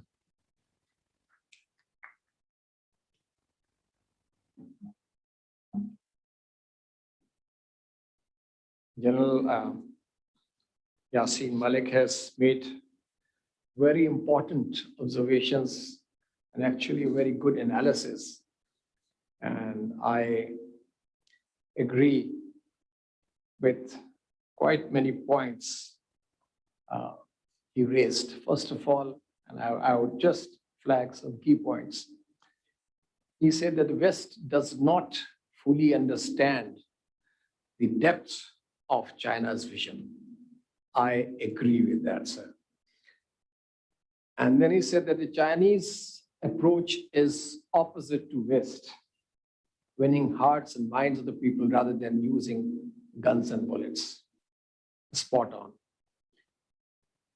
The third point, an important point, another important point which you made was that India cannot expect to come to the level of China even in the next 100 years. There also, I agree, I would not numerically put a figure there, but I agree with the basic thrust of your argument that there are systemic issues in India. There are structural issues in India, and which is a huge impediment if India were ever to try to come at the level where China is. And some years ago, I remember The Economist had come out with a special issue comparing China and India, the economies and political structure, etc. And the conclusion was that no way India cannot match China. Then General Asif also said, and rightly so, that Chinese footprint in our region is growing. In Central Asian republics, Chinese are working on different projects, although it is traditionally considered to be a backyard of Russia, but that's no longer so. Yes, Central Asian republics have that old affinity with the Soviet system and that psyche, that imprint is there. But in tangible terms, China is making a headway. Another important point, I think, which I need to repeat, China does not have any historical baggage with Afghanistan. So it is in a much better position to play a constructive role in Afghanistan, hopefully once Afghanistan settles. And the China's help for reconstruction of Afghanistan will be very important. Then I would like to add a few points to what you said. An excellent presentation. I think we need to, when we talk of the region, we need to talk about the global scene also. The trends which are prevalent now. We all know that far-reaching global developments are taking place and global order is in a state of flux. And this US-China rivalry has added an entirely new dimension, new polarization in the international system. COVID pandemic is the latest hit, which has afflicted our world. And it has also destabilized the system because we do not know what the net impact, net effect on global economy and regional economies and economies of developing countries, poor countries will be. Once the dust settles down, then we'll really come to know, because right now we are in the midst of a crisis in coping with pandemic. And yet we find that the world is not prepared to deal even with this challenge in a holistic manner. What to talk of other challenges like climate change, food security, water security, terrorism, xenophobia, mass migrations which are taking place. The global community, international system is in a disarray. If you look at the Western economies, they are now quite weak. They are losing that verve, that vitality which existed before. And they are also facing serious social issues, social fissures. As far as US-China rivalry is concerned, it is gaining momentum and it is unleashing its own dynamic. We all know that a strategic decision has been taken by the United States to contain China, and I call it to fix China. It is very much ingrained now in the American psyche. It's a bipartisan consensus, media, establishment, military-industrial complex, they have their own axe to grind. First, there was Soviet Union, which was a threat. And once Cold War was over, Soviet Union disintegrated, then came Islamic terrorism. Now that the terrorism is, somewhat on decline or has been managed to some extent, now they find China as a new bogey. General Saab talked about Quad, Indo-Pacific strategy, and US is looking for new partners, as we saw in G7 and now NATO. But the Europe is divided. It is like, we also hear a lot of hype here that we have to choose between USA and China. I think it is unnecessary sort of media hype or a debate which is going on in Pakistan, frankly, because we can maintain the type of relationship which we have now with China, of course, a close relationship with the United States. We are trying to work out a friendly, a functional relationship, friendly, not antagonistic. And that has been a pattern. So I don't know, I really don't find much rationale as far as this debate is concerned. We don't have to choose. But Europe is facing this dilemma to choose between USA. They are a strategic partner, alliance partner with the United States, but they have their economic and commercial interest, very strong economic and commercial interest. General Asif also alluded to the competition in the Indian Ocean. I think this we need to really monitor. It is now sharpening, and it is big powers, and they are sort of showing, naval power projection, and even a nuclear dimension is also there. So I think in foreseeable future, in coming years, we'll see more rivalry and competition, which can be dangerous. And another problem is, or another issue is, or challenge is, that there is no dialogue or engagement between USA and China on arms control or nuclear issues. So that is also another important dimension, another important angle of US-China rivalry. So these, in the given time, I'll just restrict, I just wanted to flag these developments which are taking place in the global scene, and these global developments are affecting our region directly or indirectly. Now, as far as the regional setting is concerned, we talk of situation in Afghanistan, of course, in our region. If you look at Middle East, there is a new dynamic which is evolving there. Iran has its own problems with the United States, sanctions with Saudi Arabia. So this is all in our neighborhood. Central Asian republics are not entirely comfortable with what is going on. ISIS, terrorism, and Afghanistan itself is a big question mark, what will happen. most projections are and most forecasts are that it is unfortunately heading towards a civil war if intra-Afghan engagement completely fails. So we are in a volatile neighborhood. US withdrawal from Afghanistan will of course create a new dynamic in a power vacuum. So what will happen? Who will fill up that vacuum? We are not sure. And the fallout will be on Pakistan. And of course, the government is fully cognizant of this looming challenge and measures are being taken. But what I'm trying to say is that Iran, in the Middle East, Israel, is trying to destabilize Iran. So a very complicated situation regionally. Indo-US strategic partnership, a source of serious concern and worry for us.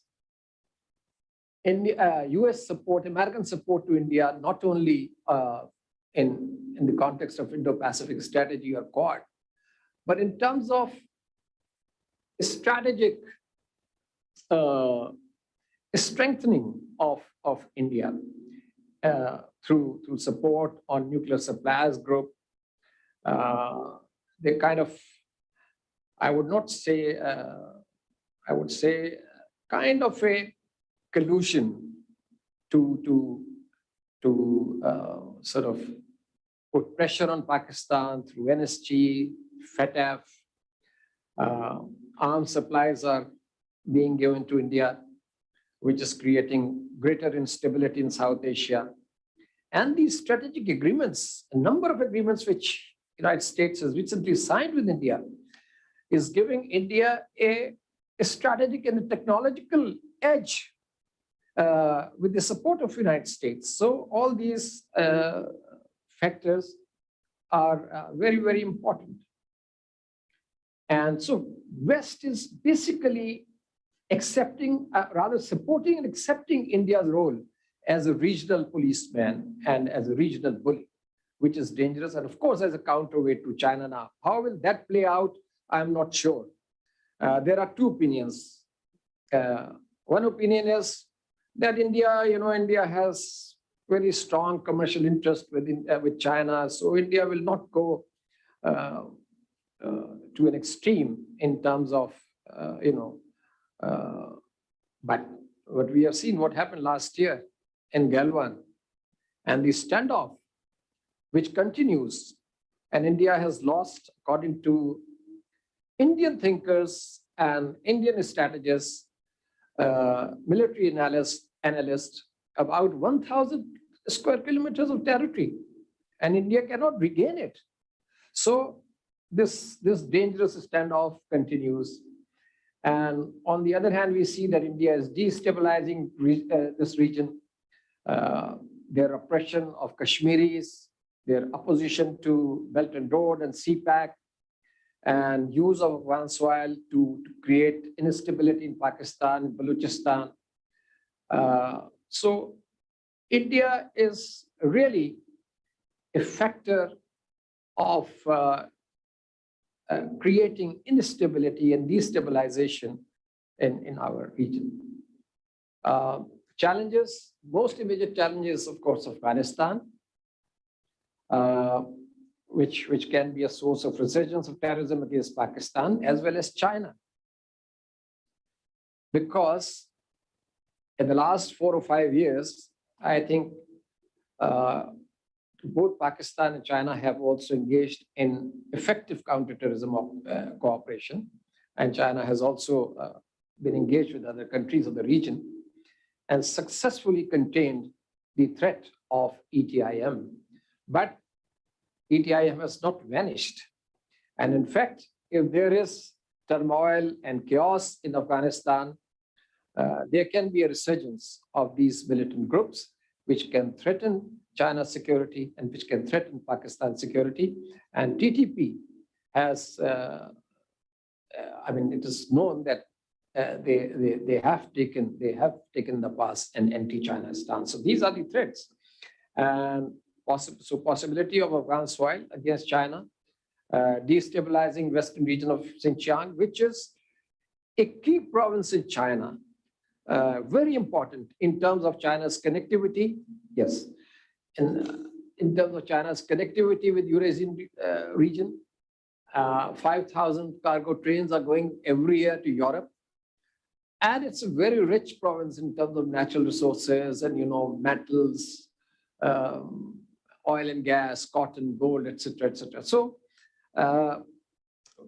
this is a situation which requires, as President Xi Jinping said in his statement yesterday in his speech, more strategic coordination and cooperation between Pakistan and China. And understanding that these are common threats, common challenges. And I'll conclude on this note. I served in China for about 6.5 years. And my greatest source of satisfaction was that here is a relationship with a country, with a neighbor, where you really find a sense of achievement and a sense of fulfillment. Thank you very much. I think we are short of time because next panel is starting. So there is no time perhaps for questions and answers. Thank you to very all much. the speakers. And thank you for China-Pakistan Institute for arranging this very impressive show and, contributing to the friendship between Pakistan and China. Thank you. Thank you to all the speakers of session 3, and especially former Ambassador Mr. Masood Khalid for moderating the discussion on Pakistan-China's shared interests in the changing regional scenario. Definitely an important discussion for the post-pandemic world. Mr. Khalid, you specifically talked about how most alliances are being reconsidered and the rise of global competition. And I feel it's a very important topic that you talked about. We are now moving forward to our session 4, which is the final session of the evening. This is for China-Pakistan Economic Corridor, the way forward. For this, I would like to call upon Mr. Mustafa Haider Saeed, Executive Director of Pakistan-China Institute, to come on stage and moderate the discussion. I would also like to call Mr. Muhammad Aurangzeb, President and CEO of Habib Bank Limited, and Mr. Yang Jindao, Chairman of All Pakistan Chinese Enterprises Association.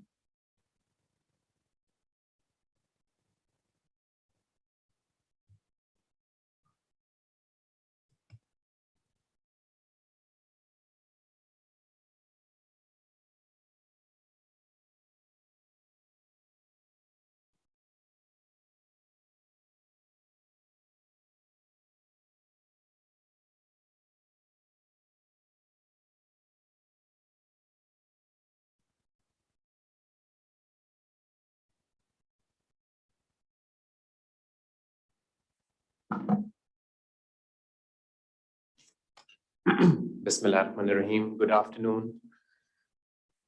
I hope that people are trickling back in after their lunch break.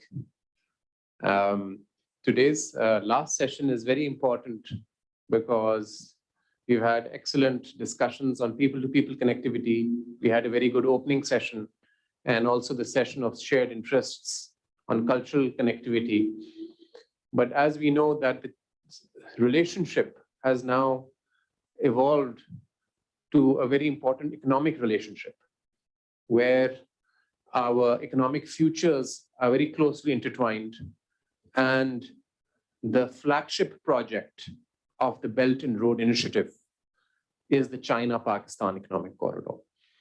And a discussion and discourse on the China-Pakistan Economic Corridor is not complete without having the companies and private sector of both countries to be a part of the dialogue, because the China-Pakistan Economic Corridor is a bilateral initiative and it's proceeding towards joint ventures and public-private partnerships and business-to-business cooperation across the borders, not only of government-to-government deals.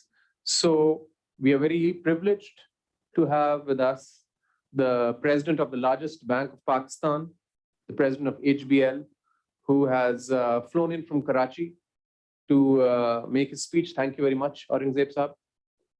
And also I would like to add that HBL is the first bank of Pakistan which has a branch, which has opened a branch in China and is actively engaged in CPEC projects. Also, apart from Mr. Aurangzeb, we have a good friend, Mr. Yang Jindao, who is the chairman of the All Pakistan China Enterprises Association, which is a new organization which has been created with different CPEC companies as part of it to formulate and articulate the interests, the issues and demands of these CPEC projects. And Mr. Yang Jindao is also the chairman of Power China in Pakistan, which is involved in many important CPEC projects and other projects as well. Apart from that, we will be virtually joined by Dr. Zhao Baige, who is the vice chair of the 12th National People's Congress Foreign Affairs Committee of China, and also the former Minister of Population, and who implemented the one-child policy in China as the minister in the central government. And we will have a keynote by the Minister for Commerce, Textile, Industry and Production, Mr. Abdul Razak Daud, who is at the moment with the Prime Minister, and I believe should be leaving the meeting, the Prime Minister's house in the next 5 to 10 minutes to make it to the seminar. Thank you very much to all the participants and particularly to the speakers who've come here. I would like to begin by asking for the speech of Dr. Zhao Baige, who is also, might I add, the chairperson of the Research and Development International, key partner of Pakistan-China Institute, and is very active in BRI and CPEC. Good morning, ladies and gentlemen. I'm so happy to be here, joined today the seminar, and my topic will concentrate to the China-Pakistan Economic Corridor in advancement. The Belt and Road Initiative advocated by China uphold the concept of the community of shared future for all mankind. As unique all-weather strategic partners, the close and the indestructible community of shared destiny between China and Pakistan is a great example and representative. No matter how the international, political, and the economical situation changed, and all weather strategic partners between China and Pakistan has always been unshakable, unquestionable, and unafraid to be discredited. Especially in special international environment of the post-epidemic era and the undercurrent of anti-globalization, China and Pakistan have always stood together through the thick and the thin, and has jointly responded to challenges from Western countries or neighboring countries. In the new stage of the historical development, China-Pakistan economical corridor has been updated in both width and depth, which requires us not only to clearly identify the priority of the development, but also actively explore the cooperation and the different dimensions, fields, and the modes, so as to achieve the sustainable and high quality development in a new stage of the CPEC. China is a country pursuing the mutual beneficial cooperation and the peaceful development, and Pakistan is a transitioning economy with the urgent needs and the strong willingness of the development. Therefore, both the China-Pakistan cooperation and the construction of CPEC takes the economic development of both countries as top priority. Ladies and gentlemen, at present, China is already Pakistan's largest trading partner and the largest source of the foreign investment in Pakistan. Trade and the investment have become a very strong bond between the two countries that can neither be divided or destroyed. As the 8 years since the construction of CPEC, it has brought a total 25.4 billion in direct investment to Pakistan and create 75,000 jobs. The remarkable achievement of the CPEC phase 1, we call phase 1, are self-evident.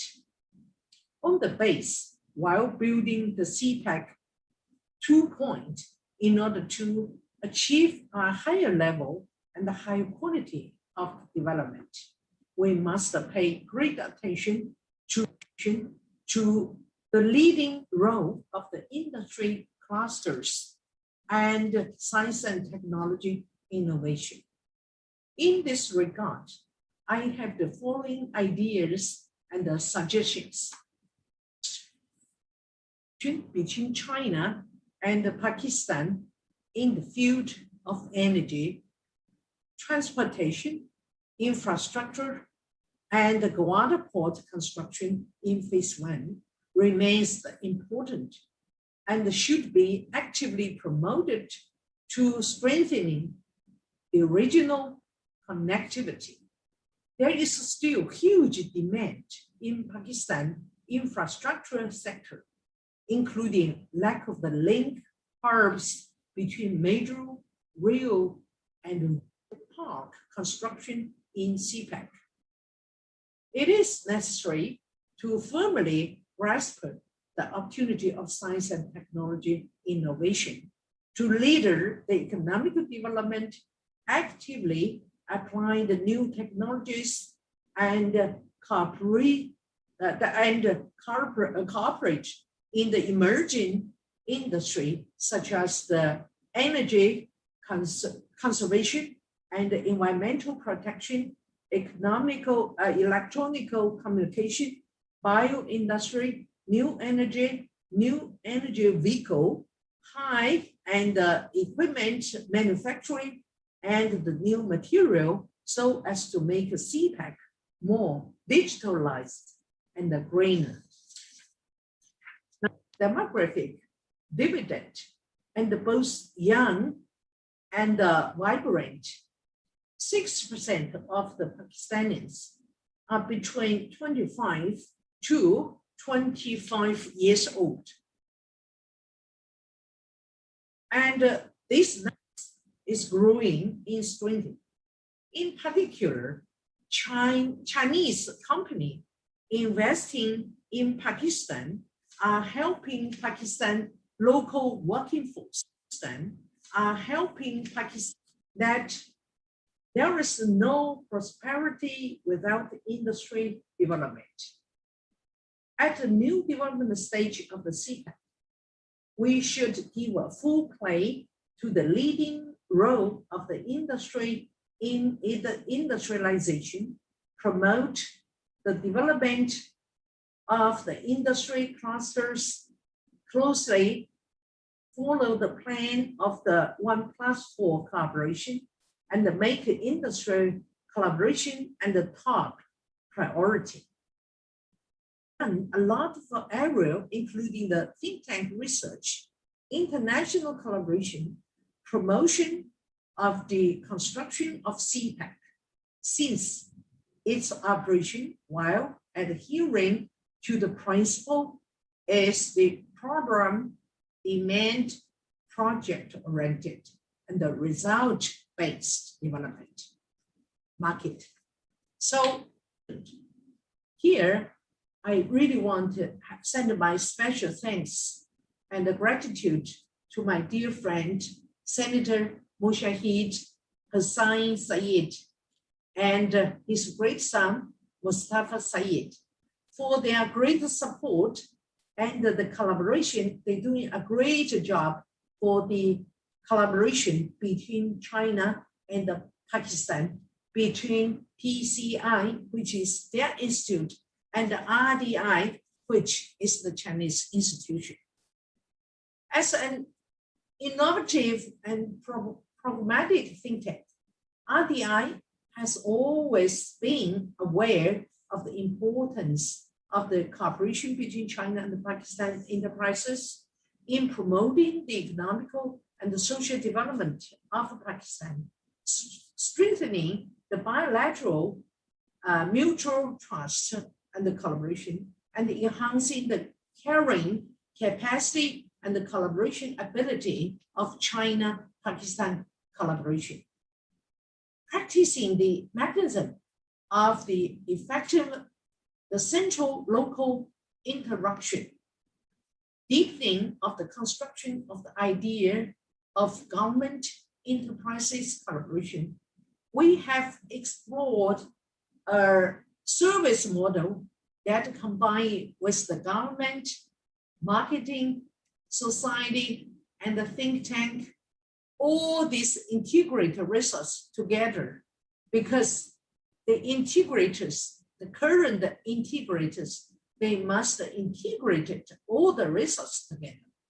We have also established a complete service system, including the law, credit, training, standard, which has effectively solved the practical difficulties encountered by the enterprises in going global, and successfully guide and promote the participation of the outstanding Chinese enterprises in the construction of CPEC. I just want to end it here, and just want to, on behalf of our institution and on behalf of the China side, say how deeply we love the great country, Pakistan, how deeply we love our great people, Pakistani. Long live relationship of Pakistan and China. Thank you. Thank you very much. That was a very important speech by Dr. Zhao Baige, and the Honorable Minister of Commerce had received her delegation when she had brought entrepreneurs and had led the delegation of investors from China. I think it's these sort of discussions and dialogues and breaking of barriers that we need to do if we want to learn about China, engage with China, and do business with China. We have to go across the border, we have to meet, we have to go out of our comfort zone, and we have to meet the right people. And after her meeting with the Minister of Commerce and the Prime Minister, we had a meeting with her, and she was very happy and satisfied, and there was a lot of progress on what they had discussed.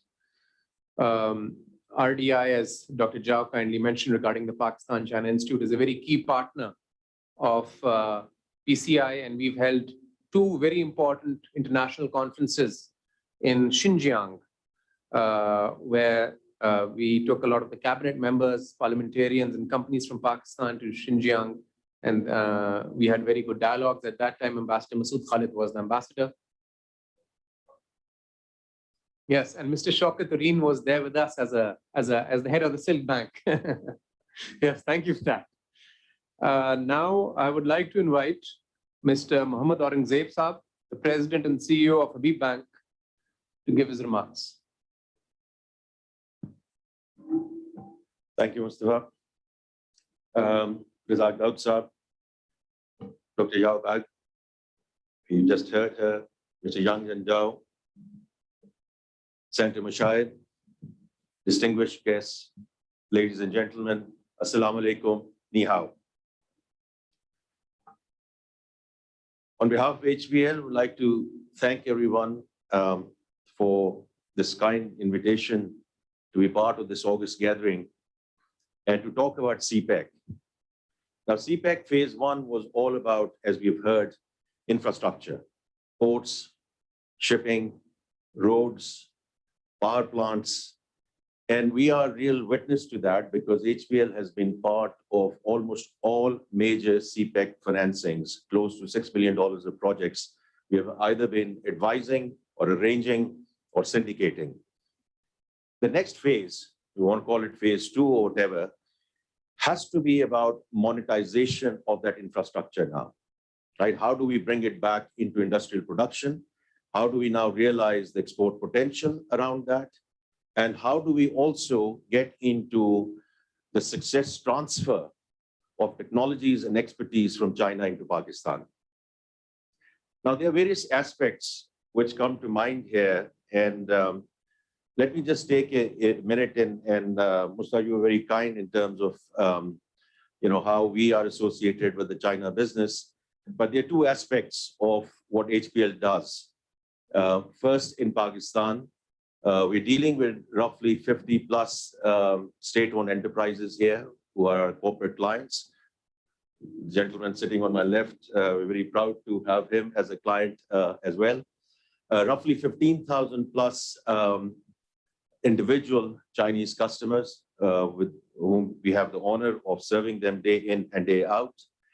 And we have close to 15 Chinese nationals as bankers who are with us in 4 cities, and a couple of those colleagues are here with me here in the room today as well.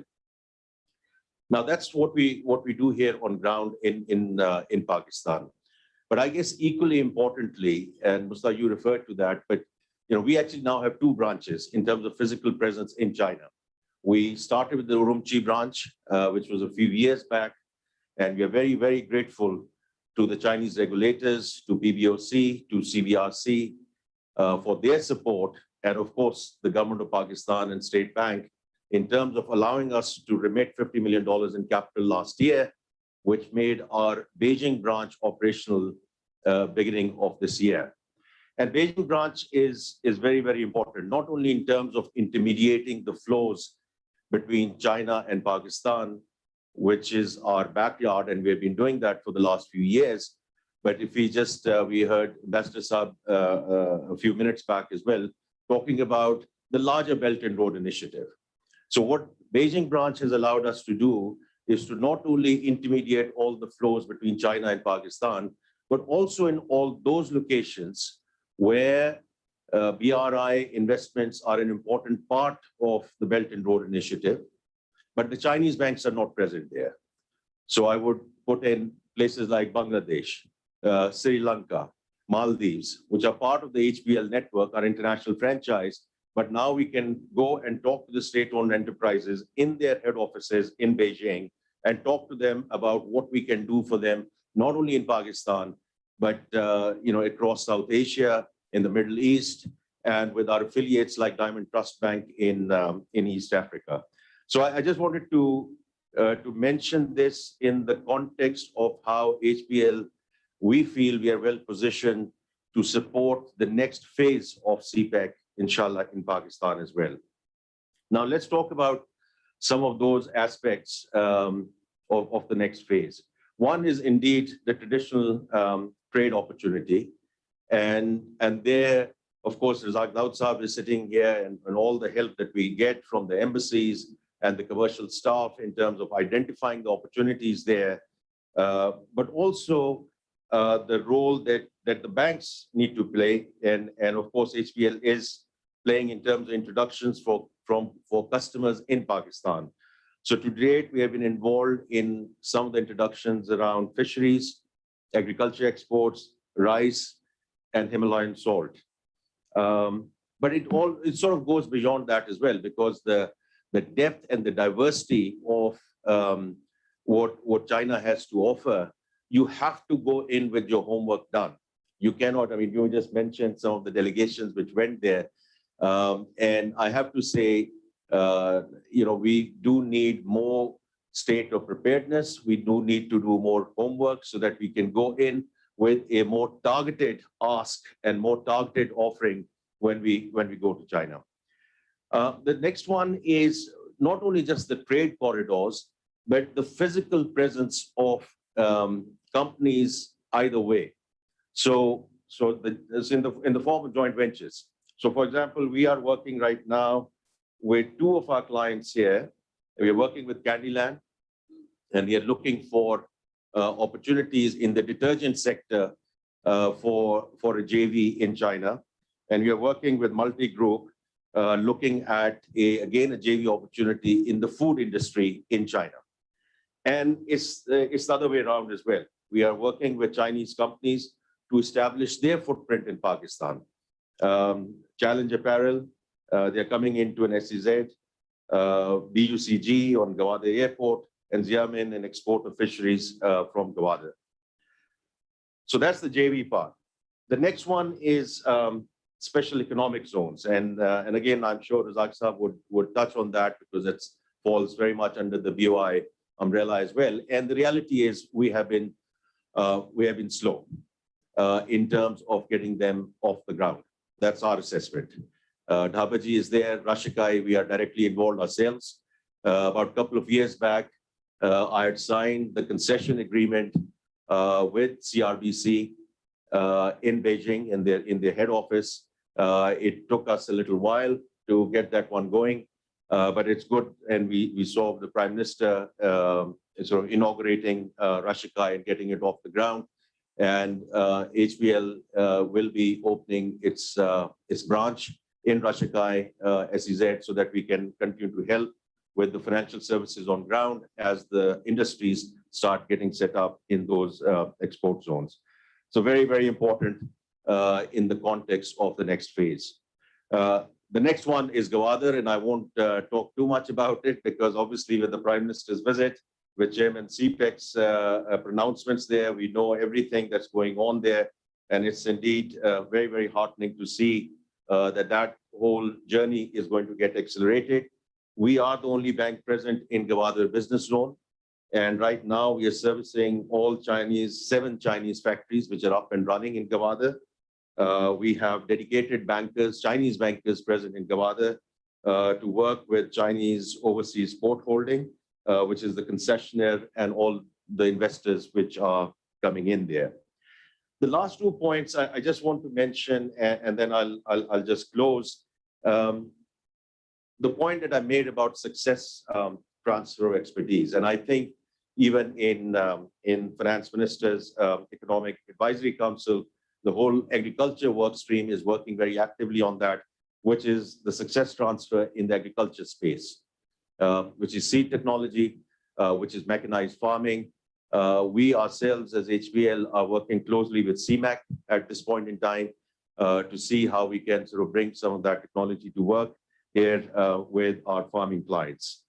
The next one is around the green initiative, right? So we've seen China, and now everyone talks about China going from zero to hero in the context of green bonds. Till last year, roughly 40% of the global bond issuances in the green space now actually came from China. So we are working very closely with Tsinghua University and Dr. Majun to bring some of those green investment principles into Pakistan. We need to work on green taxonomy, and that has to be done in consultation with the State Bank of Pakistan. We were hoping to have Dr. Majun visit us actually last year. Now, COVID permitting, we are looking forward to hosting him. And as you know, he's also the chairman of the monetary policy of PBOC as well. So I think, again, we have a huge opportunity. We saw the first green bond being issued by WAPDA, massive oversubscription, and there is a long line of corporates which are going to follow that. And we can really bank on the expertise that some of the Chinese investors and Chinese issuers have done in that space.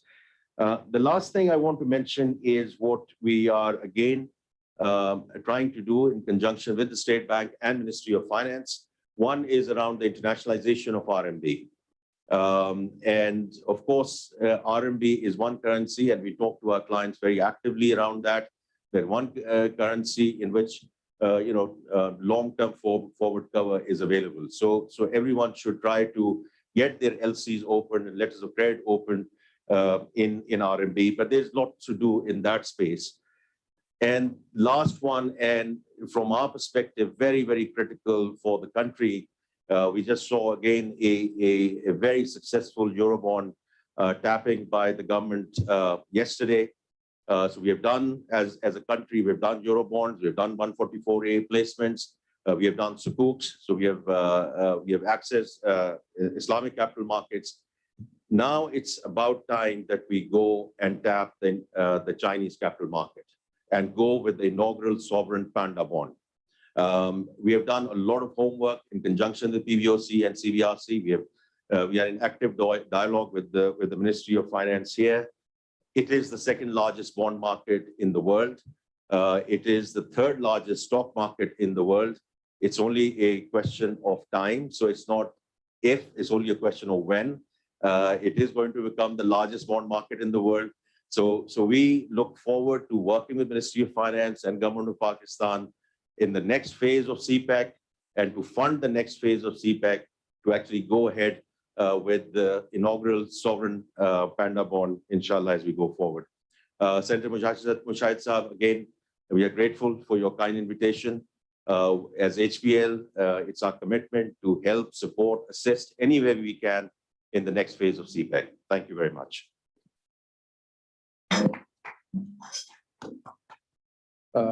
Very interesting insights, Aurangzeb Saab.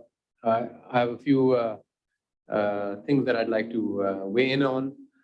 Firstly, I think when you talk about the right ask, I think that's very important. And I think a lot of the times we've seen is that we go into meetings and before the meeting we say, "Achha, gal ki karni hai ji." And this is part of our culture. It's not linked with any particular government. It's not linked with any particular party, but this is how we are.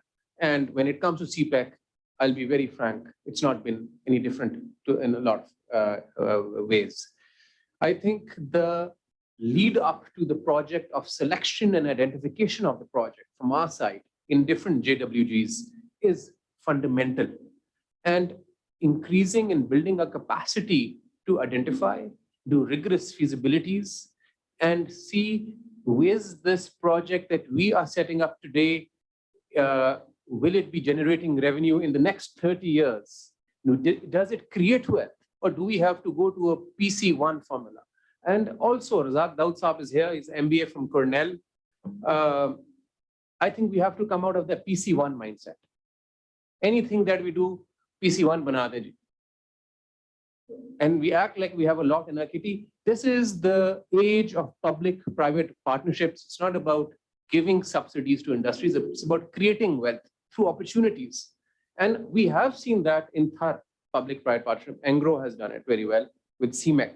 Power China has done it with the Qataris in Port Qasim. So we have seen that these joint ventures have worked and they are creating revenue where we have wanted. But there are also instances where we don't do that. And a couple of years down the line, we look at each other and we're like, hey, wait a minute. Is this really functioning? And then it's too little too late. So I think that the right ask, that point is very, very crucial, identifying and selecting the right projects and having those experts to do so. When it comes to SEZs, you mentioned Aurangzeb, Rashakai. Rashakai is a fantastic SEZ. We wish it all the best, but generally SEZs should be next to ports. What we've seen, Shenzhen, Hong Kong, Suzhou, Shanghai, if you look at SEZs, and that is because it's all about exports. It's about having them next to hubs. And secondly, when you talk about greening CPEC, I think that's a very, very important point, particularly with the commitment of the Prime Minister to a greener Pakistan. I think that, and I've advocated that in earlier dialogue, that there should be a new JWG on greening CPEC. So it's institutionally in the discourse on CPEC because there is discussion on it. There is, they are advocates of it, and I don't think anyone is against it or opposed to it, but it should be institutionally in the official Joint Cooperation Committee Mechanism, the JCC, and a JWG on greening CPEC, I think would be very apt and be very opportune, Honorable Commerce Minister, to have it. And HBL would be very happy to know that the Pakistan-China Institute is also in dialogue with the Belt and Road Development Alliance in Beijing to see how we can further this. And the China Three Gorges is involved in these discussions as well with us. And the Belt and Road Green Development Alliance, which is backed by the Belt and Road Forum in Beijing, is fully on board, and we are discussing with that with them. And we'd be happy to have HBL in this discussion as well. Without much further ado, Mr. Yang Jindal, you are the chairman of the Power China group in Pakistan. You're the country representative, and you are also the chairman of the All Pakistan Chinese Enterprises Association. And we'd like to hear from you how, apart from the accomplishments that CPEC has had, but how can we move forward with joint ventures, and how can Pakistan's vibrant private sector be more involved with Chinese companies as CPEC 2.0 moves forward? Over to you, Mr. Yang Jindal. Today, my speech is on the title of prospects of the B2B cooperation between Pakistan and China. So, yes. Yes, please. Okay. Dear Excellency, Mr. Abdul Razak Dawood, dear Excellency, Senator Hussain, and dear Muhammad Al-Zamb, ladies and gentlemen, good afternoon. I am Yang from Power China. Power China is a chair company of all Pakistan Chinese Enterprise Association. On behalf of my association and Power China, I would like to extend the thanks to the PCI for organizing this seminar. Today, my speech is on the prospects of B2B cooperation between Pakistan and China. So here, I have 3 points to share. First of all, the first phase of CPEC has laid down the foundation for the second phase of development. Also, it built an important strength for the B2B cooperation. As everyone knows that the first phase of CPEC focused on sectors of energy and infrastructure. I'm glad to hear that the Ministry of Energy have announced that electricity demand in Pakistan has increased by 20% this year. So especially for the industry and youth, increased 12 to 13%. It means that the achievement of the first phase of CPEC have greatly contributed to the economic growth of Pakistan, especially under the epidemic period, which is extremely difficult for Pakistan and other countries to achieve economic growth. The second phase of CPEC focusing on cooperation on agriculture and industry sectors, so which indicates the good prospect for B2B cooperation. For example, just as the CEO of HBL mentioned, Power China have signed the strategic cooperation with HBL Bank during the CPEC's developing stage. So now come to my second point, is that there is a great potential for B2B cooperation. I once had a discussion with my Pakistani friend about China-Pakistan B2B cooperation 4 years ago. They said they are easily to get goods from China on different shops and even online platforms, which shows that the channel of goods from China to Pakistan is smooth and very diversified since many years ago. And this year, I was encouraged by one recent myself case. Everyone knows that the quality of Pakistan mango is one of the best in the world. However, I have been in Pakistan for 6 years, but only this year I bought Pakistan mangoes in China through online platform. I bought mangoes for my parents and friends. They all said Pakistan mango were very sweet and as sweet as Pakistan China friendship. So which means that the COVID-19 have not stopped the progress of the China-Pakistan business cooperation, especially B2B cooperation. So according to also recent statistics, with efforts of the Excellency Dawood, with Ministry of Commerce and also Ministry of Commerce from China side, Pakistan's exports to China increased by 19% in the past fiscal year. So it is the same that this great number was achieved during the epidemic period. So I believe there is a huge potential for B2B cooperation between China and Pakistan. And for the question raised for the how to forward.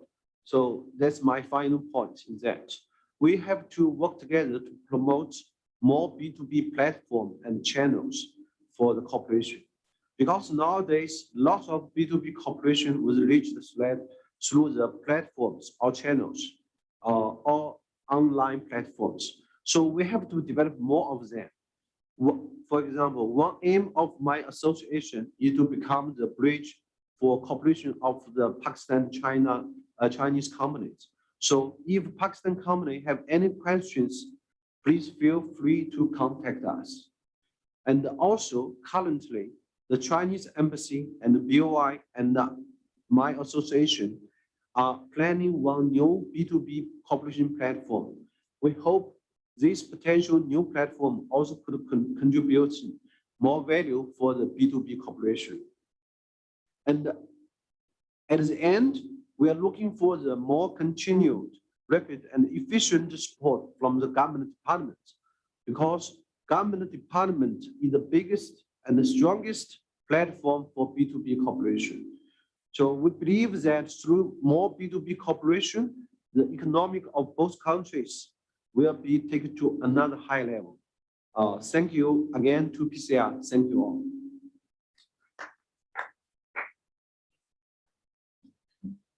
Thank you very much, Mr. Yang Chandao, for that upbeat speech. And we look forward for everyone to contribute in your platform and for it to help and boost connectivity between both sides. Now I would like to request the Minister for Commerce, Excellency Razak Daud Saab, to make his keynote speech.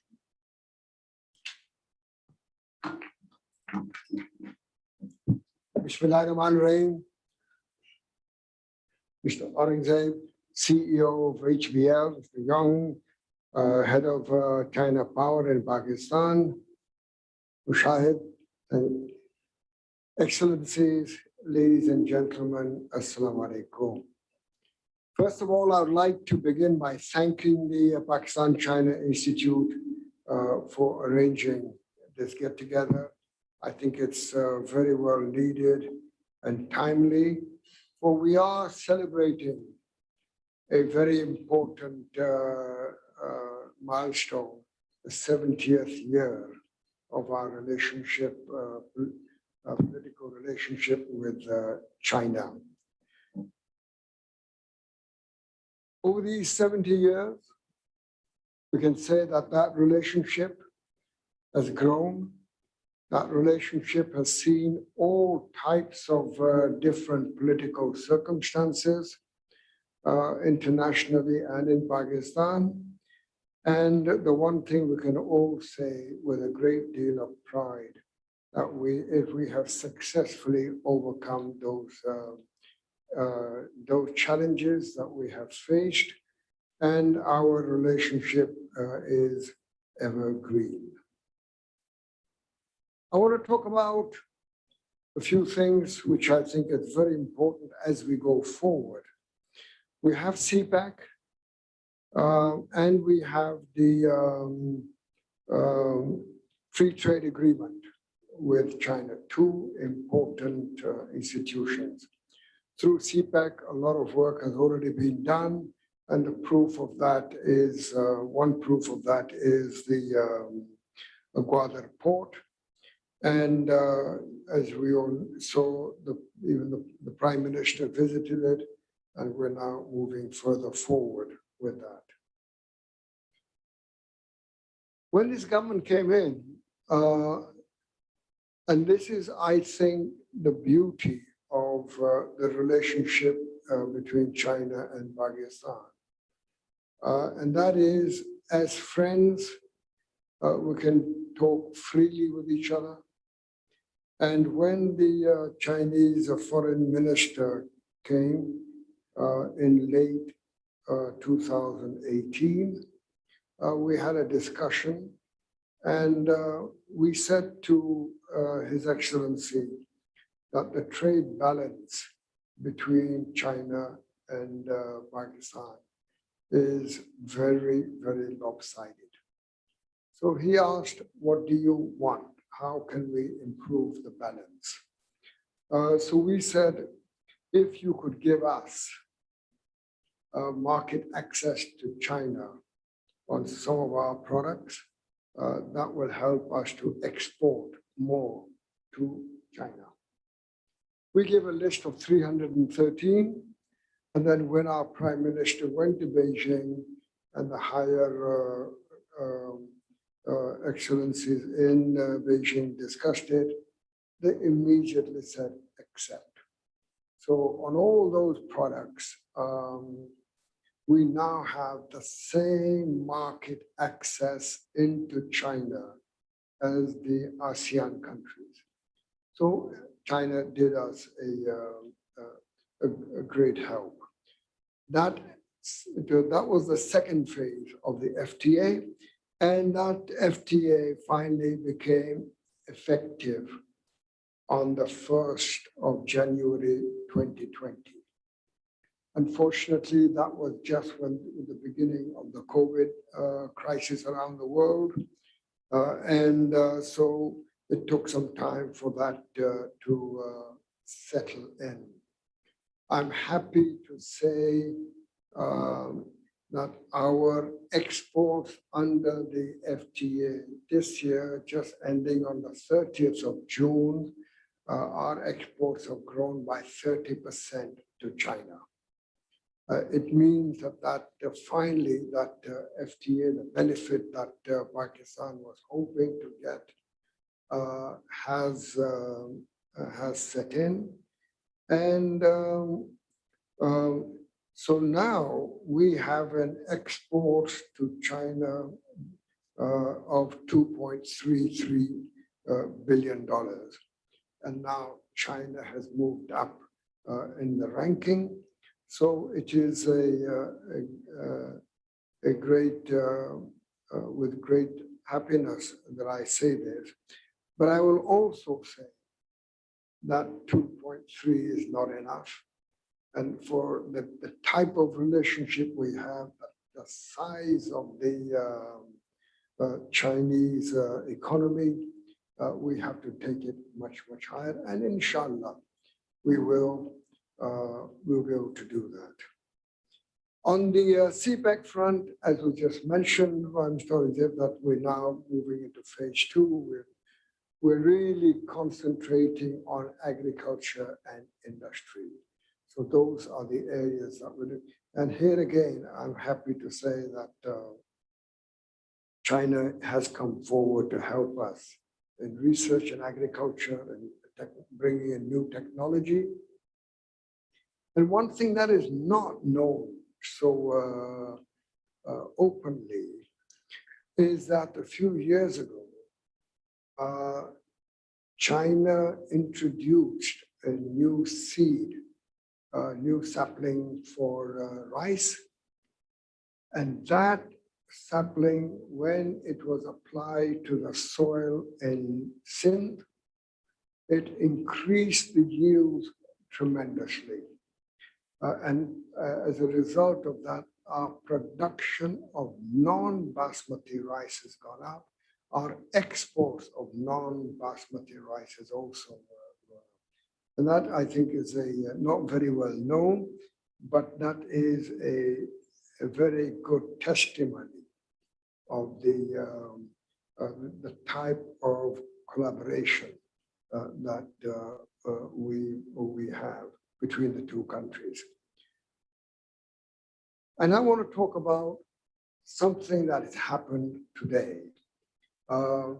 This morning, we had a very, very long and interesting video conference with several Chinese parties in various cities of China. And I'm happy to say that as a result of this meeting, we now have eight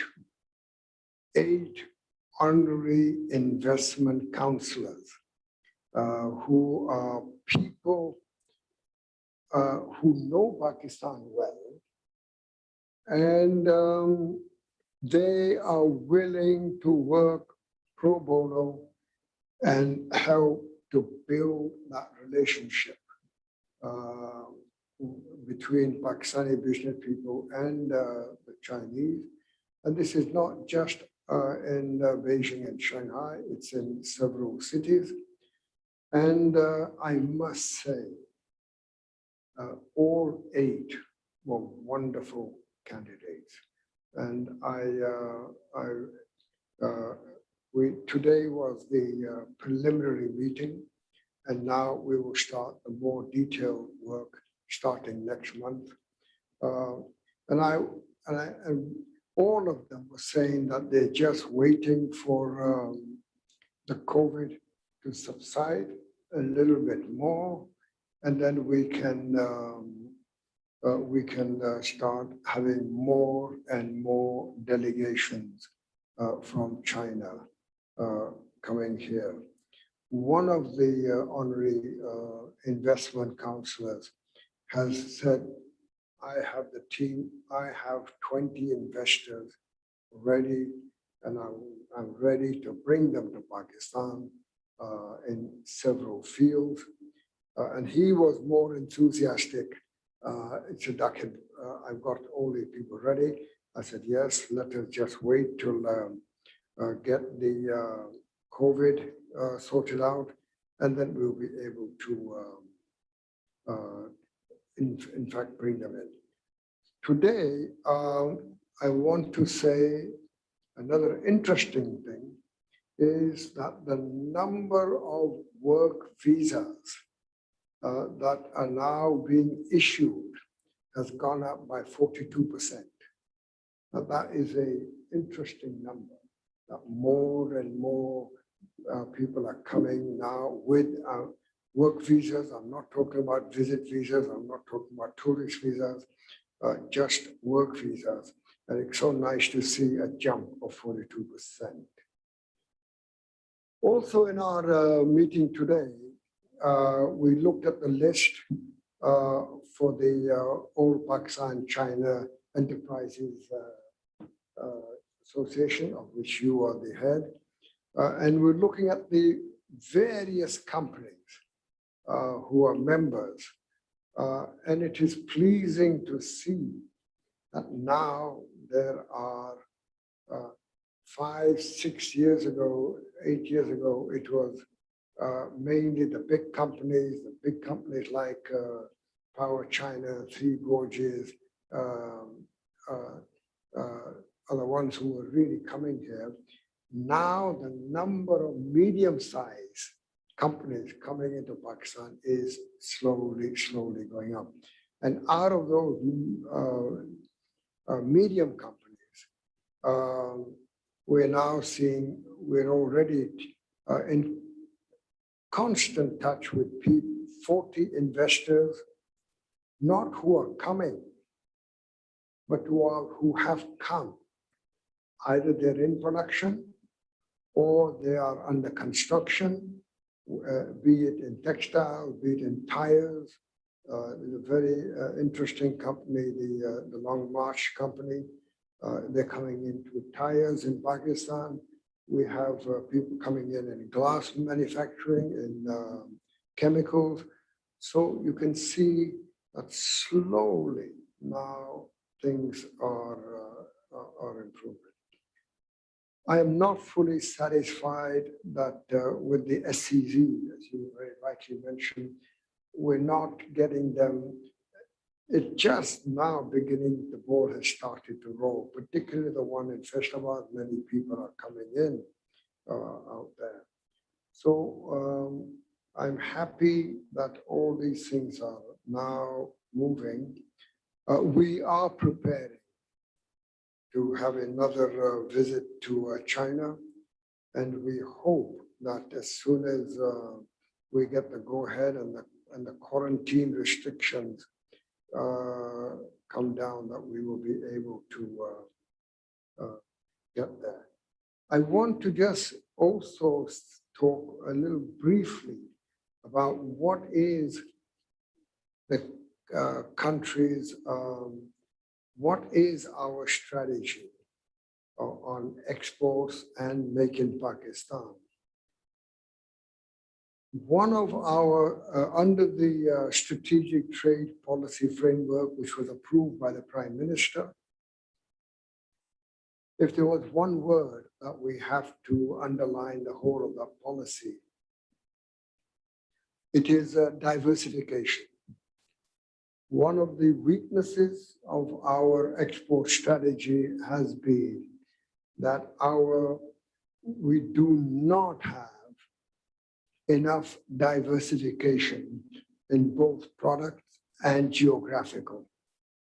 On the product side, even within textiles, which is our largest exporter, even within textiles, the range of products that we are manufacturing is too narrow. And this is where we're now trying to get in with the more value-added textile people from China to come in. I'm happy to say that now, after a lot of effort, that Pakistan has now moved away from being an exporter of yarn and gray cloth. And this year ended on the 30th of June, our exports of value-added products like garments, knitwear, bedwear has gone far higher than our exports of gray cloth and yarn. In fact, our yarn exports this year have gone down by 2%. The exports are coming down, and which is part of our policy. Let that export go down and let that material go to the value-added people and get a more value addition. And this is where we're trying to get in with the Chinese parties that at the upper end of our value-added chain. On our geographic, and then the other diversification is to get out of the traditional 5 export lines: textiles, leather, rice, surgical instruments, etc. So that is on the products. On geographical, we're now looking at regional diversification, and in the next few days, the Prime Minister is going to Uzbekistan just to get our reach into it. And the good thing is, one of the factors that we want to leverage in Uzbekistan is the mere fact that we have done so much investment through CPEC into the road connection through Balochistan. And now that should help us in bringing the goods from Central Asian republics, goods from Uzbekistan into Pakistan. And we are very, very much looking forward to being able to capitalize on all the investments that we have done in Gwadar and on the road infrastructure to be able to have this true economic corridor come through.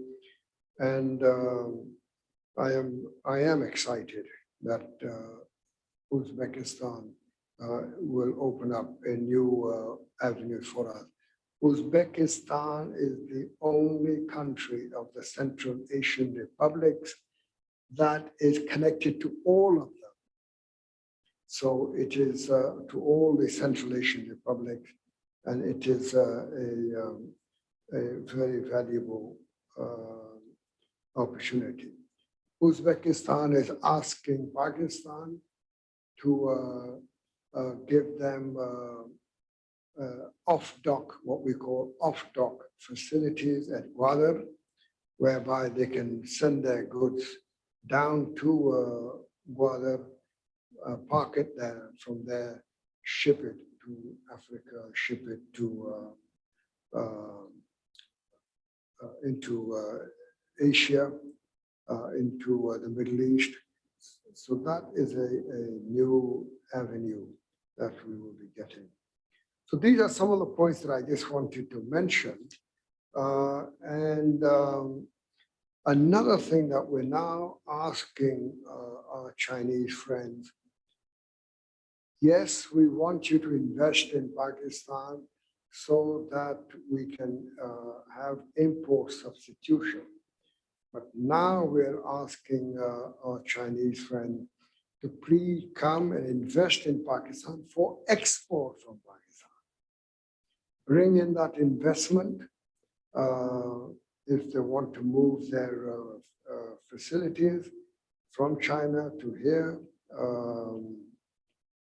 we will be extremely happy, and to bring that investment here for export from Pakistan. Overall, I feel honestly excited that we are finally getting our act together with the Chinese companies, Chinese institutions, and we hope and look forward to the Chinese president visit to Pakistan, and we certainly look forward that our Prime Minister, whenever pandemic permits, that we go again to China to further bond that relationship. So I do see a good future, and I am absolutely convinced that our exports to China will go up, and our overall trade with China, the momentum keeps going.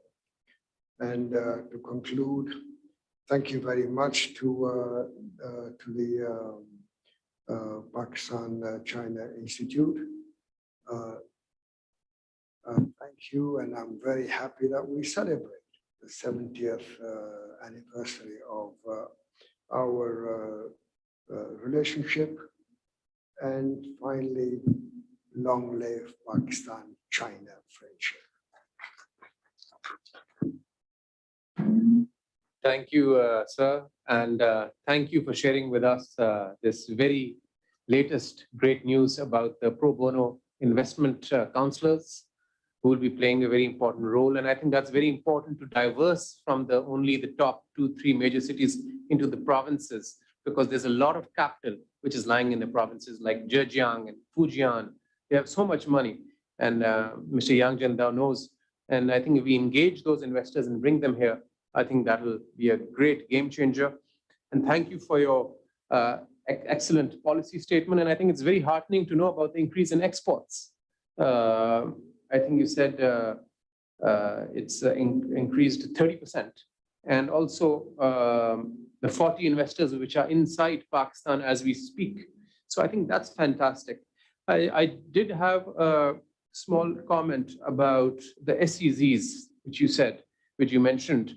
And I think one of the things which can really drive them forward is a one-window solution for the SEZs. I think what we see right now with the CPEC SEZs is there's a provincial board of investment, then there's a Central Board of Investment, then there's a CPEC authority, and all are doing a great job, but a lot of the times there's crisscrossing. And investors don't have that exact one window which they require to drive them forward. And also, I think there should be a targeted soliciting of industries from China for those SEZs. Rather than sitting here and waiting for them to come, I think there should be a list to target that these are industries which would be compatible, and someone like yourself can go and meet their chairman and lure them here. Because where there's capital, many people are courting them. Many SEZs in the world where BRI is, there's a BRI in Ethiopia, very successful SEZ. In Cambodia, as you know, very important SEZ in Sihanoukville. So these companies in China are being quoted by different countries. So I think we have to have a targeted strategy, a proactive strategy where we go and bring them here. And I think that would be a game changer. Thank you very much for everyone. I would, if Senator Mushahid would like to make some remarks, some input, any last final words? A big thank you to the Honorable Minister Razak Daud Saab. Of course, I've not seen Razak for a long time, and I remember when I was a student, the American Center arranged a visit. It was, I think, almost 50 years ago. I was studying in FC College, and they said there's a whiz kid who has just come from the US, and it was a place was called Daud Hercules, and we met the young Razak Daud in his 20s. And he was taking us around Kalashakaku, I think it was. And he's still young at heart and still has fire in his belly. So, but I'm glad that it's been a long journey. But basically, you know, whether it's financial capital or intellectual capital, people like Razak and even myself and Mustafa also, he studied in America. We all came back to serve Pakistan. And Mr. Aurangzeb Khan, I was very heartened. Chairman Saab se to mulaqat hai. We went to the BRI also. That Habib Bank is playing a very key role in connectivity. And I think Razak Saab ka ye bada acha hai ki he can mix his drinks. He's from the private sector, but he now works in the government. And he knows the problems of the red tape also. And Mr. Yang Jingdao, I'm so glad that you have formed an association and you can take this forward. We feel that CPEC is really the guarantor of a better tomorrow for Pakistan. It's an initiative of your great President Xi Jinping, in which Pakistan, there's a broad national consensus above party lines. And now with the CPEC in the second phase, I think it's extremely important to take it forward. But the only hiccup I see also, and I agree with the panelists, is the SEZs. The BOI has had 4 chairmen in the last 2 years. I think, Razak, you have to take charge yourself, wear your joggers and get cracking, start running on the fast track and just do it. And I think we have no doubt that with the commitment of the government and the commitment of all political parties. And yesterday we saw that at the CPC World Political Party Summit, the entire Pakistani political spectrum is behind China and behind CPEC. So, and good luck and thank you, Razak, for conveying us this good news about honorary investment counselors. I think that's a great initiative and the 30% increase in exports. And Mr. Aurangzeb Khan, you have come all the way from Karachi. Thank you so much. And thanks a lot, everybody. And it's been a great initiative. And with your cooperation, it's been a very successful conference. Thank you. The conference is now officially ended for today. Thank you very much.